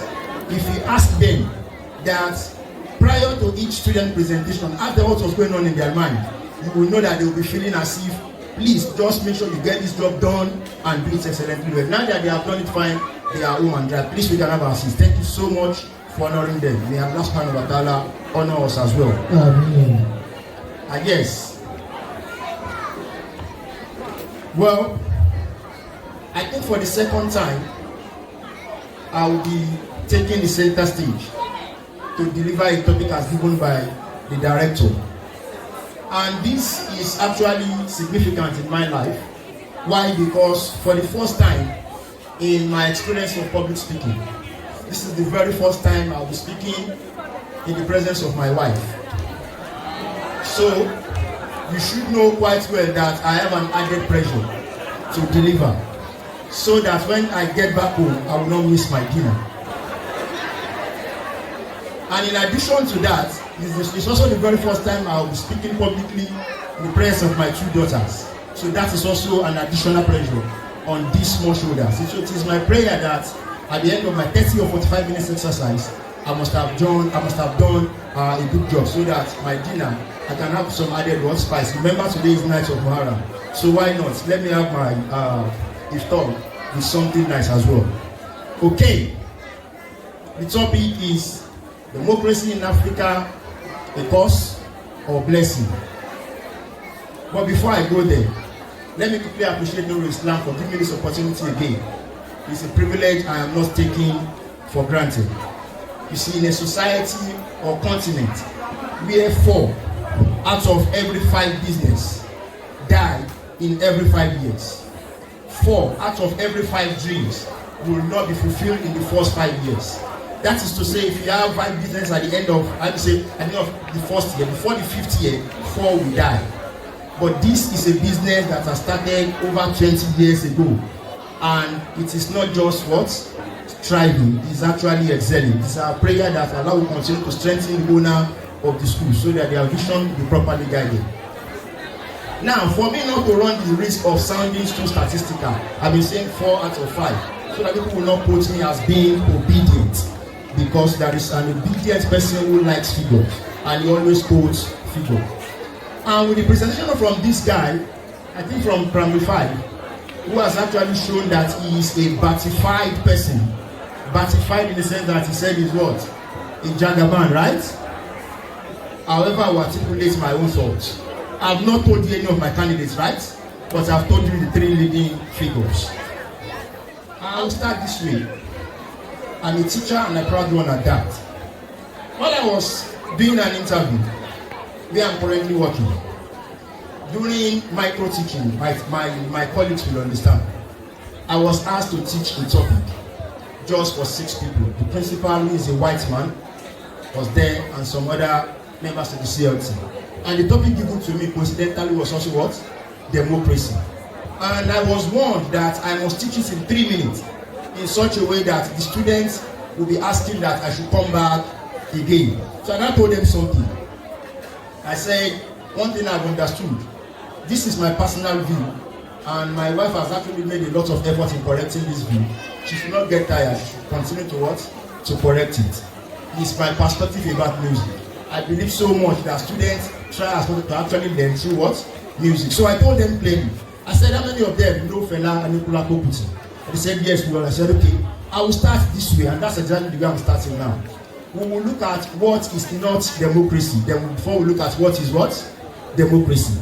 The late Afrobeat legend, that's exactly what I told him. I said, you should turn to my backup singers. Fela said to him, he said, democracy, democracy, crazy, democracy, demonstration of grace, crazy demonstration. So to him, according to Fela, democracy is what? Demonstration of what? Craziness. And if you think that is wrong, ask Alexander Pope. Alexander Pope said democracy is madness of the many for the enjoyment of the few. He said it is what? Madness of the many for the enjoyment of what? Of the few. And if you want to think that is not right, take a good look at Nigeria and ask yourself, people who are actually ruling us, they are less than, let me say, 10,000. And those who are being ruled are up to what? 200 million. About 92.6 million today, by 2023, we go and what? Vote. Just to elect about 10,000 what? People. So tell me why it is not madness of the many, 92.6, for the enjoyment of what? Of the few. That is another view. Winston Churchill will say that, he said the best argument against democracy is to have a 5-minute conversation with an average voter.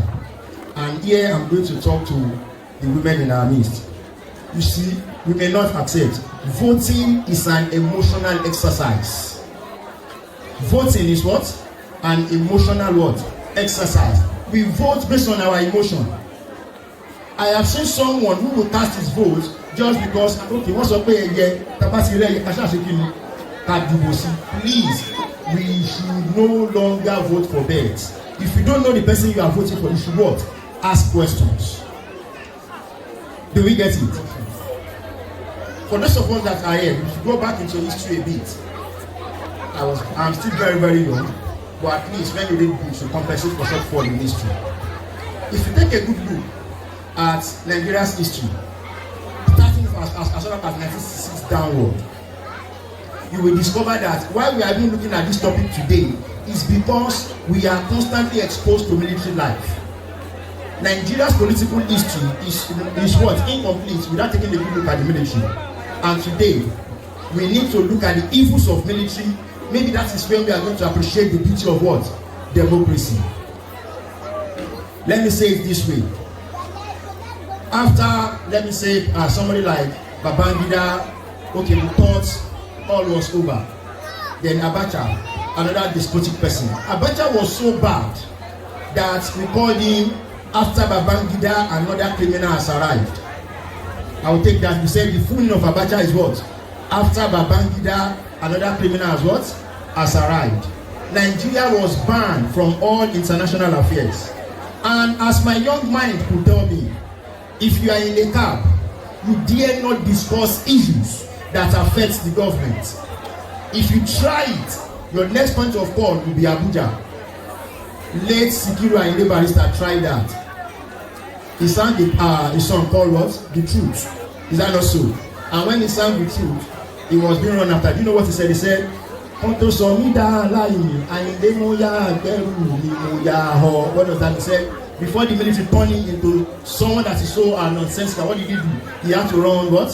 He had to. That is the power of the military. In military era as well, you dare not speak. Fine. Now we have what is called freedom of what? Speech. You dare not have that during that time. Who are you to discuss that? I remember someone in Rivers State, I've read this speech, former governor of Rivers State, during military era. When a journalist wrote something bad against him, do you know what he did? He was called outside and he asked that person, he said, he's one of his ABCs should use an old rusty razor blade to barb this guy's head. Because in the military era, might is always what? Might is always right. So forget it. Military era has actually done so much bad to our psyche. And that is why today, anytime we think democracy is not working, we tend to think, let's return to military. None of us should actually what? Think of that. Though, I will still go back to another song. I'm sorry, maybe my dinner is actually reducing in proportion because they've been warning me. Can't you just deliver lecture without resorting to what? To music. How many of us know this guy called Dagreen? My SS3 guys, you know that, right? Dagreen and that, but Dagreen says so. In fact, the title of that is actually the book. He said, show democracy the layer, be crazy demo. Oluwa shanu wa dákun mama jẹ ká jẹ gbò. balajú àwọn ìjọba kó tó di pọ́tátò mo dẹ̀ pariwo títí fún yín pé kẹ́ má dìbò. So according to that guy to him, Nigeria has actually not witnessed the best of what? Democracy. And it's sincere. So area that I would actually like us to look at is this. The best power that we have to make our democracy right is actually voting. The ballot is stronger than the bullet. I say that again, the ballot is what? Stronger than the bullet. People who are advocating for revolution, forgetting they may be wrong. The only revolution we can actually succeed is electoral revolution. Politics is far too important to be left in the hands of the politicians alone. If you want something fixed, get involved. So the very first thing is what? Let's get our voters what? Card. It is important. Then when we get our voters card, we need to ask ourselves the following questions before we cast our votes. You see, a situation where someone will come to you and they will present before 20 people a bag of rice. By statistics, somehow, in an average bag of rice, you should have like 12 or 13 pages. And by the time they do distribution, maybe you are opportune to have 2 dirham, which I doubt anyway. Now, by the time you calculate 2 dirham, what happens? That's 1,000 naira max. That person is telling you that your worth, in what for the next 4 years is 1,000 what? Naira. Do you know why? You will not see that same person again until after what? 4 years. In politics, we call it tenancy governance. Tenancy what? Governance. And that's exactly what politicians do. They will come to us for the first part of the 4 years, ask for their rent through election. They will get it. They will go again and they will come back and renew it with payment of another election what? Rent. That person will continue to occupy office till their kingdom come, whether he performs or not. So in Africa, to be sincere, I will not take a stand. I won't lie to you. These students have actually done justice to that. In Africa, to be sincere, I would say to a very large extent, democracy has actually helped us. In fact, another side of the argument is we should always ask this. In class, we always say, do we think we need development before democracy, or we need democracy before what? Development. And why do you think we ask this kind of question? Do we need democracy before development, or we need development before what? Democracy. If you take a good look at Libya before the death of Gaddafi, Libya was never a democratic state. But you cannot tell me that the level of poverty in Nigeria compared that to what? To Libya. Now, the argument of some scholars is that Gaddafi was never a democrat, yet Libya was what? Developing. That is to say that maybe Africa needed to develop first before we now bring in what? Democracy. But some people believe that no, democracy is actually the only pathway to what? To our development. But personally, which is my personal view, it is not meant for public consumption, it is just my view. I actually believe we need who I call a benevolent dictator. Are hypocrites. I will say it again. Ẹjọ́ kí ni Yorùbá hypocrisy? Alábòsí àlù. Yes. Alábòsí ló pọ̀ jù nínú gbogbo wa. Most of us are hypocrites. Let me cite an example. I still do it, and I'm trying to see bóyá kí n sọ Yorùbá àbí English so that ọmọ mi ò ní gbọ́, so that they will not ask me this question when I get back home. Okay. All right. Àwọn bàbá wa tó wà níbi ẹ má jà parọ́ o. Táwọn ìyàwó wa bá ṣe ẹ̀sìn oúnjẹ tán, wọ́n ti serve wa o. Tó bá di bí after 11:30, 12, when everybody is fast asleep, please, what do we do? Talent tí kò kí ń lọ kitchen tó máa lọ kàn mú ẹran yẹn á dẹ̀ wàrà jẹ. You don't need to adjust it to akọ̀ mẹ́rin ẹ̀ wọ́n kó mẹ́ja and you be fine. Ẹyin bàbá, please, do we do that or not? Kí lẹ rí sà? Kí lẹ rí? Ó ṣiṣẹ́? How? Okay, ó ṣiṣẹ́ tó jẹ yẹn. All right. Ẹ má bínú o, tọmọ yín bá mú ẹran nínú that same ìsàsù, kí ni ìyàtọ̀ yín méjèèjì? Ẹ sà, kò sí ìwọ́n tó jẹ́ supervisor, ó lè lẹ́yìn méjèèjì. Ó lè lẹ́yìn méjèèjì.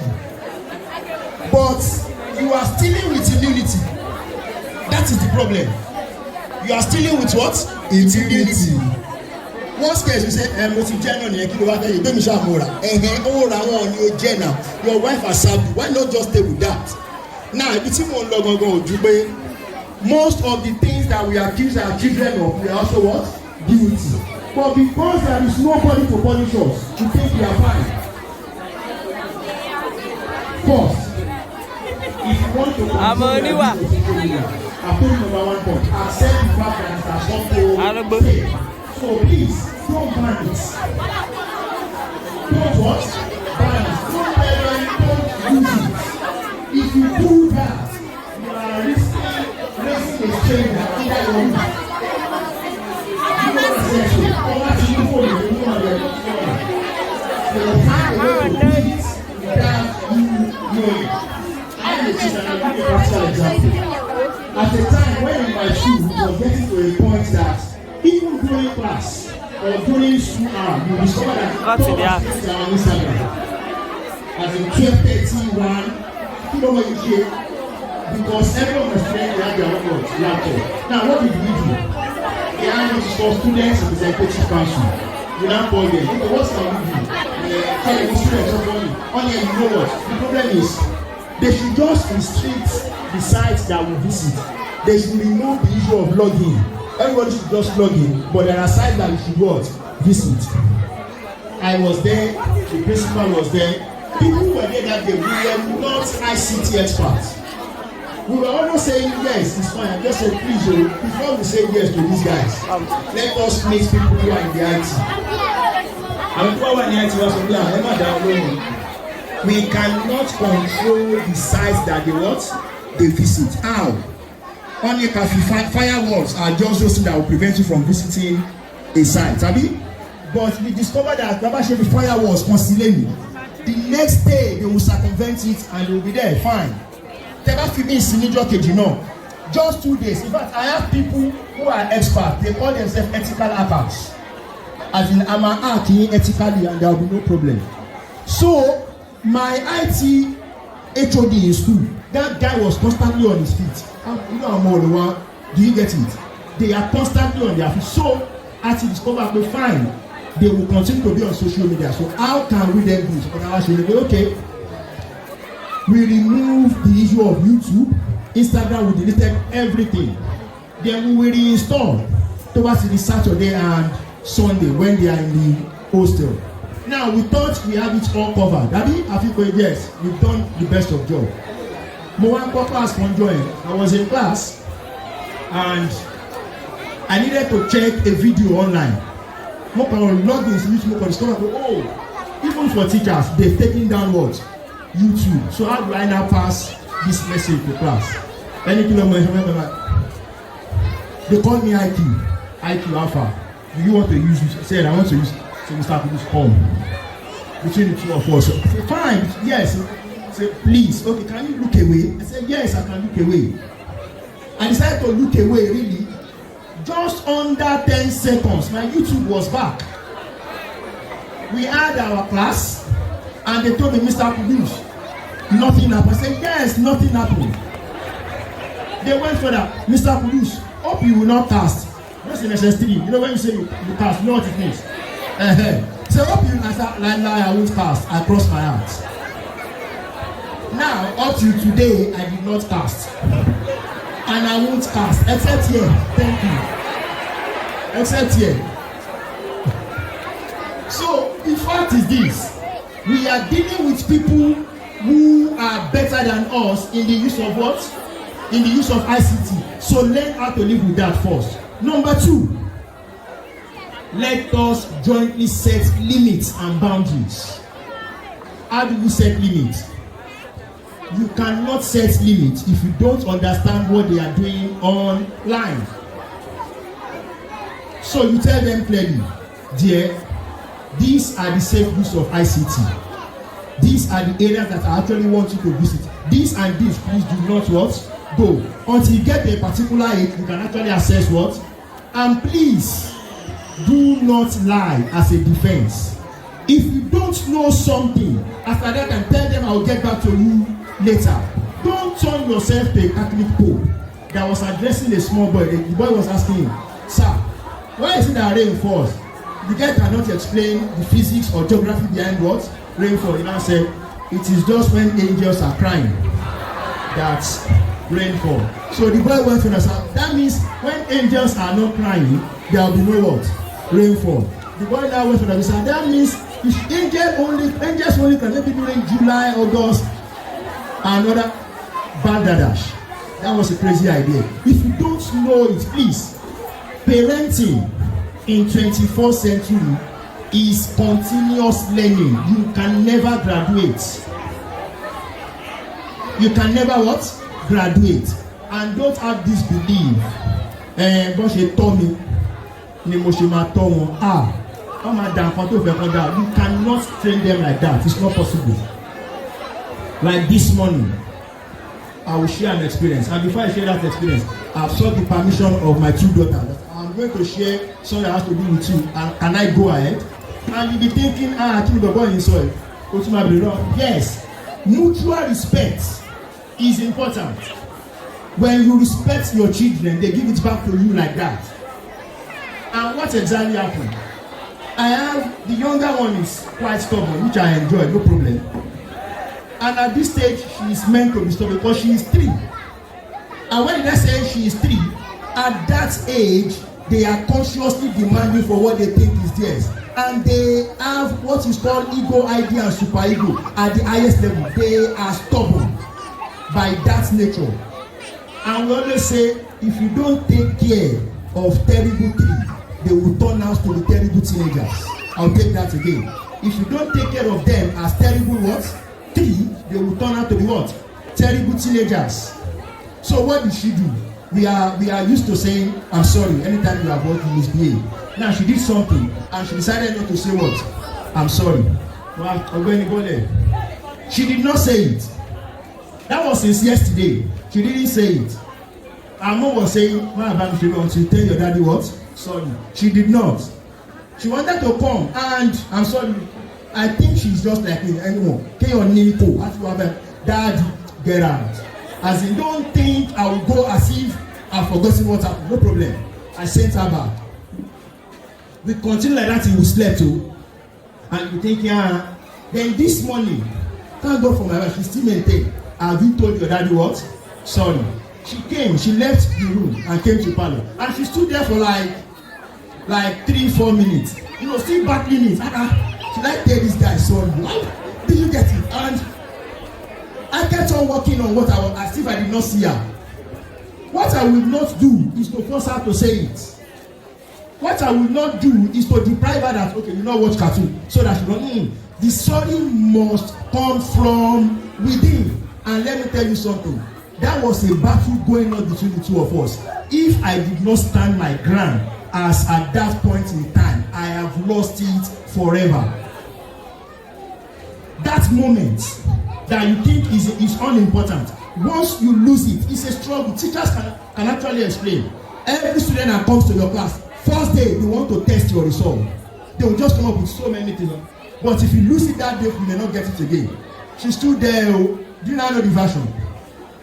Eventually, she swallowed her pride. "Daddy, Mommy said I should tell you sorry." I said, I still did not say anything. She went again. "Daddy, Mommy said, and I said, are you saying sorry? Or Mommy said you should tell me sorry?" That was a bit too big for her. Then her elder sister was there. Mariam now said, "You say, Daddy, I am sorry." You say, "Daddy, I'm sorry for what I did that time." He said, "Okay." She just said, "Sorry." I said, "No, you will say, I am so Daddy, I am sorry for what I did that time." Maybe she has time to laugh and say, "Okay, Daddy, I'm sorry for what I did."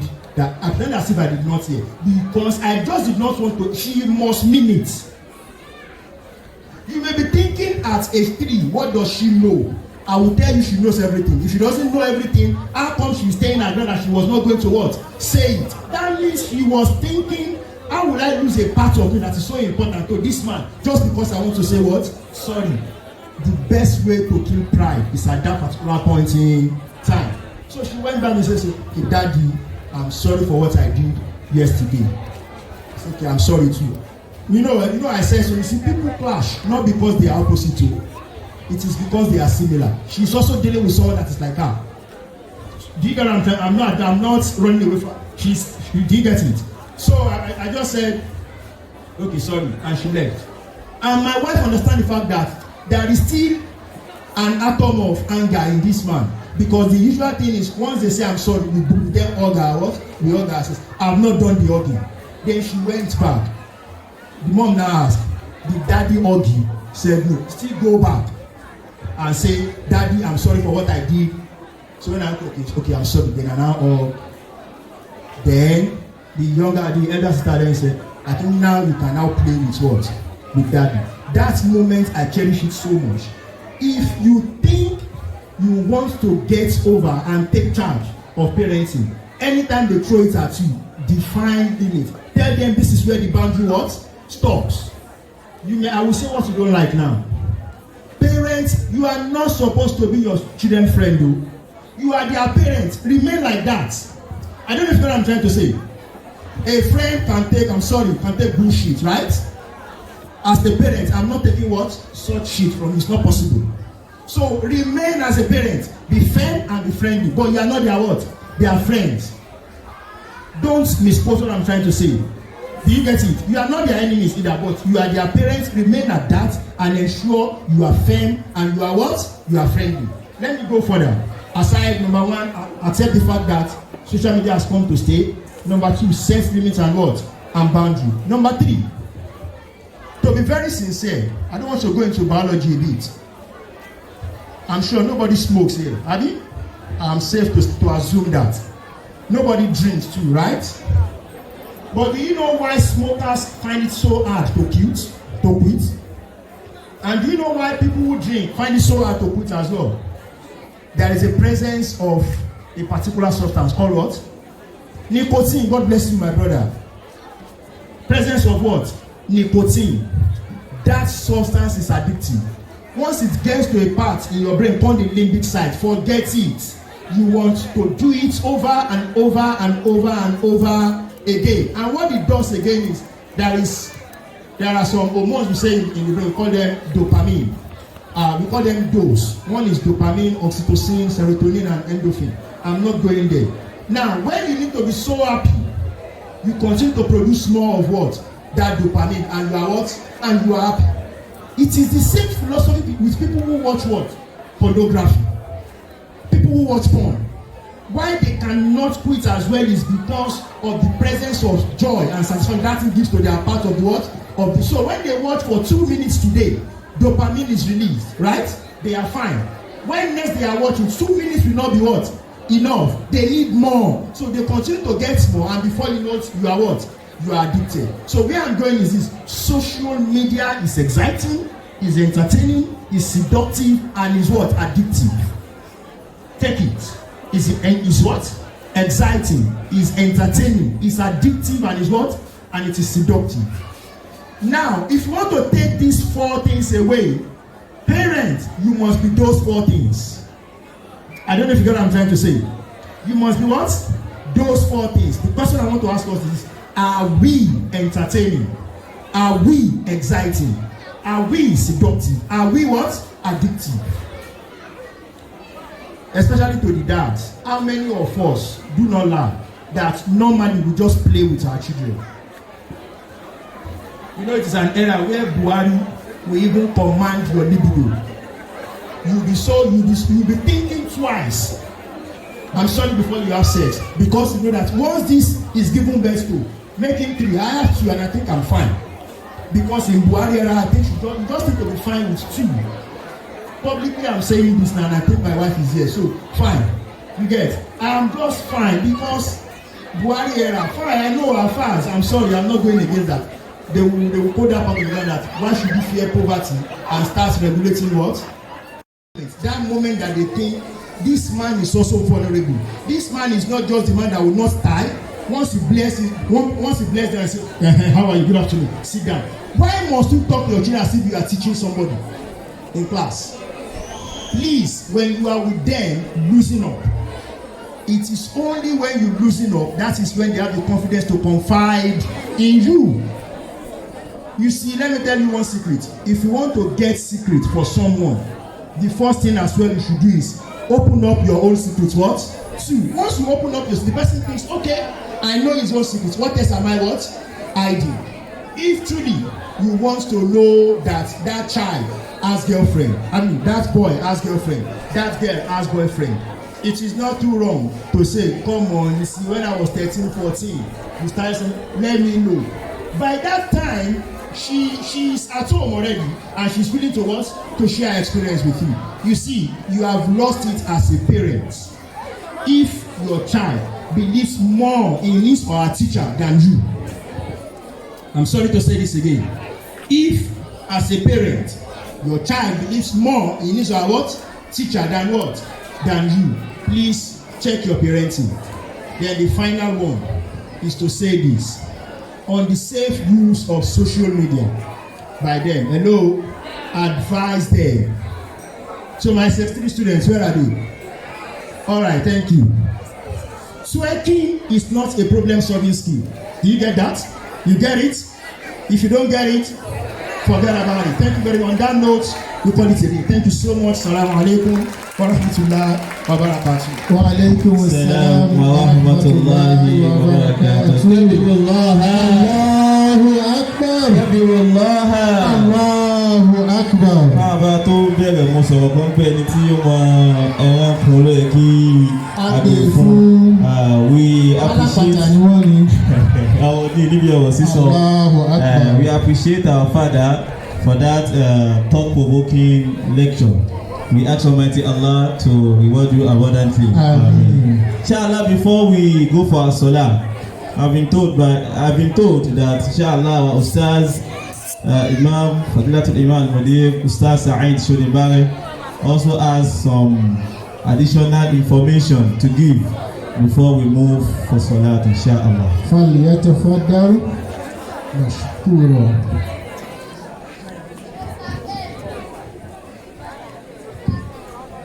Inshallah. So he has told me that he wants to do ta'liq. Ta'liq means comments on what the Ustaz has. Bismillahirrahmanirrahim. Ó ṣe lè ní tí ohun mi ti rí báyìí. A dúpẹ́ fọ́lọ́run. Alhamdulillah. Ẹja yóò ń bá Ànábì. Sallallahu alayhi wa sallam. Wọ́n láàrin ìṣẹ́jú díẹ̀. Kí n kàn sọ bóyá Islamic perspective nǹkan tí àwọn lecturer wa tí wọ́n bá wa sọ. Mo fẹ́ lè sọ wípé wọ́n ti yanjú ẹ̀. Kí mi kàn bá wọn fi áyà kọrin. Àwọn àfáà bàbá wọn gbìyànjú Mr. Abdulkudus Ibrahim. Ọlọ́run kì í fi àlùbáríkà sí ìtẹ́ bá wa sọ̀rọ̀. Àmín. Ọlọ́run jẹ́ kí ó yé wa jù bẹ́ẹ̀ ti bá wa sọ̀rọ̀. Àmín. Ọ̀rọ̀ mi alákọ̀ọ́kọ́ òun náà ni wípé àwa tí ọmọ Ọlọ́run bá dá sí orí ilẹ̀ ayé, àwa tọ́lọ́run dá sórí ilẹ̀ ayé àtọkùnrin àtobìnrin, Ọlọ́run bá jẹ́ ká mọ̀ wípé politician ni gbogbo wa. Ilé ayé tẹ wá, ilé ayé politics. Ṣùgbọ́n à ń ṣe bí ẹni wípé a fẹ́ rìn ìlànà Ọlọ́run.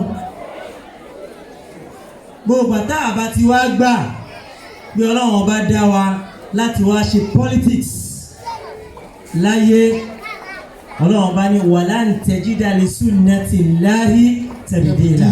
Ní láíláí alternative. Mo ń bọ̀. Bàtọ́lọ̀ máa dá wa kí ló sọ fáwọn màláíkà. Ó ní inni ja'ilun fil ardi khalifa. Mo fẹ́ dá sórí ilẹ̀ ayé àwọn tó máa ṣojú èmi Ọlọ́run. Tó bá lo gbólóhùn khalifa àbí khilafa, ìtumọ̀ ẹ̀ náà ni wípé àwọn tó máa lófin tó máa tẹ̀lé, tó máa ní territory tó jẹ́ ti wọn tí ò kí ṣe tàlùjọ̀nù. they will have a geographical territory, they will have a leader, and they will have a constitution. Ọlọ́run láwọn tí mo fẹ́ dá sí ilé ayé nìyẹn. Ló fi jẹ́ wípé àwọn àfáà sọ fún wa, wọ́n ní kí a participate nínú politics. Wajibun diniyun. It is a religious duty. Ṣẹ̀rí bí ìrun bó ṣe jẹ́ religious duty, tí àwẹ̀ Ramadan tó jẹ́ religious duty, bẹ́ẹ̀ náà ni ká kópa nínú òṣèlú ló ṣe jẹ́ religious, mi sọ pé constitutional duty o, religious duty. Wajibun diniyun. Ẹ̀sìn ni. Bàbá wa nínú àwọn tí wọ́n kọ tírà politics lágbàáyé ọmọ ìdè ènìyàn láyé àtijọ́, wọ́n pe bàbá yẹn ní Al-Mawardi. Àwọn bàbá tó wọ́n fẹ́ sọ wá ní Al-Mawardi. Wọ́n kọ tírà kan wọ́n pè ní Ahkamu Sultaniyya. Ahkamu Sultaniyya, àwọn ìdájọ́ báwo la ṣe máa ń ṣe ìjọba ọmọ ìdè ènìyàn. Bàbá sọ nú ẹ̀ pé ní tó ń jẹ́ òṣèlú òun náà ni siyasatu dunya wa hirasatu din.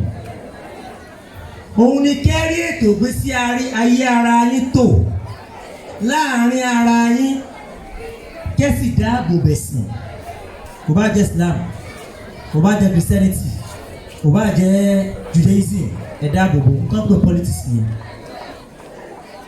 Wajibun dini. Àwọn àfáà tó sọ fún wa, wọ́n ní ọ̀rọ̀ kí a kópa nínú ètò bá ṣe máa ṣèlú. Hakun insaniyun. Àwọn kan tiẹ̀ ní daruratun insaniyatun. It is a human right.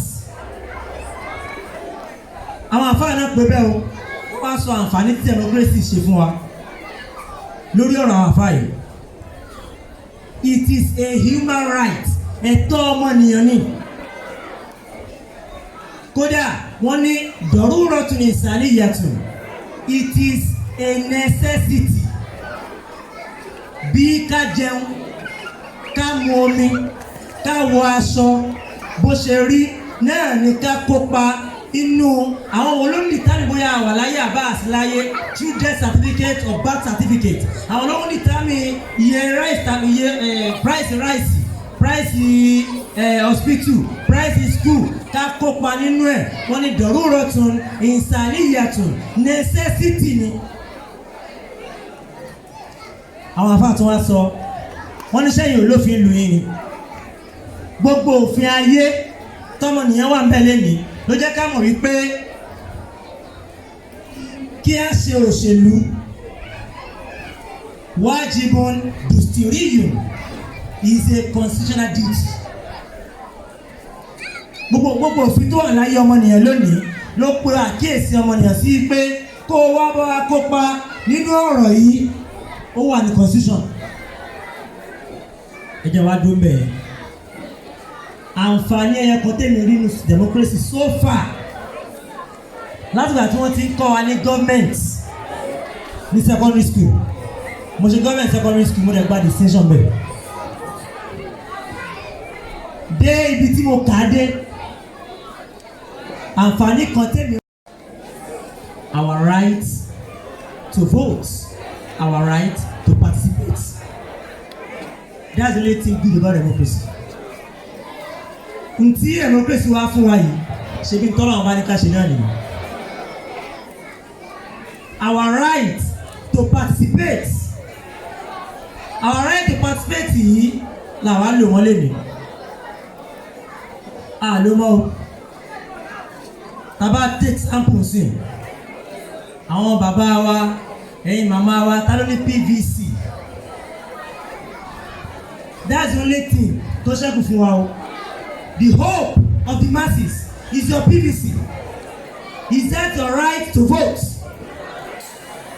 The only thing táwọn ọmọ wa yìí tá a lè fi tún generation tí wọ́n ṣe pé títí àwa ẹ̀yin bàbá wa yìí àtàwọn tá a tún súnmọ́ yín díẹ̀ yìí ṣe pé àwa ṣe àti ń bá tiwa yí báyìí. àti ń bá tiwa yí báyìí ayé wa ni COVID-19 wáyé ayé wa ni ASUU conscience strike wọ́n ti extend ẹ̀ báyìí ayé wa ni àgbáyé crisis wà lágbàáyé tó wá ń wọnú yàrá oníkálukú wa ṣùgbọ́n àwọn ọmọ wa yìí they can live better than us if we exercise our voting rights. Èmi ní PVC mo ẹ fẹ́ lò ìyẹn ni ntẹ́mi fẹ́ fi kún ọ̀rọ̀ àfáà wa lórí ọ̀rọ̀ politics democracy in Africa ní Africa ntí wọ́n lò pẹ̀lú wa òun náà ni imported governance imported government. Kí ni imported government? I'm using my own personal expression. Òun náà ni colonialism. Ìjọba wípé àwọn eléyìí ò tí ì mọ̀ ọ́n ṣe ẹja lọ darí wọn. Wọn ọ̀gbọ́n. Òun ló ń jẹ́ colonialism. Kéèyàn kan wà ní ìgbà yẹn sìn. Bí Islam ṣe rí. Wọ́n wá ní gbogbo wa pátápátá. Kò sẹ́ni tó lè jẹ́ director school nínú wa. Kò sẹ́ni tó lè jẹ́ principal school. Kò sẹ́ni tó lè jẹ́ head teacher. Kódà a lè ní class captain àwọn ọmọ ọgbọ́n débi ká fún ọ ṣe class captain ẹ jẹ́ ká bá wọn kọ́ àwọn èèyàn wá láti Europe ìtumọ̀ colonialism nìyẹn. Nígbà táwa sọ yípa afẹ́jọba tiwa imported government ló fún wa yẹn àwa sọ pé irọ́ at least àti gbọ́n díẹ̀ àwọn apàdà rí pé a gbọ́n ju ẹ̀yin tẹ́lẹ̀ gbọ́n ìgàn lọ wọ́n wá fún wa yẹn là ń pè ní civilian government ìjọba pé àti tó ṣe Africa mo sọ̀rọ̀ ẹ̀ fún wa o nínú civilian government yẹn nígbà tán gbélé wa lọ́wọ́ ọwọ́ á rí wípé àwọn tó láwọn ti tó kìíní ṣe wọ́n máa ń para wọn mà ní ọwọ́ á tún rán representative government yẹn náà ń pè military ẹgbàá lọ́wọ́ ẹ ṣe wọ́n bó ṣe ṣe ń ṣojú ẹmọ military ẹ jókòó síbẹ̀ ó yá dìde dúró ó yá jókòó ó yá máa lọ military nìyẹn. Ṣùgbọ́n pẹ̀lú ìgbìyànjú àwọn bàbá wa àwọn tó ń dáadáa àwọn ẹ̀dá lọ́kọ̀ fún wa lẹ́ẹ̀kan àwọn Awólọ́wọ̀ Zik Tafawa Balewa wọ́n bá wa rí ìgbà padà wípé ẹ fún wa ní democracy àwọn bá Moshood Abiola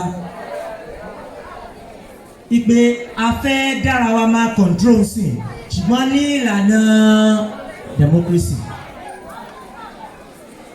nílànà democracy yẹn wọ́n ti sọ fún wa lẹ́ẹ̀kan àǹfààní ẹ̀yọkan tẹ́lẹ̀ ní democracy tó yìí ṣẹ́kù mbẹ̀ gbogbo yòókù ẹ̀tàn jẹ́ ni o àǹfààní ẹ̀yọkan òun náà ni our right to participate ìyẹn mélòó náà mùsùlùmí a ní nínú church ẹjẹ ńlámọ́lẹ̀ làwọn èèyàn ti ń gba PVC mọ́ṣáláṣí lè náà gbé PVC wa nínú why ta ṣe decide láti rí báyìí náà why nínú church we don't have the media we don't have anything bóyá àti ìmọ̀ wípé we have 36 states in Nigeria 21 ó ṣàdí 21 out of the 36 states àwọn governors wọn gínẹ̀sì wọn 15 ẹ̀yin mùsùlùmí. The same thing applies to the deputy governors that is in Nigeria. Tabawa wá sí south pátápátá méjì náà Nigeria we have the north we have the south. Tabawa wá sí south we have 17 governors. 17 governors. Allahu Akbar. Allahu Akbar. Gbogbo àwọn 17 ẹ̀ pátápátá Christian ni. Allahu Akbar. Èmi mo kàn wò pé ṣáwọn bàbá wa ṣáwọn ìyá wa ṣe rò pé àsàlátù INEC máa kà ní. Ṣe rò pé Ọlọ́run bá wa tún ṣe Ọlọ́run bá ṣe rò pé INEC máa kà ní. INEC is going to count your PVC. If I have not seen anything good about the government of Buhari, I have seen his efforts to deliver the electoral bill and he has done it. gbogbo àwọn tó jẹ́ legal luminaries tọ́jọ́ rẹ̀ tèmi lọ́jọ́ ká mọ̀ wípé ṣẹ́rí tí Buhari bá ti achieve kankan ṣẹ́rí electoral bill tó pass yẹn agbára wa ń bẹ fẹ́yìn mùsùlùmí o àwọn mùsùlùmí ò níwèé bò àtẹ̀mọ́ tó ń lọ ẹjẹ́ ìlú mẹ́ẹ̀ kí wọ́n parí ẹ̀ síbi ẹlẹ́ẹ̀kejì tí àfáà tún mẹ́nubà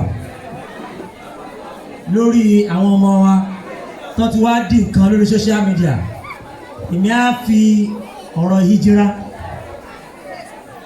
máa mú wọlé mbẹ̀yẹn ṣàwọn kí ànábì tó ṣe hijira sallallahu alaihi wasallam sàlá kúrò ànábì wà nílùú Mọ́kà wà ní Mọ́kà gbogbo wa náà sì la máa dánwò tó bá ànábì ìlú Mọ́kà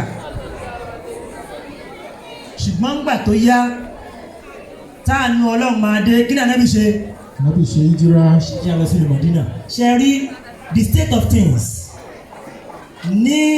nípa àwọn ọmọ wa lórí social media Mọ́kà náà wà lórí social media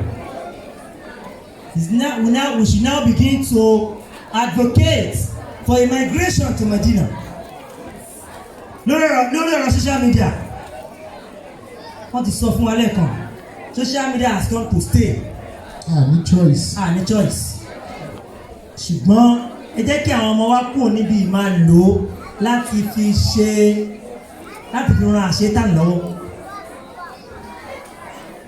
láti fi ṣe ìbàjẹ́ ẹ jẹ́ kí wọ́n bẹ̀rẹ̀ sí ní lò ó láti fi ṣe oríire táyé àtàlìkìyámọ̀ inshallah kàn ṣe coding káwọn náà kọ program we have some ìkànnì àwọn ọmọ wa láìpẹ́ yìí ní àwọn ọmọ ọ̀rẹ́ mi ó gba best students one of the England university one of the best universities in the world ti gba orúkọ ọmọ yẹn sí kí ló ti gbà ó gbà ní software engineering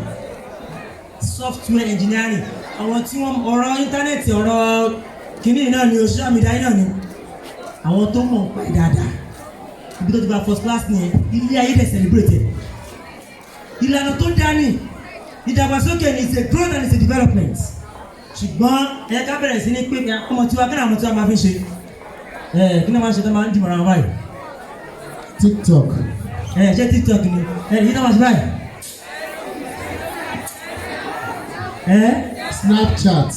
Snapchat ní táwọn tiwa fi ń ṣe nìyí let them migrate use it for the best eléyìí kò náà nìmọ̀ràn máa fàáyà parí ẹ̀ àsìkò ti lọ àyà àtàkọ́kọ́ yẹn àyà pàtà alákọ̀ọ́kọ́ tó jáyà politics òun ni tọ́lá wọn bá sọ fún wa náà ní Quran chapter 41 Surah Fussilat àyà 33 ọlọ́ba ń lóòótọ́ ẹ̀yin mùsùlùmí wa man ahsanu qawlan mimman da'a ila Allahi wa amila salihan ọlọ́ba bá ń lóòótọ́ ẹ̀yin mùsùlùmí sọ pé ta ló mọ àdúrà ṣe ta ló mọ ọ̀rọ̀ sọ ẹ̀yin mùsùlùmí kéèyàn sọ òótọ́ níbi tó òótọ́ ṣẹ́kù sí láyé lónìí ara mùsùlùmí ni nítorí agbékùrá ń dání ọlọ́run bá ní ṣùgbọ́n ìyẹn kọ́ lẹ máa fi táyé ṣe ìyẹn kọ́ lẹ máa fi jẹ́ the best community ever evolved from mankind bàtà ọlọ́run fẹ́ sọ the best community ever evolved from mankind wọ́n á gbọ́ àlọ́ sí Quran chapter 3 verse 110 ọlọ́run bá ní kuntum khayra ummatin ukhrijat linnas you are the best community ever evolved for mankind why because you participate in politics gbọ́ mi yé ẹ̀ka káyà yẹn délẹ̀ ọlọ́run bá ní kí ló fà á ta'muruna bil ma'ruf you acquire the seat of power ẹ wá ń pàṣẹ lè ráṣẹ pa mọ́ṣáláṣí ta'muruna bil ma'ruf you are commanding what is good and you are forbidding what is bad jọ̀mọ́ ṣé tí èyàn ò bá participate in politics láyé lónìí ṣe lè command what is good can you command no ayé ẹlẹ́ẹ̀kejì nípa pé ká ṣe ìjírá kúrò níbi ìmáàlò social media ká bọ́ sí ìmáàlò dáadáa ìyẹn ló wà nínú Surah Al-Baqarah Quran chapter 2 verse 218 ọlọ́wọ́n bá ní innal ladina amanu dájúdájú àwọn onígbàgbọ́ òdodo àmọ̀nù wọ́n gbọ́ lọ́hùn gbọ́ wàhájàrù wọ́n wá yẹra wọn wò pé ṣé bí mo ṣe ara bá lọ rè wọ́n wá ṣe ìjìra lẹ́yìn tán ṣe ìjìra tán wàjáhádù fi sabilillah wọ́n wá ṣègbìyànjú lójú ọ̀nà ọlọ́run bá ní ṣe rí àwọn tó bá ṣe nǹkan mẹ́ta yìí wọ́n gbọ́ lọ́hùn gbọ́ nípa pé mùsùlùmí ni wọ́n ẹlẹ́ẹ̀kejì wọ́n ṣe ìjìra ẹlẹ́ẹ̀kẹta nígbà tán tó ṣe ìjìra lọ́n tó bẹ̀rẹ̀ sí ní ṣe ìgbìyànjú sójú ọ̀nà ọlọ́run bá ní ulaika yarjuna rahmatallah àwọn tó bá rí mẹ́tẹ̀ẹ̀ta yìí ṣe tó bá ń kírun àwọn náà lẹ́san tó máa gbà ó tó bá gbààwẹ̀ àwọn náà ní ẹ̀san tó máa gbà tó bá lówó lọ́wọ́ tó yọ sàká àwọn náà lẹ́san tó máa gbà tó bá lọ sí ájì àwọn tó bá ṣe mẹ́ta yìí ni wọ́n ń retí ẹ̀san lọ́dọ̀ èmi ọlọ́run Allahu ghafurur rahim ọlọ́run Allah ọba tí máa foríjì yàn ni tí sì máa kẹ́yàn aqulu ma tasma'un astaghfirullahi wa iyyakum assalamu alaykum wa rahmatullahi wa barakatuh. Wa alaykum assalam wa rahmatullahi wa barakatuh. Dúpẹ́ fún àwọn ustaz wa lórí èyí tí wọ́n tó bá fi sí abẹ́lẹ́ wọn bá lè kí lápọ̀lọpọ̀ àṣà wọn ní ẹ̀sìn lọ. Ṣáàlà láàrin ìsìn sí aago méjì báyìí dago méjì pẹ̀lú ògo Ọlọ́run a máa proceed pẹ̀lú àwọn ètò wa pẹ̀lú ògo Ọlọ́run so a lọ kí wọn báyìí. All praises and adoration are due to Allah, the Lord of incomparable majesty. The copy of this speech is in our program. Let us have the program. Please, those in charge of programs, there are some parents here without a program. There is a provision for director's speech in the program. All praises and adoration are due to Allah, the Lord of incomparable majesty. We thank Him for His unlimited grace and blessings on all Nurul Islam stakeholders, parents, staff, and students. I beseech His abundant grace and benediction on the noblest of mankind, Prophet Muhammad Sallallahu Alaihi Wasallam, his household, the companions, and those who tread the path of Islam till the day of accountability. Distinguished dignitaries, parents, ladies and gentlemen, Assalamu alaikum wa rahmatullahi wa barakatuh.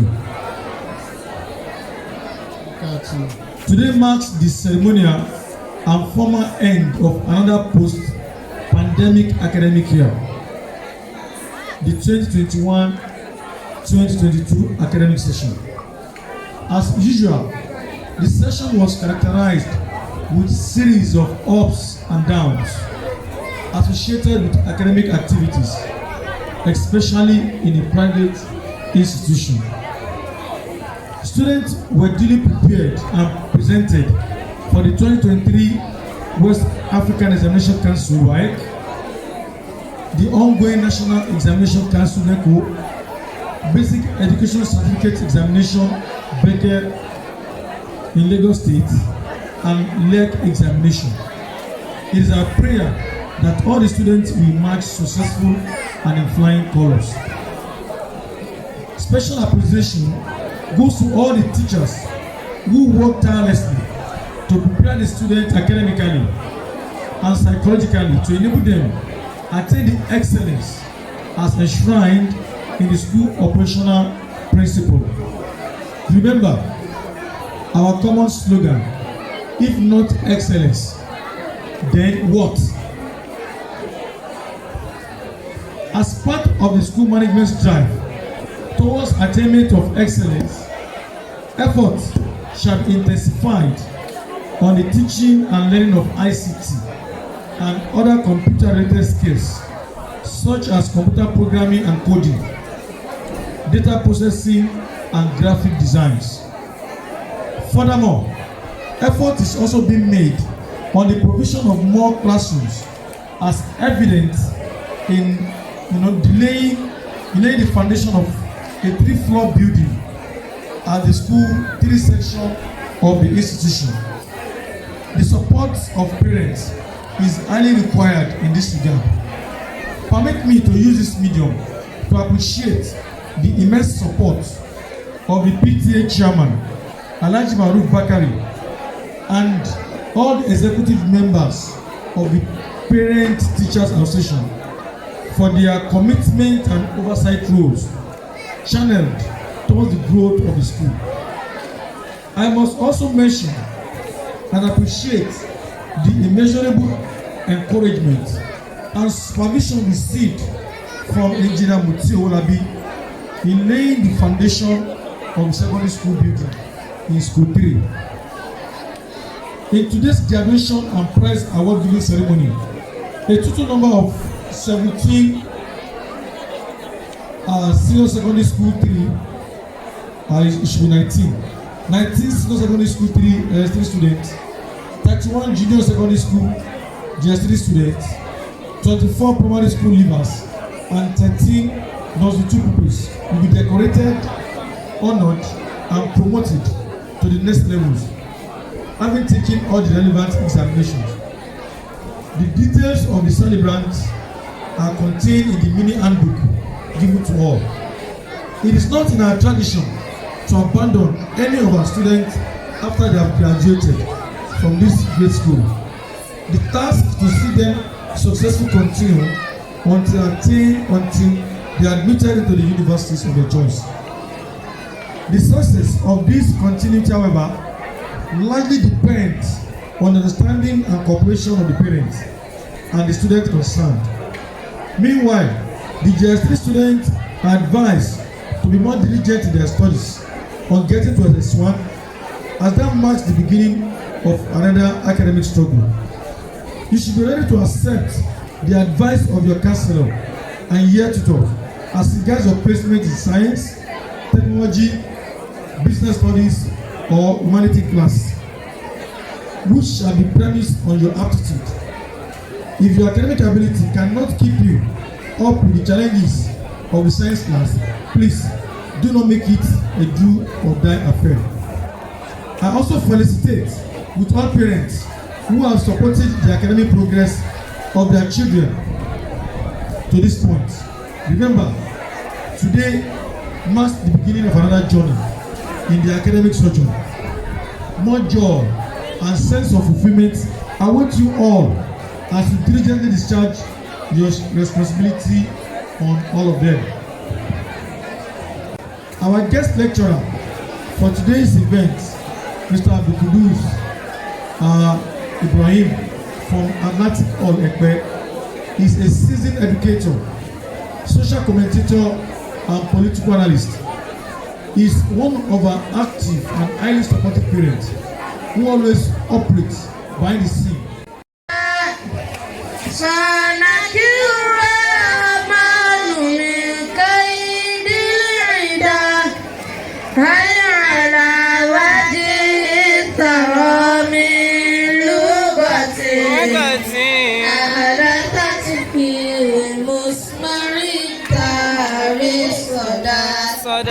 مثل ما أتت به في عالم أنت لا يعلم شيئا أبدا ما تعطاك فأمسي عالم بك أفتى وتغني واحدا لغة القرآن يا شمس الهدى سألك الرحمن من شيء العدا هل على وجه ترى من لغة عرفت في مسمع الدار صدى مثل ما عادت في عالم أنت لا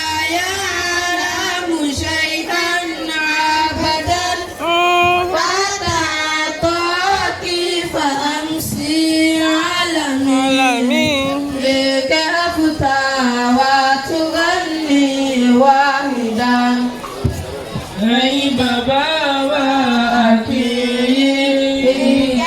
طلعتي كل بوا àdàkùnjọ wá fi ṣe ìkẹyìn. ẹ̀yin màmá wa àkì ìkẹ́ àtọ̀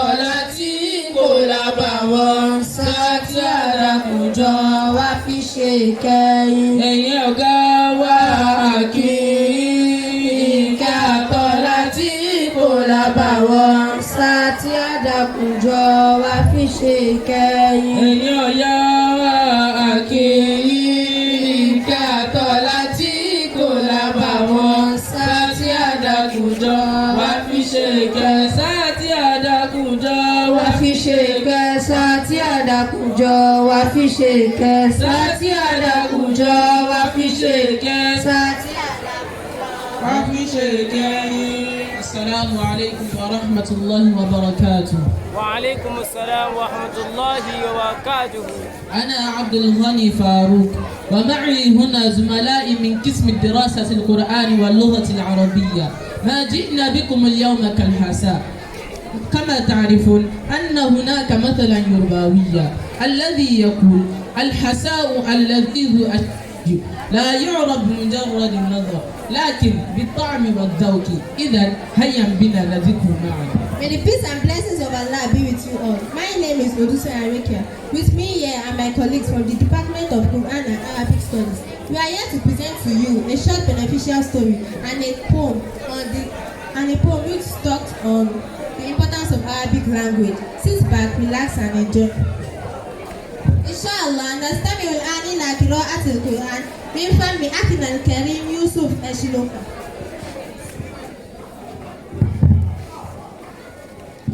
أعوذ بالله من الشيطان الرجيم.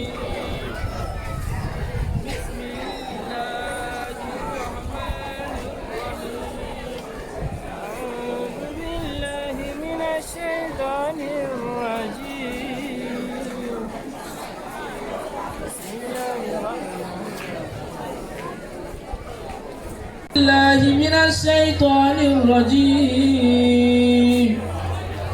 بسم الله الرحمن الرحيم.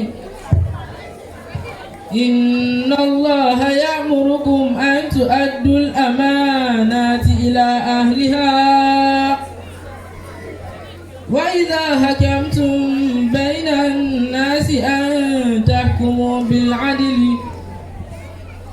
إن الله نعم ما يعظكم به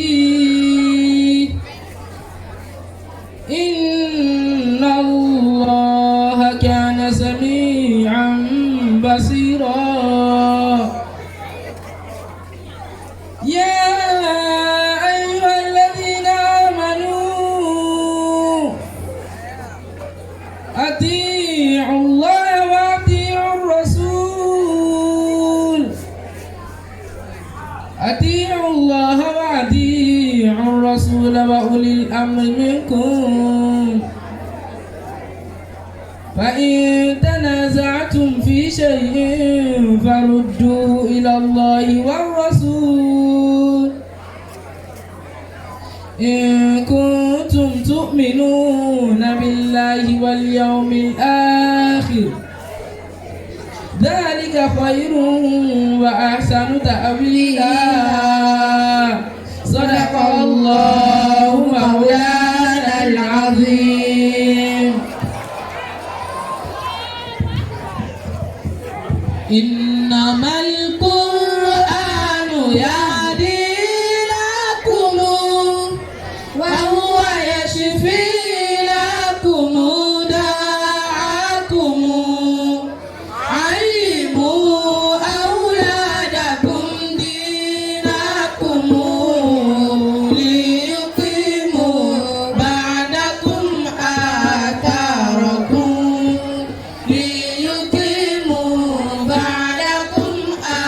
آثاركم إنما القرآن يهدي لكم وهو يشفي لكم داءكم.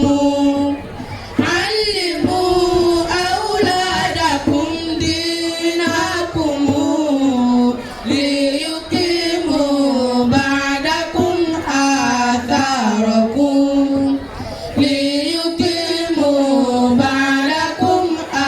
آثاركم.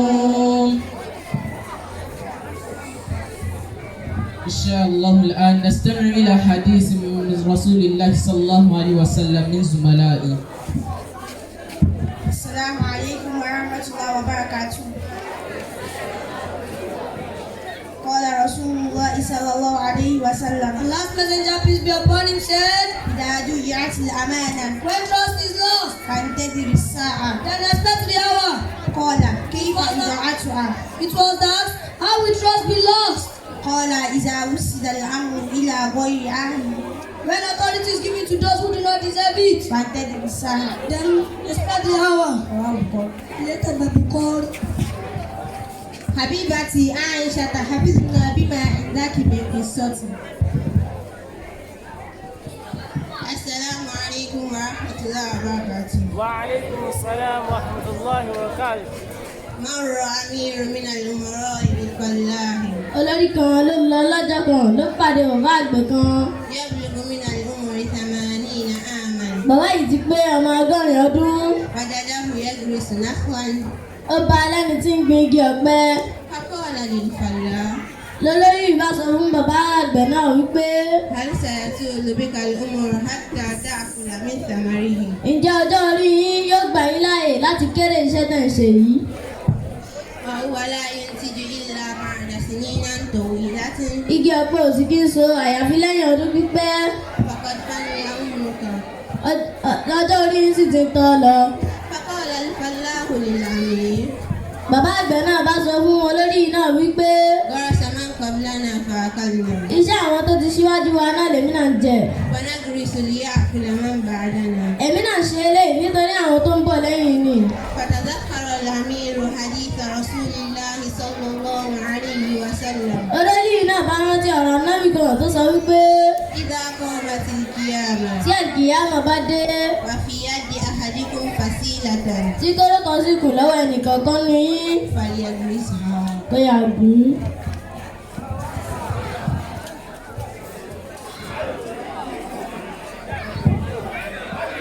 ما أجمل لغة العربية تزهو بحروف سحرية تزهو بحروف من نور في شفتي مثل الأغنية لغتي من قلبي أهواها لغتي يا لغة الأجداد فيك كنوز ما أبهاها تتحقق فيك لأمجاد نبع العلم ونبع الأدب وتراث زاهي كالذهب يا لغتي تسمو للنسب ما أجملك لغة العرب فيك زهور فيك عطور فيك تجلى قلمي نور فيك أردد شرعي فرحا أملأه نغما وسرورا يأتي يا لغة القرآن ولسان حبيب العدنان تحفظك عين الرحمن خالدة عبر الأزمان هيا هيا يا أولادي نرفع لغة العرب نفديها نحيي نهضتها ونحقق فيها لأمجاد Unique features of Arabic language. Arabic language is a very universal language. For instance, the word lion in Arabic language has 300 synonyms, and there are 50 ways to express the word love. Arabic language is also known as God of God because it has a unique sound and doesn't exist in any other languages.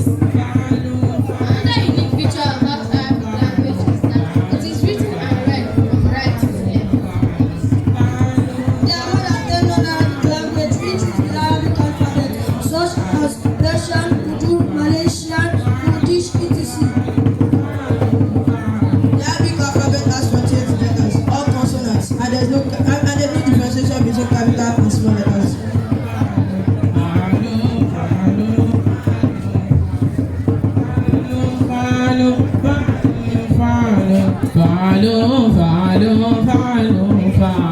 لغتي يا لغة القرآن يا حبيبي العدنان تحفظك عين الرحمن خالدة عبر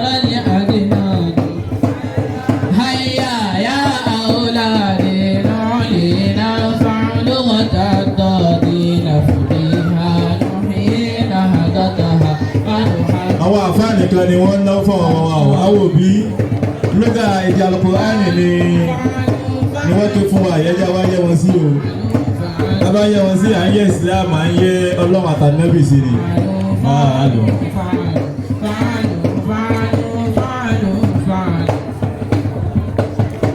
أحبتي في الله لكل مغلاق مفتاح. For every love there is a key. ولكل باب مزلاج. And every door has a lock. فإياك أن تغلق. So be careful not to err. فتخطئ مواضع المفاتيح من الأقفال التي تريد. In order not to place the wrong key into the wrong lock. فتستعصى عليه. And become confused. فلولوك القبور كطرق أبواب الأرواح أسلوب غير أسلوب فتح أبواب الدنيا. The way to enter people's heart is similar, yet different from the way we enter through. تعلم إذا أدب الولود إلى كل باب. Therefore, learn the etiquette of relating with people. تنفتح لك كل الأبواب. And the doors that lead to their heart will be open to you. مع السلام وإلى اللقاء. السلام عليكم ورحمة الله وبركاته. لغتي لا أنساها وهي لعربي هذا الساعة. لغتي لا أنساها وهي لعربي هذا الساعة. لغتي لا أنساها وهي لعربي هذا الساعة. مسلهدا صالك الرحمن من كيد العدا هل على وجه الثرى من لغة أحدثت في مسمع تاغي صدى. Tẹ́lẹ̀ ni ìpínlẹ̀ látọ̀dọ̀ ọmọ jẹ́sẹ̀ spirit tí wọ́n lọ sí SS1 ẹ jẹ́ àfarabalẹ̀ láti gbọ́ ìtí àwọn náà ní fún wa.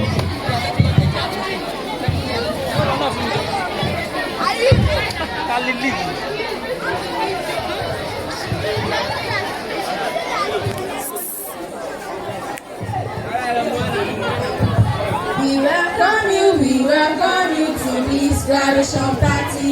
We welcome you to this graduation party. We give glory to God for being here today. Somewhere here last year, but not here today. Somewhere to be here to celebrate with us. If you want to pass with us and rejoice with us, we give you assurance of blessings today. Come and dance and rejoice with us. We welcome you. Our teachers, we welcome you. Our seniors, we welcome you. Our juniors, we welcome you. Oh, come and dance, oh, come and dance, oh, come and dance. Arise, oh, compatriots, Nigeria's celebrate to serve our fatherland with love and strength and faith. The name of our heroes past shall never be in vain. To serve with heart and might, one nation bound in freedom, peace and unity. I bless you, Nigeria, I bless you, Nigeria, my country, to be faithful, loyal, and honest, to serve Nigeria with all my strength, to defend our unity and uphold honor and glory, to defend our unity and uphold honor and glory. As we all know, the hip-hop we live now is diminished. A time where struggling is the contending twist for the masses. Sadness fill the atmosphere with ulterior motives, prevalent windful of outcasts in the society, gives way to hanky-panky injunctions, spreading like wildfire with the sole intention of causing chaos. The system of government has been manhandled. Authorities feel bossy with sentimental youth, making an unprecedented pledges to the masses. Masses' clamorous demonstration remains void, ready their voices hollow, and no soul is male taking. Assalamu alaikum wa rahmatullahi wa barakatuh. Islamic governance system and democracy. Any point of convergence. The subject of politics are very sensitive. With the mention of politics, passions are ignited. People are very passionate about their political view, which is nothing short of reasonable. This is because of all the stupid construct that has been made by man since the beginning of time. Politics is one of the most important. The world is shaped and governed by the individual chosen to represent the masses and the system of governance. They chose to adopt directly and indirectly affect the life of the people they govern. My name is Lara Baraka, a member of the Advent SSD students. Today, my task around my classmates is to dissect the Islamic governance system vis-a-vis democracy. Is there any point of convergence? This topic has become so very important for us to talk about for two obvious reasons. One, we are Muslim, and Islam is nothing without the system of governance. Two, we are Nigerians, and our nation practices democracy. Now, the burning question that begs for convincing answers are: does Islam accept democracy in totality or reject it outrightly? Are there any other practices or tenets that are similar to what we have in Islam? Sit back, learn, and enjoy. Thank you.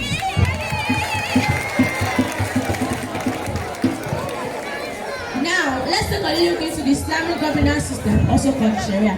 The basis of all Islamic law is the Quran, which is the literal word of Allah. The people of Muhammad, over a period of 23 years, changed the period. As the word of God, the Quran is immutable. Since its revelation, the content of the Quran hasn't changed even in the minutest detail. The Quran contains two kinds of rules, the general and the specific. The general rules are far more numerous, and specific rules tend to do with matters of worship, matters related with family, commercial, or criminal law.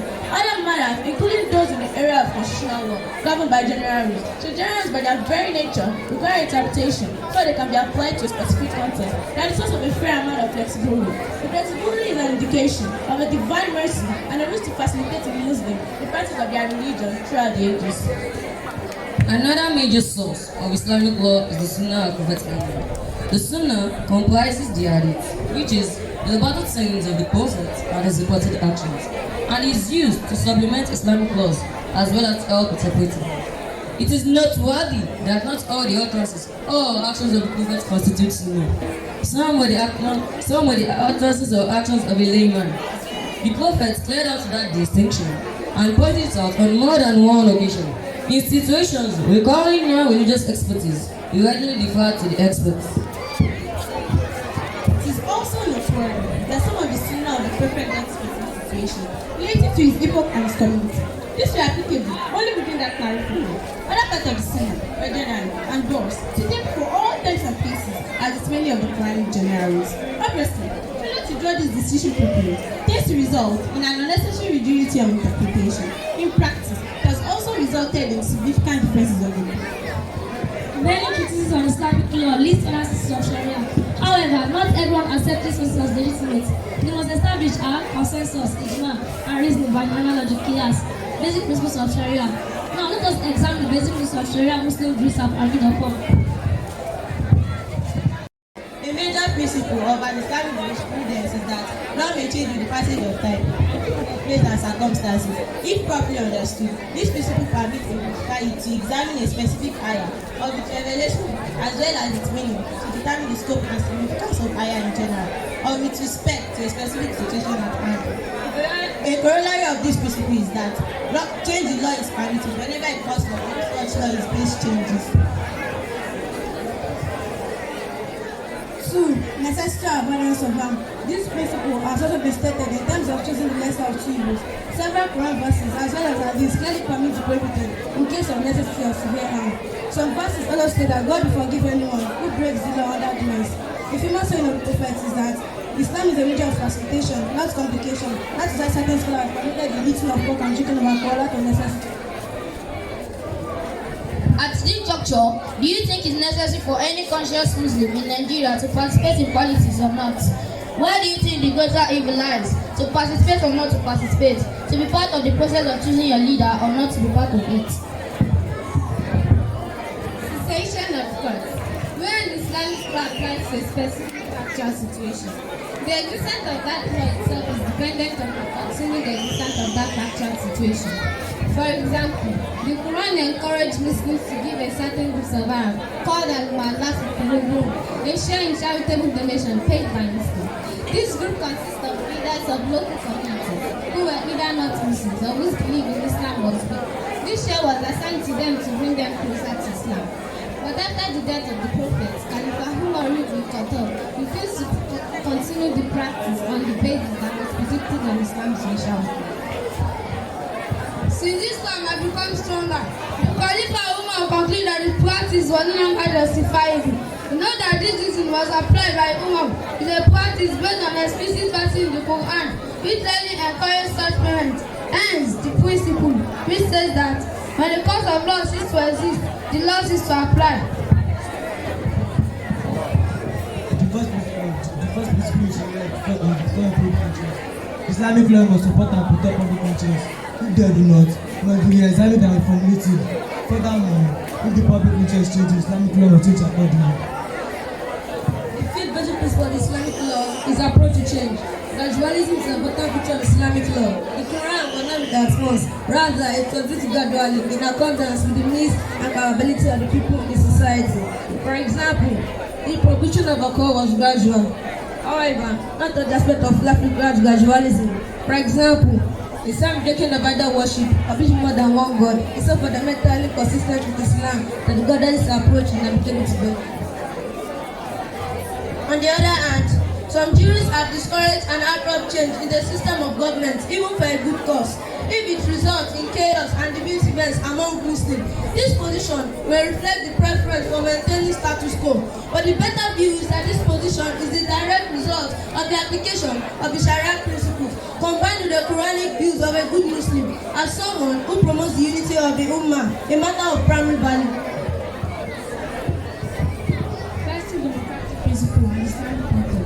Having listened to the exigencies of Islam's system of government, now let's now examine Islam's system of government in light of fundamental principle of directive democracy. The will of the people shall be the basis of the authority of the government. The will of the people is expressed in two major ways. First, choice of the head of state, and second, through choice of the constitution. First, let's focus on the procedure for the choice of the head of the Muslim state. Historically, the doctrine asserts that the will of the people was the basis of law. Was formulated in the West at the risk of monarchs who came to possess the divine right to rule. Despite an abundance of examples of authoritarian the Arab and Muslim, there is generally no wish or place to rule by the divine, least of all by the Prophet. The messenger of Allah was chosen as the leader of the Muslims through the process of Bai'ah. Many of his successors, selected in a similar fashion as head of an Islamic state, they ruled in accordance with the laws of God, not a God on earth. Since this process of Bai'ah was used repeatedly for choosing heads of a Muslim state, it is necessary to examine this process with an eye to determining any democratic features it may have. Now, what is Bai'ah? The word Bai'ah is derived from Bay, which means selling. As such, it connotes a contract between someone who makes an offer and another who accepts it. In the case of political succession, Bai'ah is the act of accepting and declaring allegiance to a potential ruler. Bai'ah takes place where one or more individuals inform the other that they support his assumption of the leadership position and pledge their allegiance to him. In the past, this was usually done by visiting the potential leaders, expressing allegiance face-to-face and shaking of hands, as it was traditionally done when concluding a sale. Hence, the use of the word Bai'ah, of course not Bai'ah, is valid without the expectance of potential leaders. If the majority of people gave their support, the potential leaders were set to the leadership position. Years back, in the days of the Prophet, for example, when the man sent a delegation to the Prophet to inform him of their support and allegiance to him. Historically, the process of the Bai'ah of Khalifa came to consist of two stages. In the first stage, certain individuals are referred to as Ahal Hal wal Had, meaning the wise ones who can enter into a contract of the service, engaged in extensive consultation to build a consensus and gave a buyer to a potential Khalifa they agreed upon. This choice was tantamount to a nomination and it carried great weight. In the second stage, the general public gave its Bai'ah to the chosen candidate. Where consensus cannot be reached, the Al-Ahal wal-Aqid white song simply restored to voting, where the candidate of the simple majority emerges as the leader.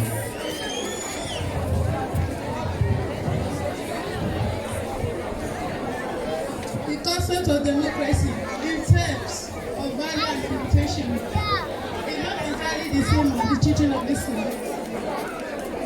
But it is not the right that the teaching of Islam are in many respects totally in line with democracy. Therefore, we Muslims can accept a democratic political system as a medium for realizing the benefit of the people. But this acceptance must rely on human values which are external, in line with democracy, ethical values. With some of the aforementioned points, left of the people, but the acceptance must rely on human values, which are essentially in line with religious ethical values. Islam highly opposes human dignity, so the logic of government in the view of Islam is aimed at the glorification of human, in addition to welfare both materially and spiritually.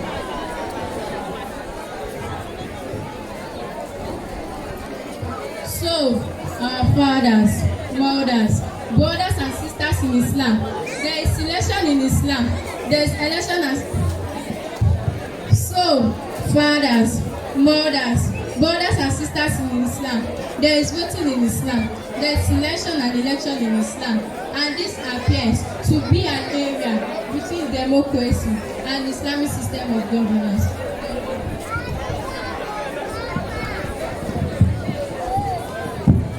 If you want to succeed, stand up now. To be seen, speak up now. To be heard, shut up. To be appreciated. When you eat the money, it's not you will. Give you from success. Wherever you may go in the universe. Let us know ourselves. Let us do ourselves. Let us be ourselves and do what you know is right. When you eat the money, it's not you will. Give you from success. Wherever you may go in the universe. Let us know ourselves. Let us do ourselves. Let us be ourselves and do what you know is right. Our district graduate go advance. Our district graduate go advance. Adúpẹ́ lọ́wọ́ Olúwa adúpẹ́. Adúpẹ́ lọ́wọ́ Olúwa adúpẹ́. Adúpẹ́ lọ́wọ́ ọ̀gá wa adúpẹ́. Adúpẹ́ lọ́wọ́ Musa adúpẹ́. Adúpẹ́ lọ́wọ́ màmá wa adúpẹ́. Adúpẹ́ lọ́wọ́ Umu wa adúpẹ́. Adúpẹ́ lọ́wọ́ màmá wa adúpẹ́. Adúpẹ́ lọ́wọ́ Umaisha adúpẹ́. Adúpẹ́ lọ́wọ́ Obi wa adúpẹ́. Adúpẹ́ lọ́wọ́ Obi wa adúpẹ́. Adúpẹ́ lọ́wọ́ olùkọ́ adúpẹ́. Adúpẹ́ lọ́wọ́ olùkọ́ adúpẹ́. Àwọn jẹ́ ṣíkà wọ́n ní kí àwọn òbí wọn kí àwọn alẹ́ nígbà wọn lórúkọ wáyé wọn sí. Àwọn òbí wọn àbá sí gbogbo ẹ̀mí. Wọ́n ní kí àwọn ayé ọmọ wa sí lẹ́yìn ìgbà tí wọ́n ti ṣe tí wọ́n ṣe fún. Adúpẹ́ fún Ọlọ́run, adúpẹ́. Olúwa adúpẹ́. Adúpẹ́ lọ́wọ́ Olúwa adúpẹ́. Adúpẹ́ lọ́wọ́ ọ̀gá wa adúpẹ́. Adúpẹ́ lọ́wọ́ Musa adúpẹ́. Adúpẹ́ lọ́wọ́ màmá wa adúpẹ́. Adúpẹ́ lọ́wọ́ màmá wa adúpẹ́. Adúpẹ́ lọ́wọ́ Umaisha adúpẹ́. Adúpẹ́ lọ́wọ́ Obi wa adúpẹ́. Adúpẹ́ lọ́wọ́ Obi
will invite, you can stay.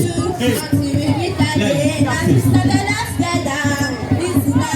Now the next is the presentation of testimonials. We invite the principals and also our Ummu for the presentation of testimonial. Please remain quietly. Àtàwọn tí kò fọ ọmọ wa kí àwọn òbí wọn kí a máa wá sí ẹ̀yìn wọn fún testimonial láti ìgbà.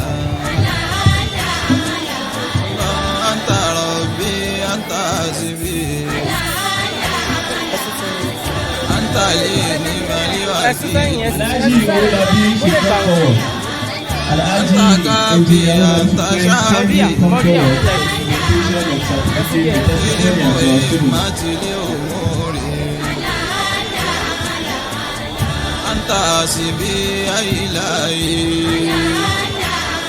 Then Alhaja Hussein also should kindly come forward to the podium to present the testimonial for our students. Now, tábà tí kí ó kọ ọmọ ìkí àwọn òbí wọn bàbá àtìyá tí a máa bẹ̀rẹ̀ ìwọ̀n fún àdúrà tí wọ́n tó ń padà ṣe fáwọn àti ọmọ. Abdulsalam Mariam Adéwògbé. Rabbi Sali, Rabbi Lute, Rabbi Musa, Rabbi Isa, Rabbi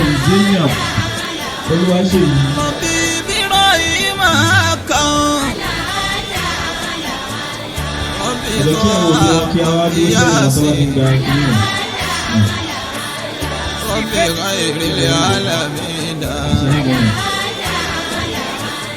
Rabbi بالتوراة إنجيل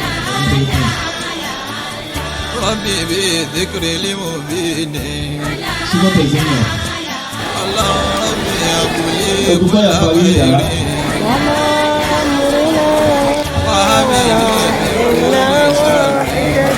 مدثر طيبة الشابي ربي فاغفر لذنوبي يا غفور Lawal Barakat Olúwatifẹ́. Ya Gafuru Ya Rahim. Juma Aisha. Ya Gafuru Ya Rahim. La tadharini la tadani. Rabbi la tadani. La tekilini siwaka. Ya ilahi Àbí àlímọ̀ tó pé ẹbí. Àdìsá Umeida. Su'a amali kathiro. Ayọ̀lá. Laysa li zadun walakin. Ọpẹ́yẹmí Adéyẹmí ọkọ̀. Adéyẹmí Nàìjíríà Àdìsẹ́. Min kulli da'in. Adésínà Ṣùgbọ́n Ọpẹ́yẹmí.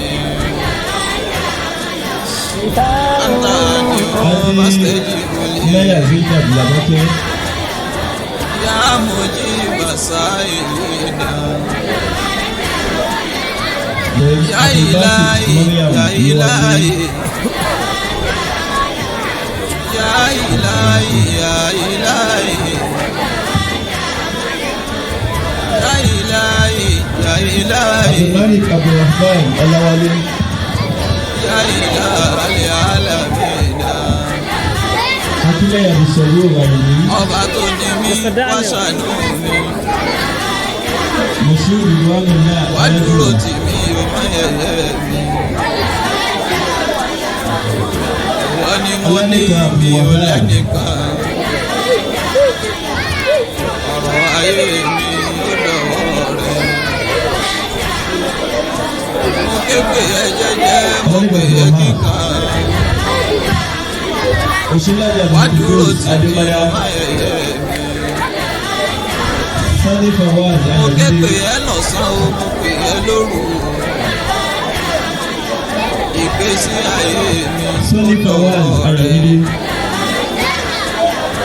Mo képe ẹ nílé, mo pè é lóde. Wọlá òbí mi wá ṣàánú mi. Oore ilé ayé wá fi ṣàánú mi. ọlọ́run ṣe láti wà fún Ọdún ní ìgbéyàwó máa ṣe tẹ̀lé. Ọlọ́run máa fi mí sílẹ̀ fún ìyájẹ́ ọlọ́run. Adójú tí mi lójú ọ̀tá. Ṣèyíndé Jamal. Ọ̀gá inú ilé mi mi kò rí wọn. Ṣáṣáàkì wọ́n ṣáàkì wọ́n ti gbọ́ bá ṣe ṣe ṣe ṣe. Ọ̀gá nínú ilé mi mi kò wọ́n rí ṣàdọ́ fún ọmọ àti ọmọ bí. Fún òbí wa mú owó lálá tí wọ́n fi ṣe sọ́dápọ̀ ọmọ àbá ìlọ́jọ́gbò ìdáhùnlá fún ọ. Kí àwọn òbí tí wọ́n ti ṣàdọ́ fún wọn tán owó lálá tí a fi ṣe sọ́dápọ̀.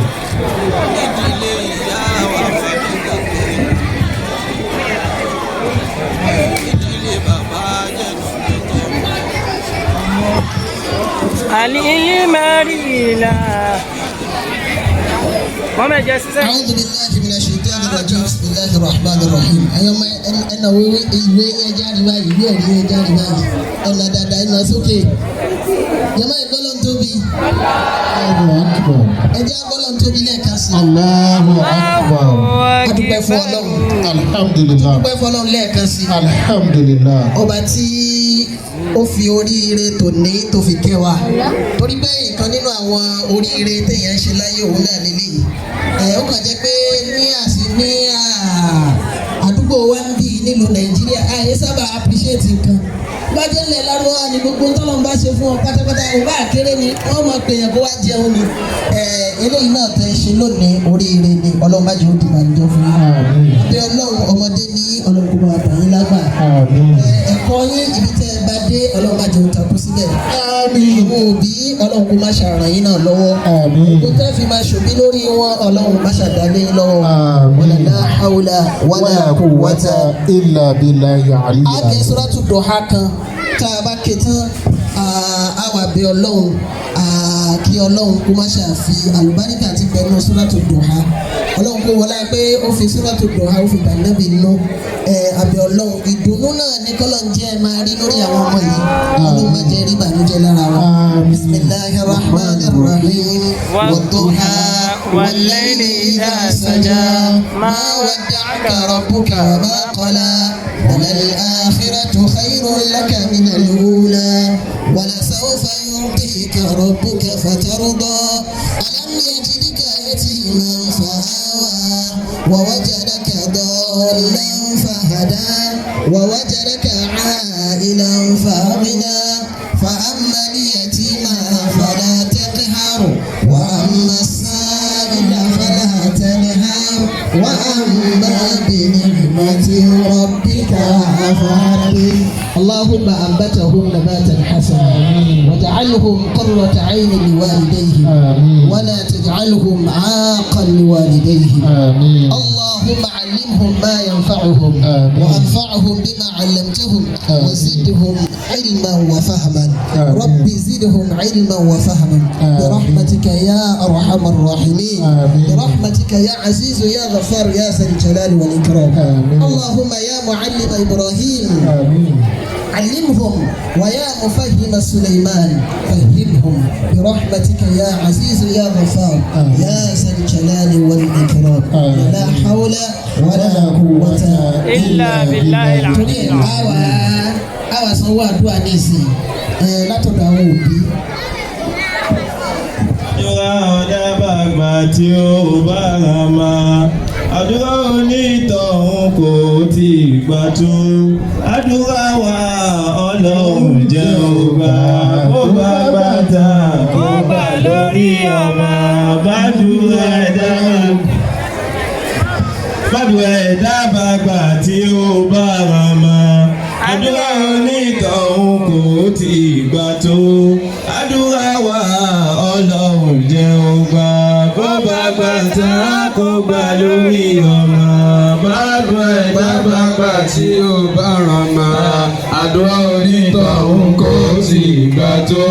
Àdúrà wa ọlọ́run jẹ́ ògbà. Kó bá bàtà kó gbà lórí ọmọ. Kó bá bàtà kó gbà lórí ọmọ. Kó bá bàtà kó gbà lórí ọmọ. Bàtà kó gbà lórí ọmọ. Kó bá bàtà kó gbà lórí ọmọ. Tí a bá ti sanwó àdúrà wa àgbàtà kó gbà lórí ọmọ. Ọlọ́run ìjẹ́ ó gbà. Àgbàtà kó gbà lórí ọmọ. Àdàbàgbà tí ó bá ra bá. Àdúrà onítọ̀hún kò tí gbà tó. Àdúrà wa Ọlọ́run ìjẹ́ ó gbà. Àgbàtà kó gbà lórí ọmọ.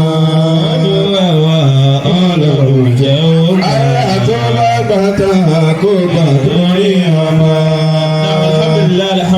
Alhamdulillah, Rabbil Alameen.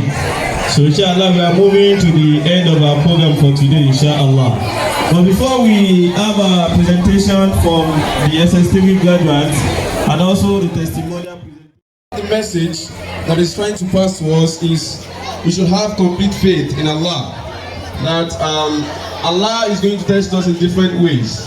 And if He tests us, we should have faith in Allah and not try to call upon any other thing except from Allah. The second one is that whenever we're in doubt and we feel like everything is going off for us, we feel like it is going to end, we should just put our trust in Allah, that He is the only one who can pull us out of whatever condition we find ourselves in. So parents, please sit back, relax and enjoy.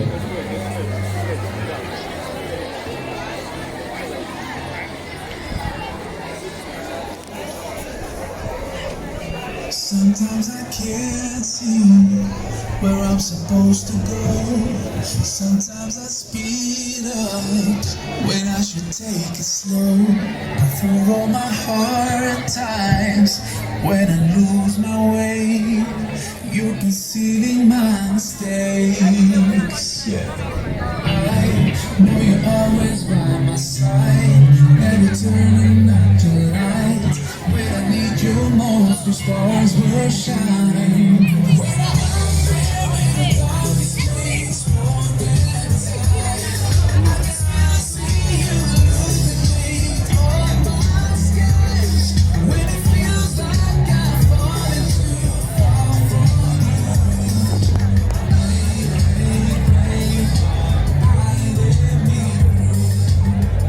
whenever I feel down, you can lift me up, turning my life around with your love. No matter how rough it gets, I can bear a smile, 'cause your mercy never dries. Yeah. I know you're always by my side, never turning off your light. When I need you most, the stars will shine. When I'm out there in the darkest place, wandering tired, I can still see you illuminate all my skies. When it feels like I've fallen too far from you,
الهادي المجتبى والآل الكرام.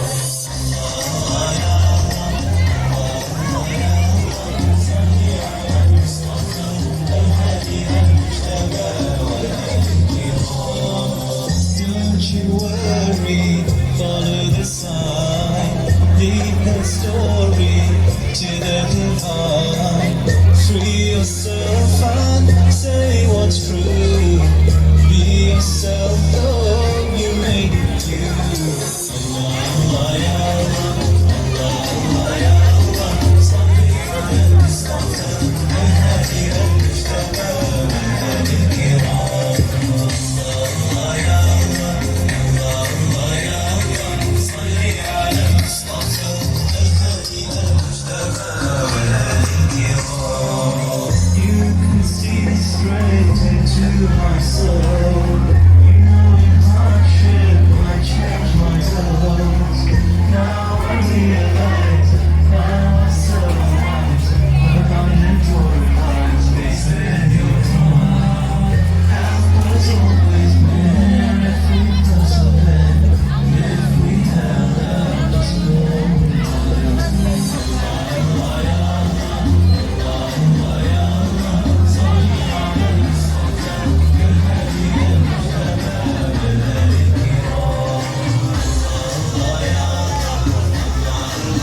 Nothing like is without you.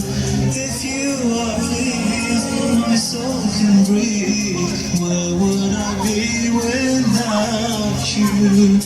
My heart now flees these worldly dreams, yearning for mercy from you. Now I realize. wọ́n ní àwọn bàbá wọn tó máa lọ sí i pé kí àwa òbí tábà fẹ́ yẹ wọn sí ìgbàláyè wà fún wa báyìí kí wọ́n tó máa lọ. ẹ má jẹ́ kí wọ́n wá bẹ́ẹ̀ kí wọ́n sì lọ bẹ́ẹ̀. ẹ má jẹ́ wọ́n wá bẹ́ẹ̀ kí wọ́n lọ bẹ́ẹ̀ ẹ jọ̀wọ́ ẹ jẹ́ àwa yẹ̀ wọ́n máa wá sí.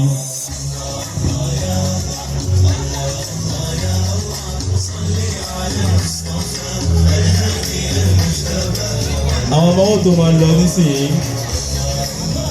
Before their departure, please let us honor them.